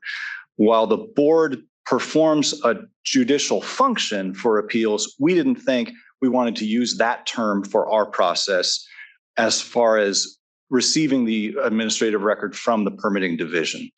We'd rather use the term complete since it connotes something that's not quite as locked in as you would have with a certification. So kind of a minor change, but an important one. Third, we've included an appendix which details specific elements of the administrative record that we'd like to include. I'm going to leave that for our engineer, Linda Ocampo, to discuss. She's going to get into a little more detail on that. That's also an important aspect of this. So those are really the 3 main changes we're considering or suggesting for the permit appeals standing order 2401 that deals with the permit appeals rules, the administrative rules. The second standing order deals with public hearings. And we're really considering 4 main changes to that standing order. First, we've increased the time for submitting slides ahead of the hearing from 10 calendar days to 10 business days. This gives the board members and parties to the appeal a little more time to review those slides before the hearing. So a slight change there. Second, we've made some adjustments to the standards governing evidence. These are informal hearings that we're conducting, so strict rules of evidence do not apply to our hearings. And we definitely want to keep the information in the presentations that are provided to the board tied to materials in the administrative record. But the language that we have in the current order is awfully strict. We felt that the standing order needed to be a little more flexible to better accommodate public participation. So we're proposing some tweaks to language there. Third, we're proposing to remove a paragraph dealing with the timing of questions from board members. The purpose of this revision is not to limit the ability of board members to ask questions at all. I don't want to give the wrong impression about that. Certainly board members are going to continue to ask questions, and we expect that the conduct of those hearings is probably going to follow the same pattern that it has, and probably going to look a lot like what we say in that order. We just didn't think we needed to document that in an order. We think that's more of a sort of a custom that the board will follow. Fourth, we've simplified the procedure for adopting the final order after the appeal has been decided. So under the new standard that we're proposing, a little bit simpler. We're going to have the board decide the appeal, decide all the issues in the appeal, give direction to the parties as far as how those issues are resolved, and then give direction to staff to prepare the final order. So the staff would prepare the final order within 30 days. A little simpler process than what we currently have in the order. The way it's written right now, it's a little more complicated. It has the parties at times perhaps returning to the board at a subsequent meeting. We just thought we've rather than locking us into having something that comes back in multiple iterations, it would be simpler to just decide the appeal, give that direction, have the final order go out, and then if the parties come back or if there's further remand instructions, that those will just be built into the final order. So those are really the main changes to the standing orders. My objective here was just to give you a brief overview of those. I'd really like to now pass it over to Linda Ocampo, our senior engineer. She's going to talk a little bit more about the administrative record. Thank you, Greg. Thanks, Greg. As Greg mentioned, we have added an appendix to Standing Order 2401 with a set of contents for the administrative record. We felt this was necessary because the contents of the administrative record are not entirely clear from the regulations. For example, the regulations that specify the contents of the administrative record include a catch-all category that's labeled Other Documents Contained in the Supporting File. It's quite vague.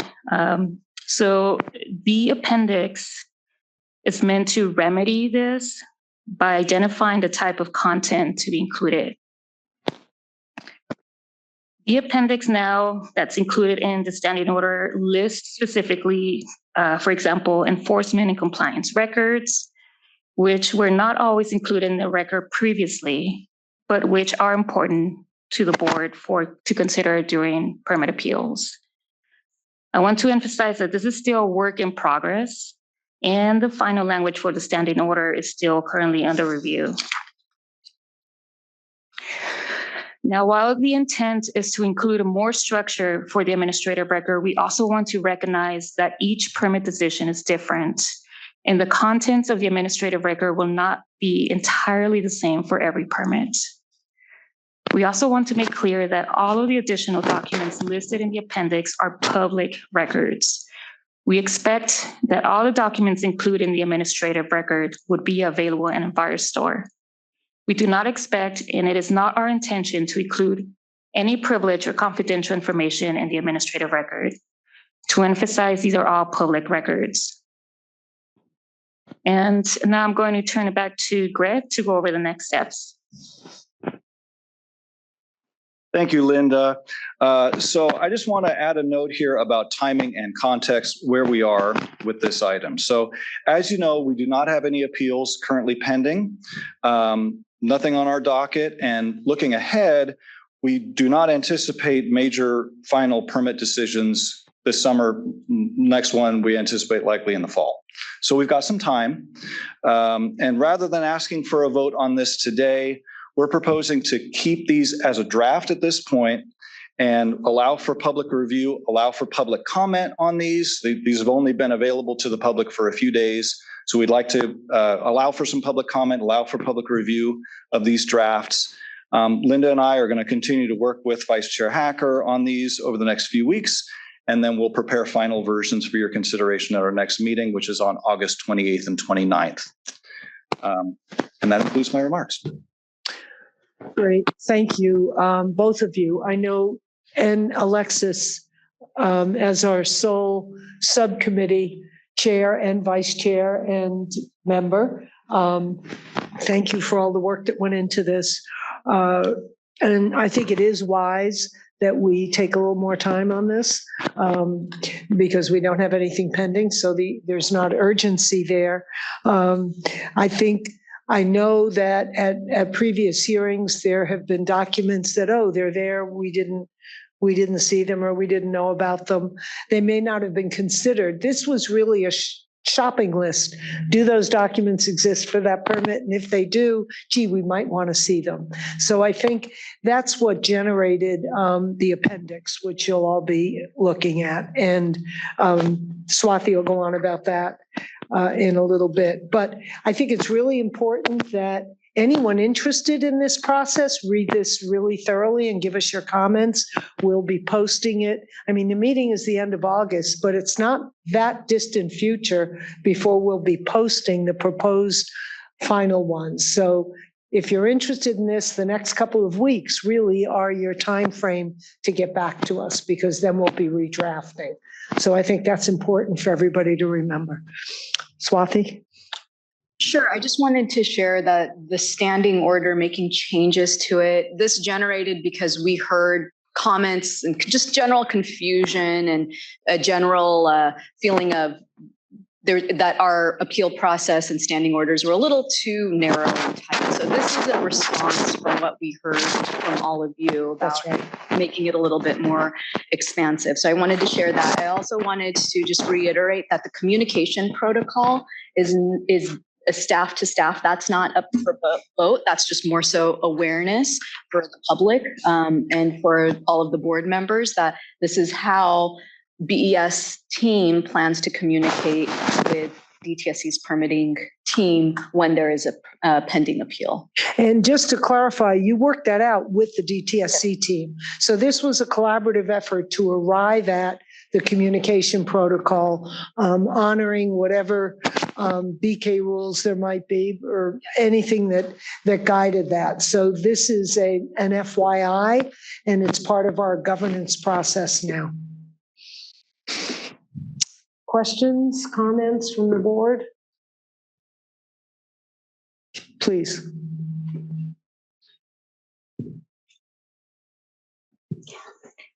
Thank you for this, Greg. My first question is about the administrative record. You talked about changing the language from certified to complete. Do we still designate a administrative record as complete? Yes. Okay. So if that's the case, I'm thinking about a hypothetical scenario where, as the board members review the administrative record, if we find references to materials that are outside of the administrative record, do we still have the option to request those materials be added to the administrative record? Or at that point, once the designation is complete, do we no longer have the capacity to add something?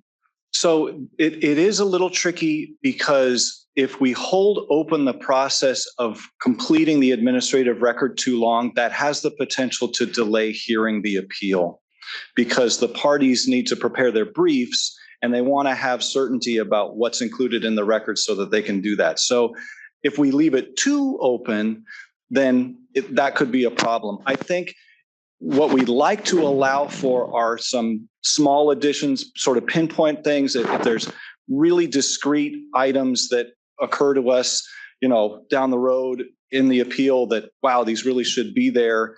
Yes, I think we want to be able to include those, but we have to be a little cognizant of fairness to the parties and not, having to sort of restart the clock on the appeal as we add new material. This is helpful. I don't see us doing this as a pattern, but the idea is if there are references that we feel are critical to making a decision or running the process, then we have the option to request it. Yeah. And my hope is that by having the appendix and by having more discrete standards about what is included in the first place, that we're minimizing the risk that it will be incomplete. Thank you. If I may. Any other questions from the board? Comments, Alexis? I just wanted to reiterate that as the board decides to take up elements of an appeal, that the record that we receive from DTSC are those records that DTSC relied upon in reaching its decision.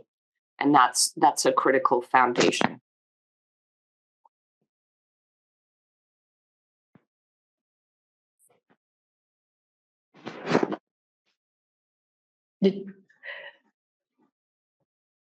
I'll just reiterate for folks who couldn't hear what Vice Chair Hacker was stating is that the administrative record are those documents that DTSC permitting used to make their decision, their draft final permit decision. So that's kind of the body of documents. And so it's just important to distinguish that that's what the administrative record is. Not their draft final, their final decision. There's a quizzical look on Member Brostrom's face, so I think I'm going to ask her to raise.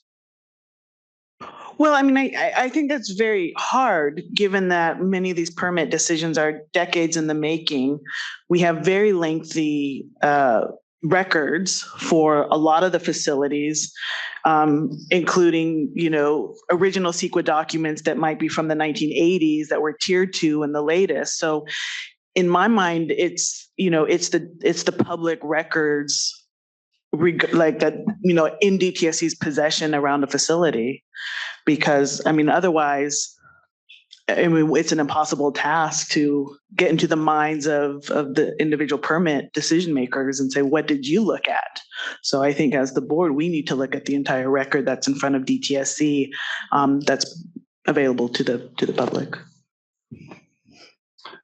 I agree. I think really the two main considerations for the administrative record, I'm going to say again, it's a really important part of the appeals process, and it's been a struggle, frankly, in past appeals to get our arms around that. And I'm anticipating some of these permit decisions coming up are going to be, like you say, decades in the making. They're probably going to be thousands of pages in length. So a couple of main considerations there is timing.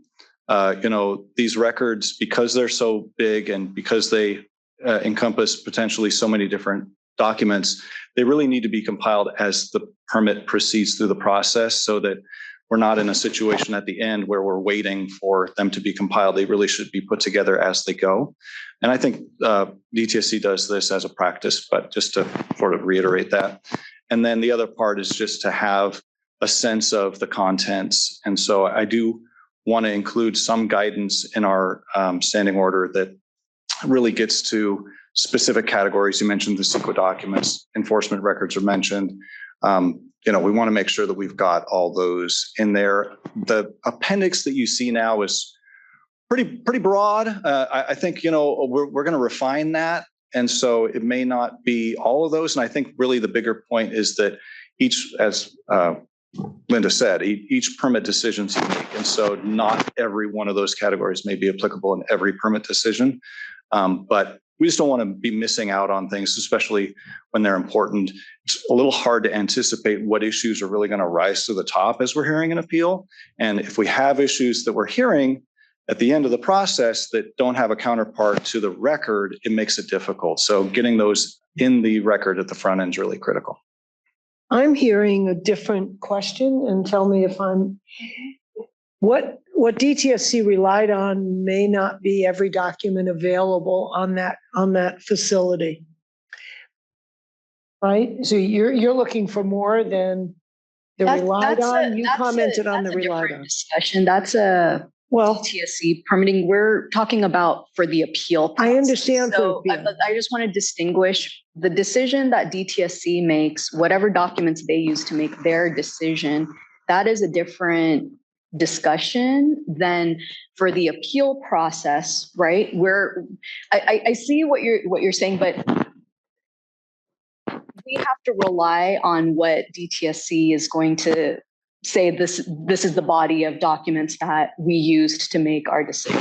I understand what he's saying. I'm saying there's a second part to it. Yeah, to me, there's a difference between DTSC saying, like, this is what we looked at versus one, what they ought to have looked at, one, and two, what information it had available to it that needs to be in the administrative record that we look at. If I can just add, I think my interpretation of your question, Ingrid, is that we want to be able to view all relevant information that may or may not be part of the administrative record that DTSC looked at in making their decision. And if you're saying the standing order just allows us to do that, then I think that answers the question. Does the standing order, to be very specific, allow us to ask for and include information that we consider relevant that may not be part of the documentation considered by DTSC in making their decision? Can you confirm that?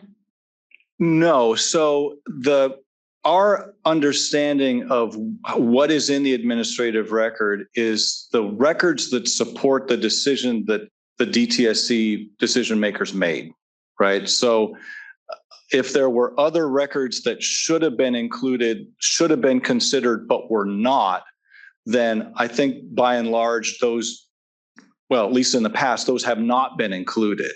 So if our desire in this is to apply a different standard to where we're including additional records that should have been included but weren't, should have been considered but weren't, then that's a departure from past practice. I'm not going to opine on whether that we can do that or not. I mean, that's sort of beyond what we were really looking at this point. I think to this point, we were really focused more on just, are we getting a complete record in terms of what they used, you know? And, you know, if there's a desire to supplement that with documents that should have been considered but weren't, then I think we would need to be more specific about that in the standing order. We don't say that right now.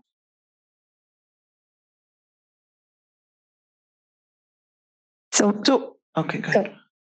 Well, I mean, hypothetically, if we're just depending on DTSC, they're giving us the records they say they considered. And let's say for whatever reason, not saying this has happened, but they leave out important compliance history documents. Well, I think clearly looking at this, the permit standards, that should be part of their consideration. And so if we just rely on what DTSC says it considered, you know, to me, there's an issue there, which is things that, you know, that are properly in front of the permit decision maker as part of like what criteria goes into making a decision. So, I mean, I don't think it's just a blanket reliance on saying, well, this is what DTSC has said it relied on, and therefore that's going to be the body that we look at.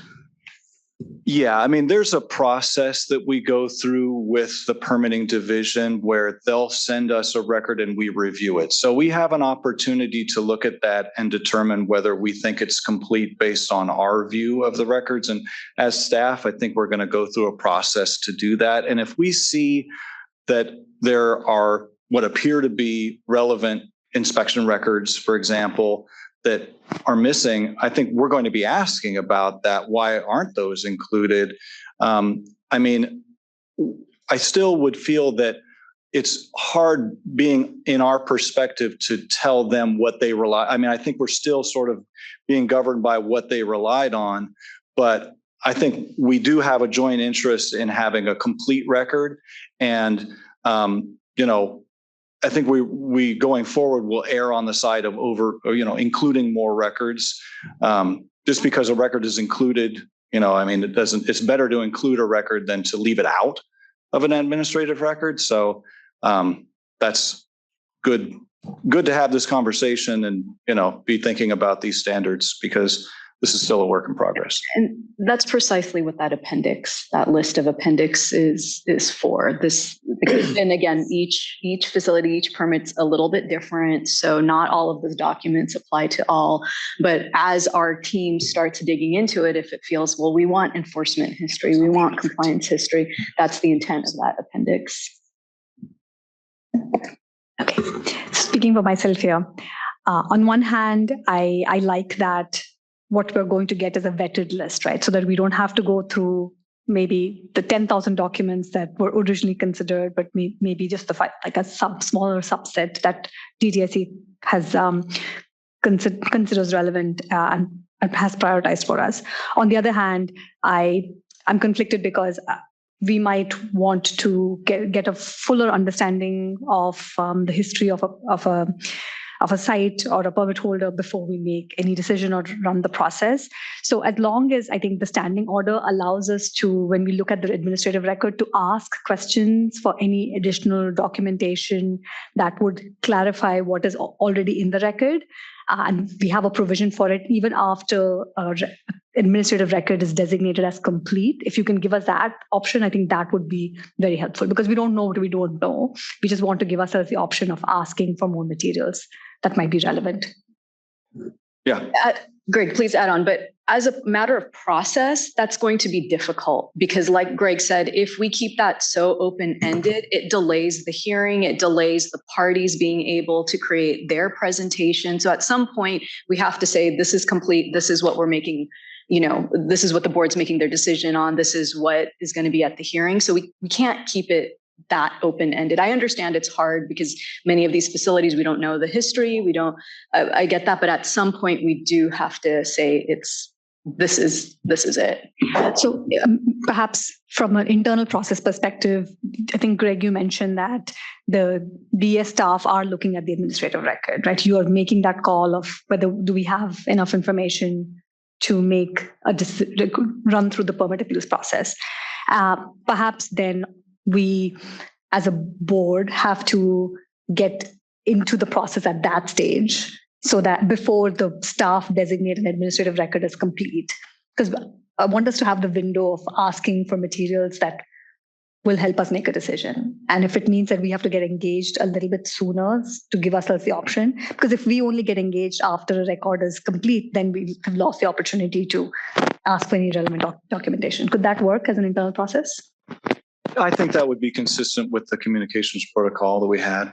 One other thing I can offer here is to point out that we have different types of decisions that come to us. So we have kind of a spectrum. And on the one hand, we could have a renewal of a facility that's been pending for 20 years, for example.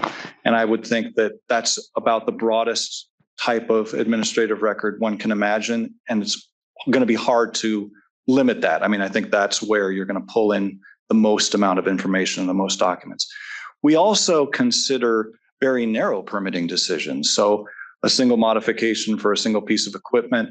I think that in those situations, we have a more limited administrative record, and it's easier because it's a shorter timeline for everyone to agree that these are the set of documents that were considered and relevant and relied upon for making that one narrow decision. So, the decision in front of us or the decision that was made often will govern the scope of this as well.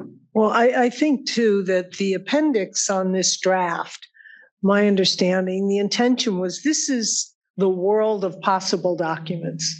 This is what could be, not necessarily what is, but what could be. And if that exists, if any of these do, not all of these, because they may not all be relevant, that I think is what needs to be worked out. The difference between, we think the VSP is important, but it didn't come in the ad. I'm just using an example that wouldn't happen, right? That we would say, no, we want that, right? This is our litany of potential documents, and DTSC would say, no, but we don't have any enforcement orders against them. We don't have X, Y, and Z, or whichever ones of these. So it's a working document to guide both DTSC and us and the world of potential documents, but it doesn't mean they're all there or that we need all of them. So I think that's the piece that we have to work out between now and the next board meeting. Some of it, I think, is language. Some of it is collaborating with DTSC team and the legal team and saying how best to ensure that we get everything that you considered that, you know, just by asking the question, was there a violation that you dealt with? Yes, there was. Oh, we didn't include that. Oh, please include it.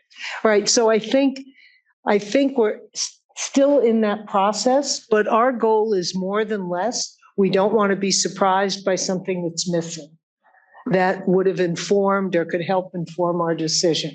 So that's why we're carrying it over, and we want more comment from DTSC, from legal, from public, from, you know, potential appellants as to, you know, the cumbersomeness of this and what's going to work. So I think we all need to get our questions to Swathi, Greg, Linda, and Alexis, right? Because they're going to hold this and come back to us with in the next couple of weeks, because we want to post this adequate time before the end of August board meeting. Correct? That's right. How about that? Any other board questions or comments?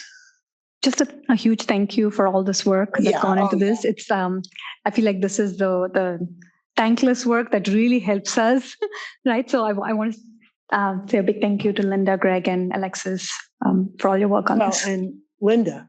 I mean, Linda has been amazing. And Firdaus, welcome to this this process now. You get to weigh in on it as well. Anything else from board, or I'll open it for any public questions or comments? Anybody in the house want to jump into this foray? Huh? Thank you, Alexis, thank you. Thank you, Madam Chair. I will now open the floor for public. No? All right, Alexis has a comment. It's just hard for us. My apologies. Go ahead, Madam Vice Chair. Thank you. I wanted to make the observation as we try to be clear going forward into our next meeting that in part, I think many of us as board members and staff are keeping in mind that we are dealing with some legacy facilities where permit renewal is overdue. And per Director Williams' priorities, once we get through in the coming year, the cycle of renewing long continued permits, we will in future be dealing with permits that have been renewed within the last 5 or so years. And we won't have to worry about things that may have been a violation 15 years ago, for instance. So I think that we just have to bear with this legacy that we're inheriting to act upon should those permits be appealed, work our way through some of that 10 to 20 year history as relevant to a future appeal. And then we will be all working from a universe of much more current information. And so with that, Evelyn, back to you. I think that's an excellent point, Alexis, for anyone who didn't quite catch it. The next several that we anticipate are permits that have been long in the making or long delayed. So they're going to be hefty, weighty record documents to go through. But as that gets cleaned up over time, it shouldn't be as onerous. And I think that I'm grateful that the team is willing to take on something bigger in this process. I think it also helps us learn something. I'm sorry. Okay. She's writing on my script. Okay. So thank you. I don't think there's any public comment. Nobody on. Let me check. I will now open the floor for agenda item number 8, the permit appeals process for public comment. Looking at our in-person participants, is there anyone that would like to comment on this item? Seeing no hands raised, I will look to Zoom. please raise your virtual hands or press star 9 on your phone if you'd like to make a public comment on agenda item number 8. And Spanish interpreters have confirmed that there are no Spanish comments on that line. I also see no hands on Zoom. Taking the last call for public comments on agenda item number 8. Without further ado, I will close this comment period for agenda item number 8, Madam Chair.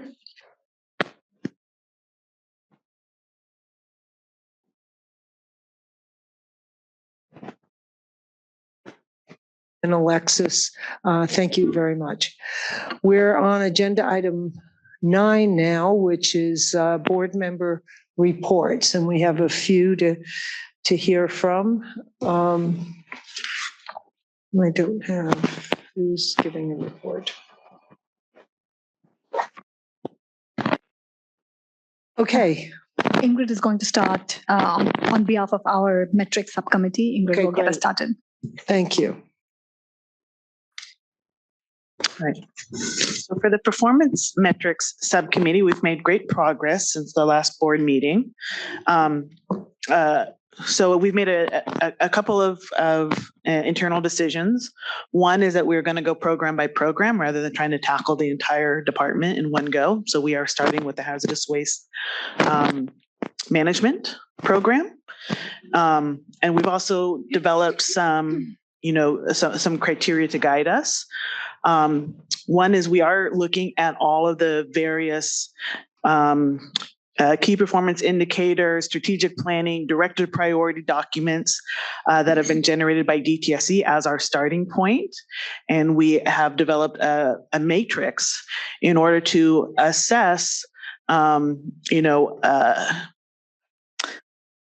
assess those criteria for how we might want to proceed. So we really want to, and I don't have the form in front of me, so I'm going a little bit from memory, but we want something that can be measurable over time, that is meaningful to the public and stakeholders.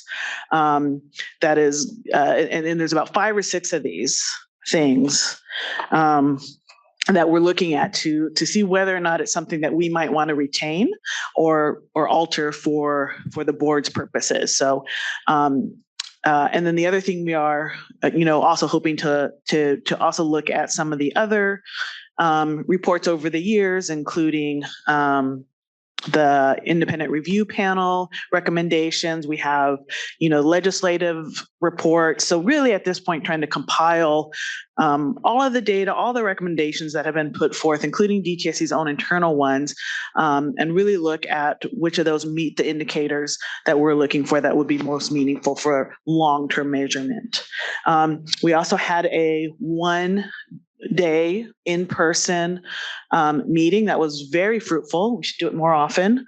So we were able to make quite a bit of progress on the hazardous waste management program indicators.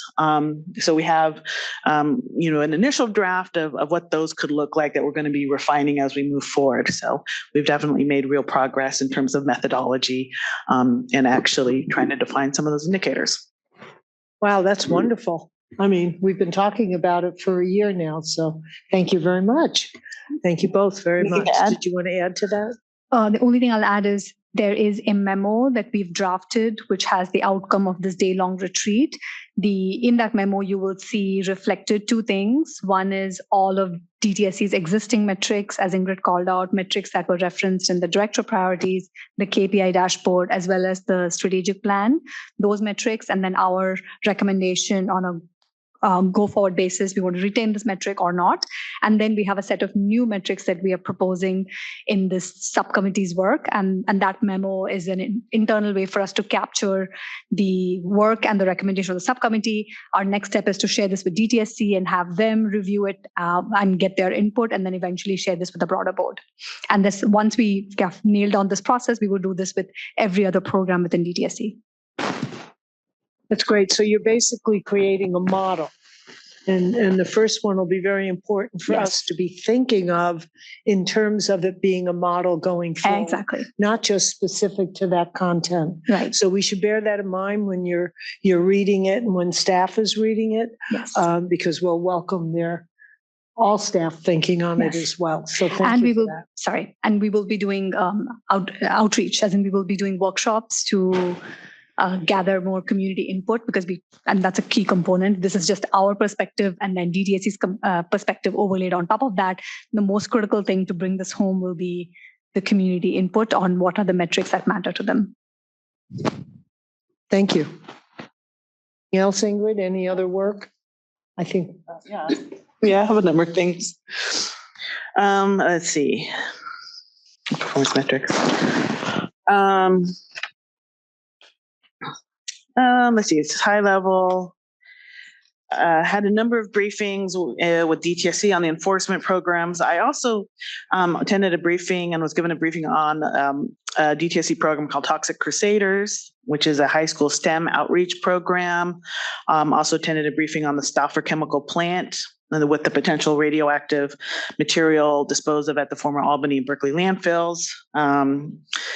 And attended the SEEB conference and was a panelist on two panels, one for cumulative impacts and one for hazardous waste management planning. And maybe that's enough. Was there anything, Ingrid, that you want to tell us about the SEEB meeting? Explain it a little bit better for the rest of the team. Not all. We have some new staff as well. Well, it's a yearly conference. There's some confidentiality stuff in there. We can't share everything. No, there's your participation. You're right. Yeah, they have Chatham House rules. So it's a week-long conference, and they bring together different panels from experts on different topics. And so I was on a panel with Meredith and Katie and Josh Tucker from this Assembly Toxics Committee, somebody from OEHA. So it's generally government or other experts, and had really robust conversations about cumulative impacts, about 673 regulations, and the hazardous waste management plan. Developing carrots and sticks for hazardous waste reductions. So that's kind of what we did. Great. So board members on the road. Okay. Georgette? Yeah, I'll just cover one since the other two were covered earlier. But in relation to EJAC, we were, Ingrid, myself, and Swati met with Charlene to review the latest version of the framework as well as the work scope for the group. We have given input to that latest version. There seems to be a disconnect between the intention of the framework and how it reflects on the workflow that they're expected to do. A lot of it right now, at least the last version that we saw, is very much administrative and almost like an extension of DTSC type of group, versus the intention from the beginning has been that this is a group that is that is a reflection of the state, particularly a space for impacted community members to really improve how DTSC is achieving environmental justice within their boundaries of the work, and it's not quite there. So we have expressed that to DTSC, to Serlene, to ensure that there's a better connection and better improvement. So hopefully they're hearing, they took our comments, and the next version will be more reflective of that. Thank you. And you've been, as you said earlier, attending the Exide meetings as well. So thank you for that. Can I ask a question about EJAC? Okay. So thank you for your work on this. I'm reacting to what you just shared, which is this disconnect. It seems to be a very fundamental disconnect. Is there a plan to kind of bridge this and to supercharge EJAC? Because we've been talking about EJAC for a really long time. Yeah. So can we like, It's to be determined. I mean, that's all I can say. yes. But like what in our capacity as a board, is there anything we could do to drive some momentum on this? I would say that we've been pretty vocal on this. We have spent many hours in many working groups. At the moment, we're waiting on DTSC to see how they can improve. And actually, the framework has been shared with EPA as well, and they've been giving some input as well. And it seems like they're in the same. They've expressed similar concerns. So hopefully, it sounds based on Dr. Williams' report, it sounds like they're taking this last input and improving it. So we'll see what comes next. Thank you. I'm just reacting to the fact that, metrics took a while for us to get off the ground, but we're finally off the ground and we've turned a corner. So I'm hoping that with EJAC, we can turn a corner too. And if there's something we can do as a board to help the subcommittee, let us know. Will do. Thank you for that. I'm sure it's challenging. I know the last time we thought this might be ready in July. Now we're talking September at the earliest. So we'll just keep tracking that and reporting that out. Okay. Okay. Any other board discussion on board member reports? Questions? Public comment? Thank you, Madam Chair. I will now open the floor for public comment on agenda item 9 for board member reports. We'll start with our Zoom participants. Please raise your virtual hand or press *9 on your phone. We'll take a pause to make sure. Please do not be shy. We really want folks to participate in our meeting. I'll look to our in-person participants. Any public comment on agenda item 9 for board member reports? Okay, seeing none. Spanish line interpreters, can you please confirm if there are any comments on our Spanish line?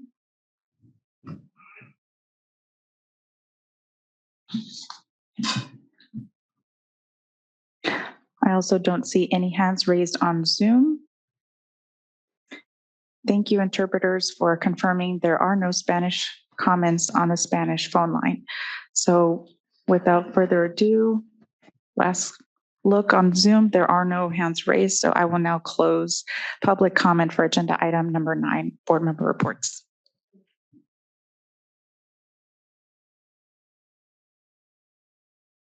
There's so much input on the minutes. Okay, you ready? I want to, in advance, thank Alexis and Sheena and Swathi and Evelyn, pulling together a whole day's or 2 days worth of board meetings and getting them into minutes that are meaningful is not a minor task, especially with as loquacious as we all are. So I want to thank them for preparing the minutes for 2 meetings. And as Alexis always does, she captures the action items from each meeting that then Swathi reports out on at the next board meeting. So I know we've all read the minutes, and I'm looking for a motion for the May 22nd and 23rd board meeting minutes. A motion, and then you move? Make the motion to move both of the minutes for both dates. Okay. Georgia. Thank you. Do we have a second? I'll second. Okay. Any further discussion on the minutes? Because this is really just board. No?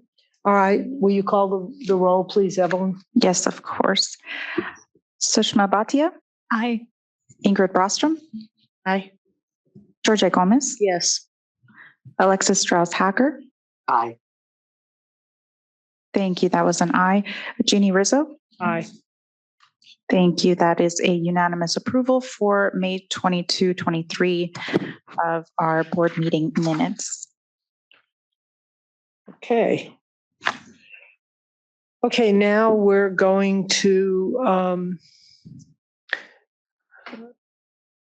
hand it over to Swathi to summarize today's action items. Oh, okay.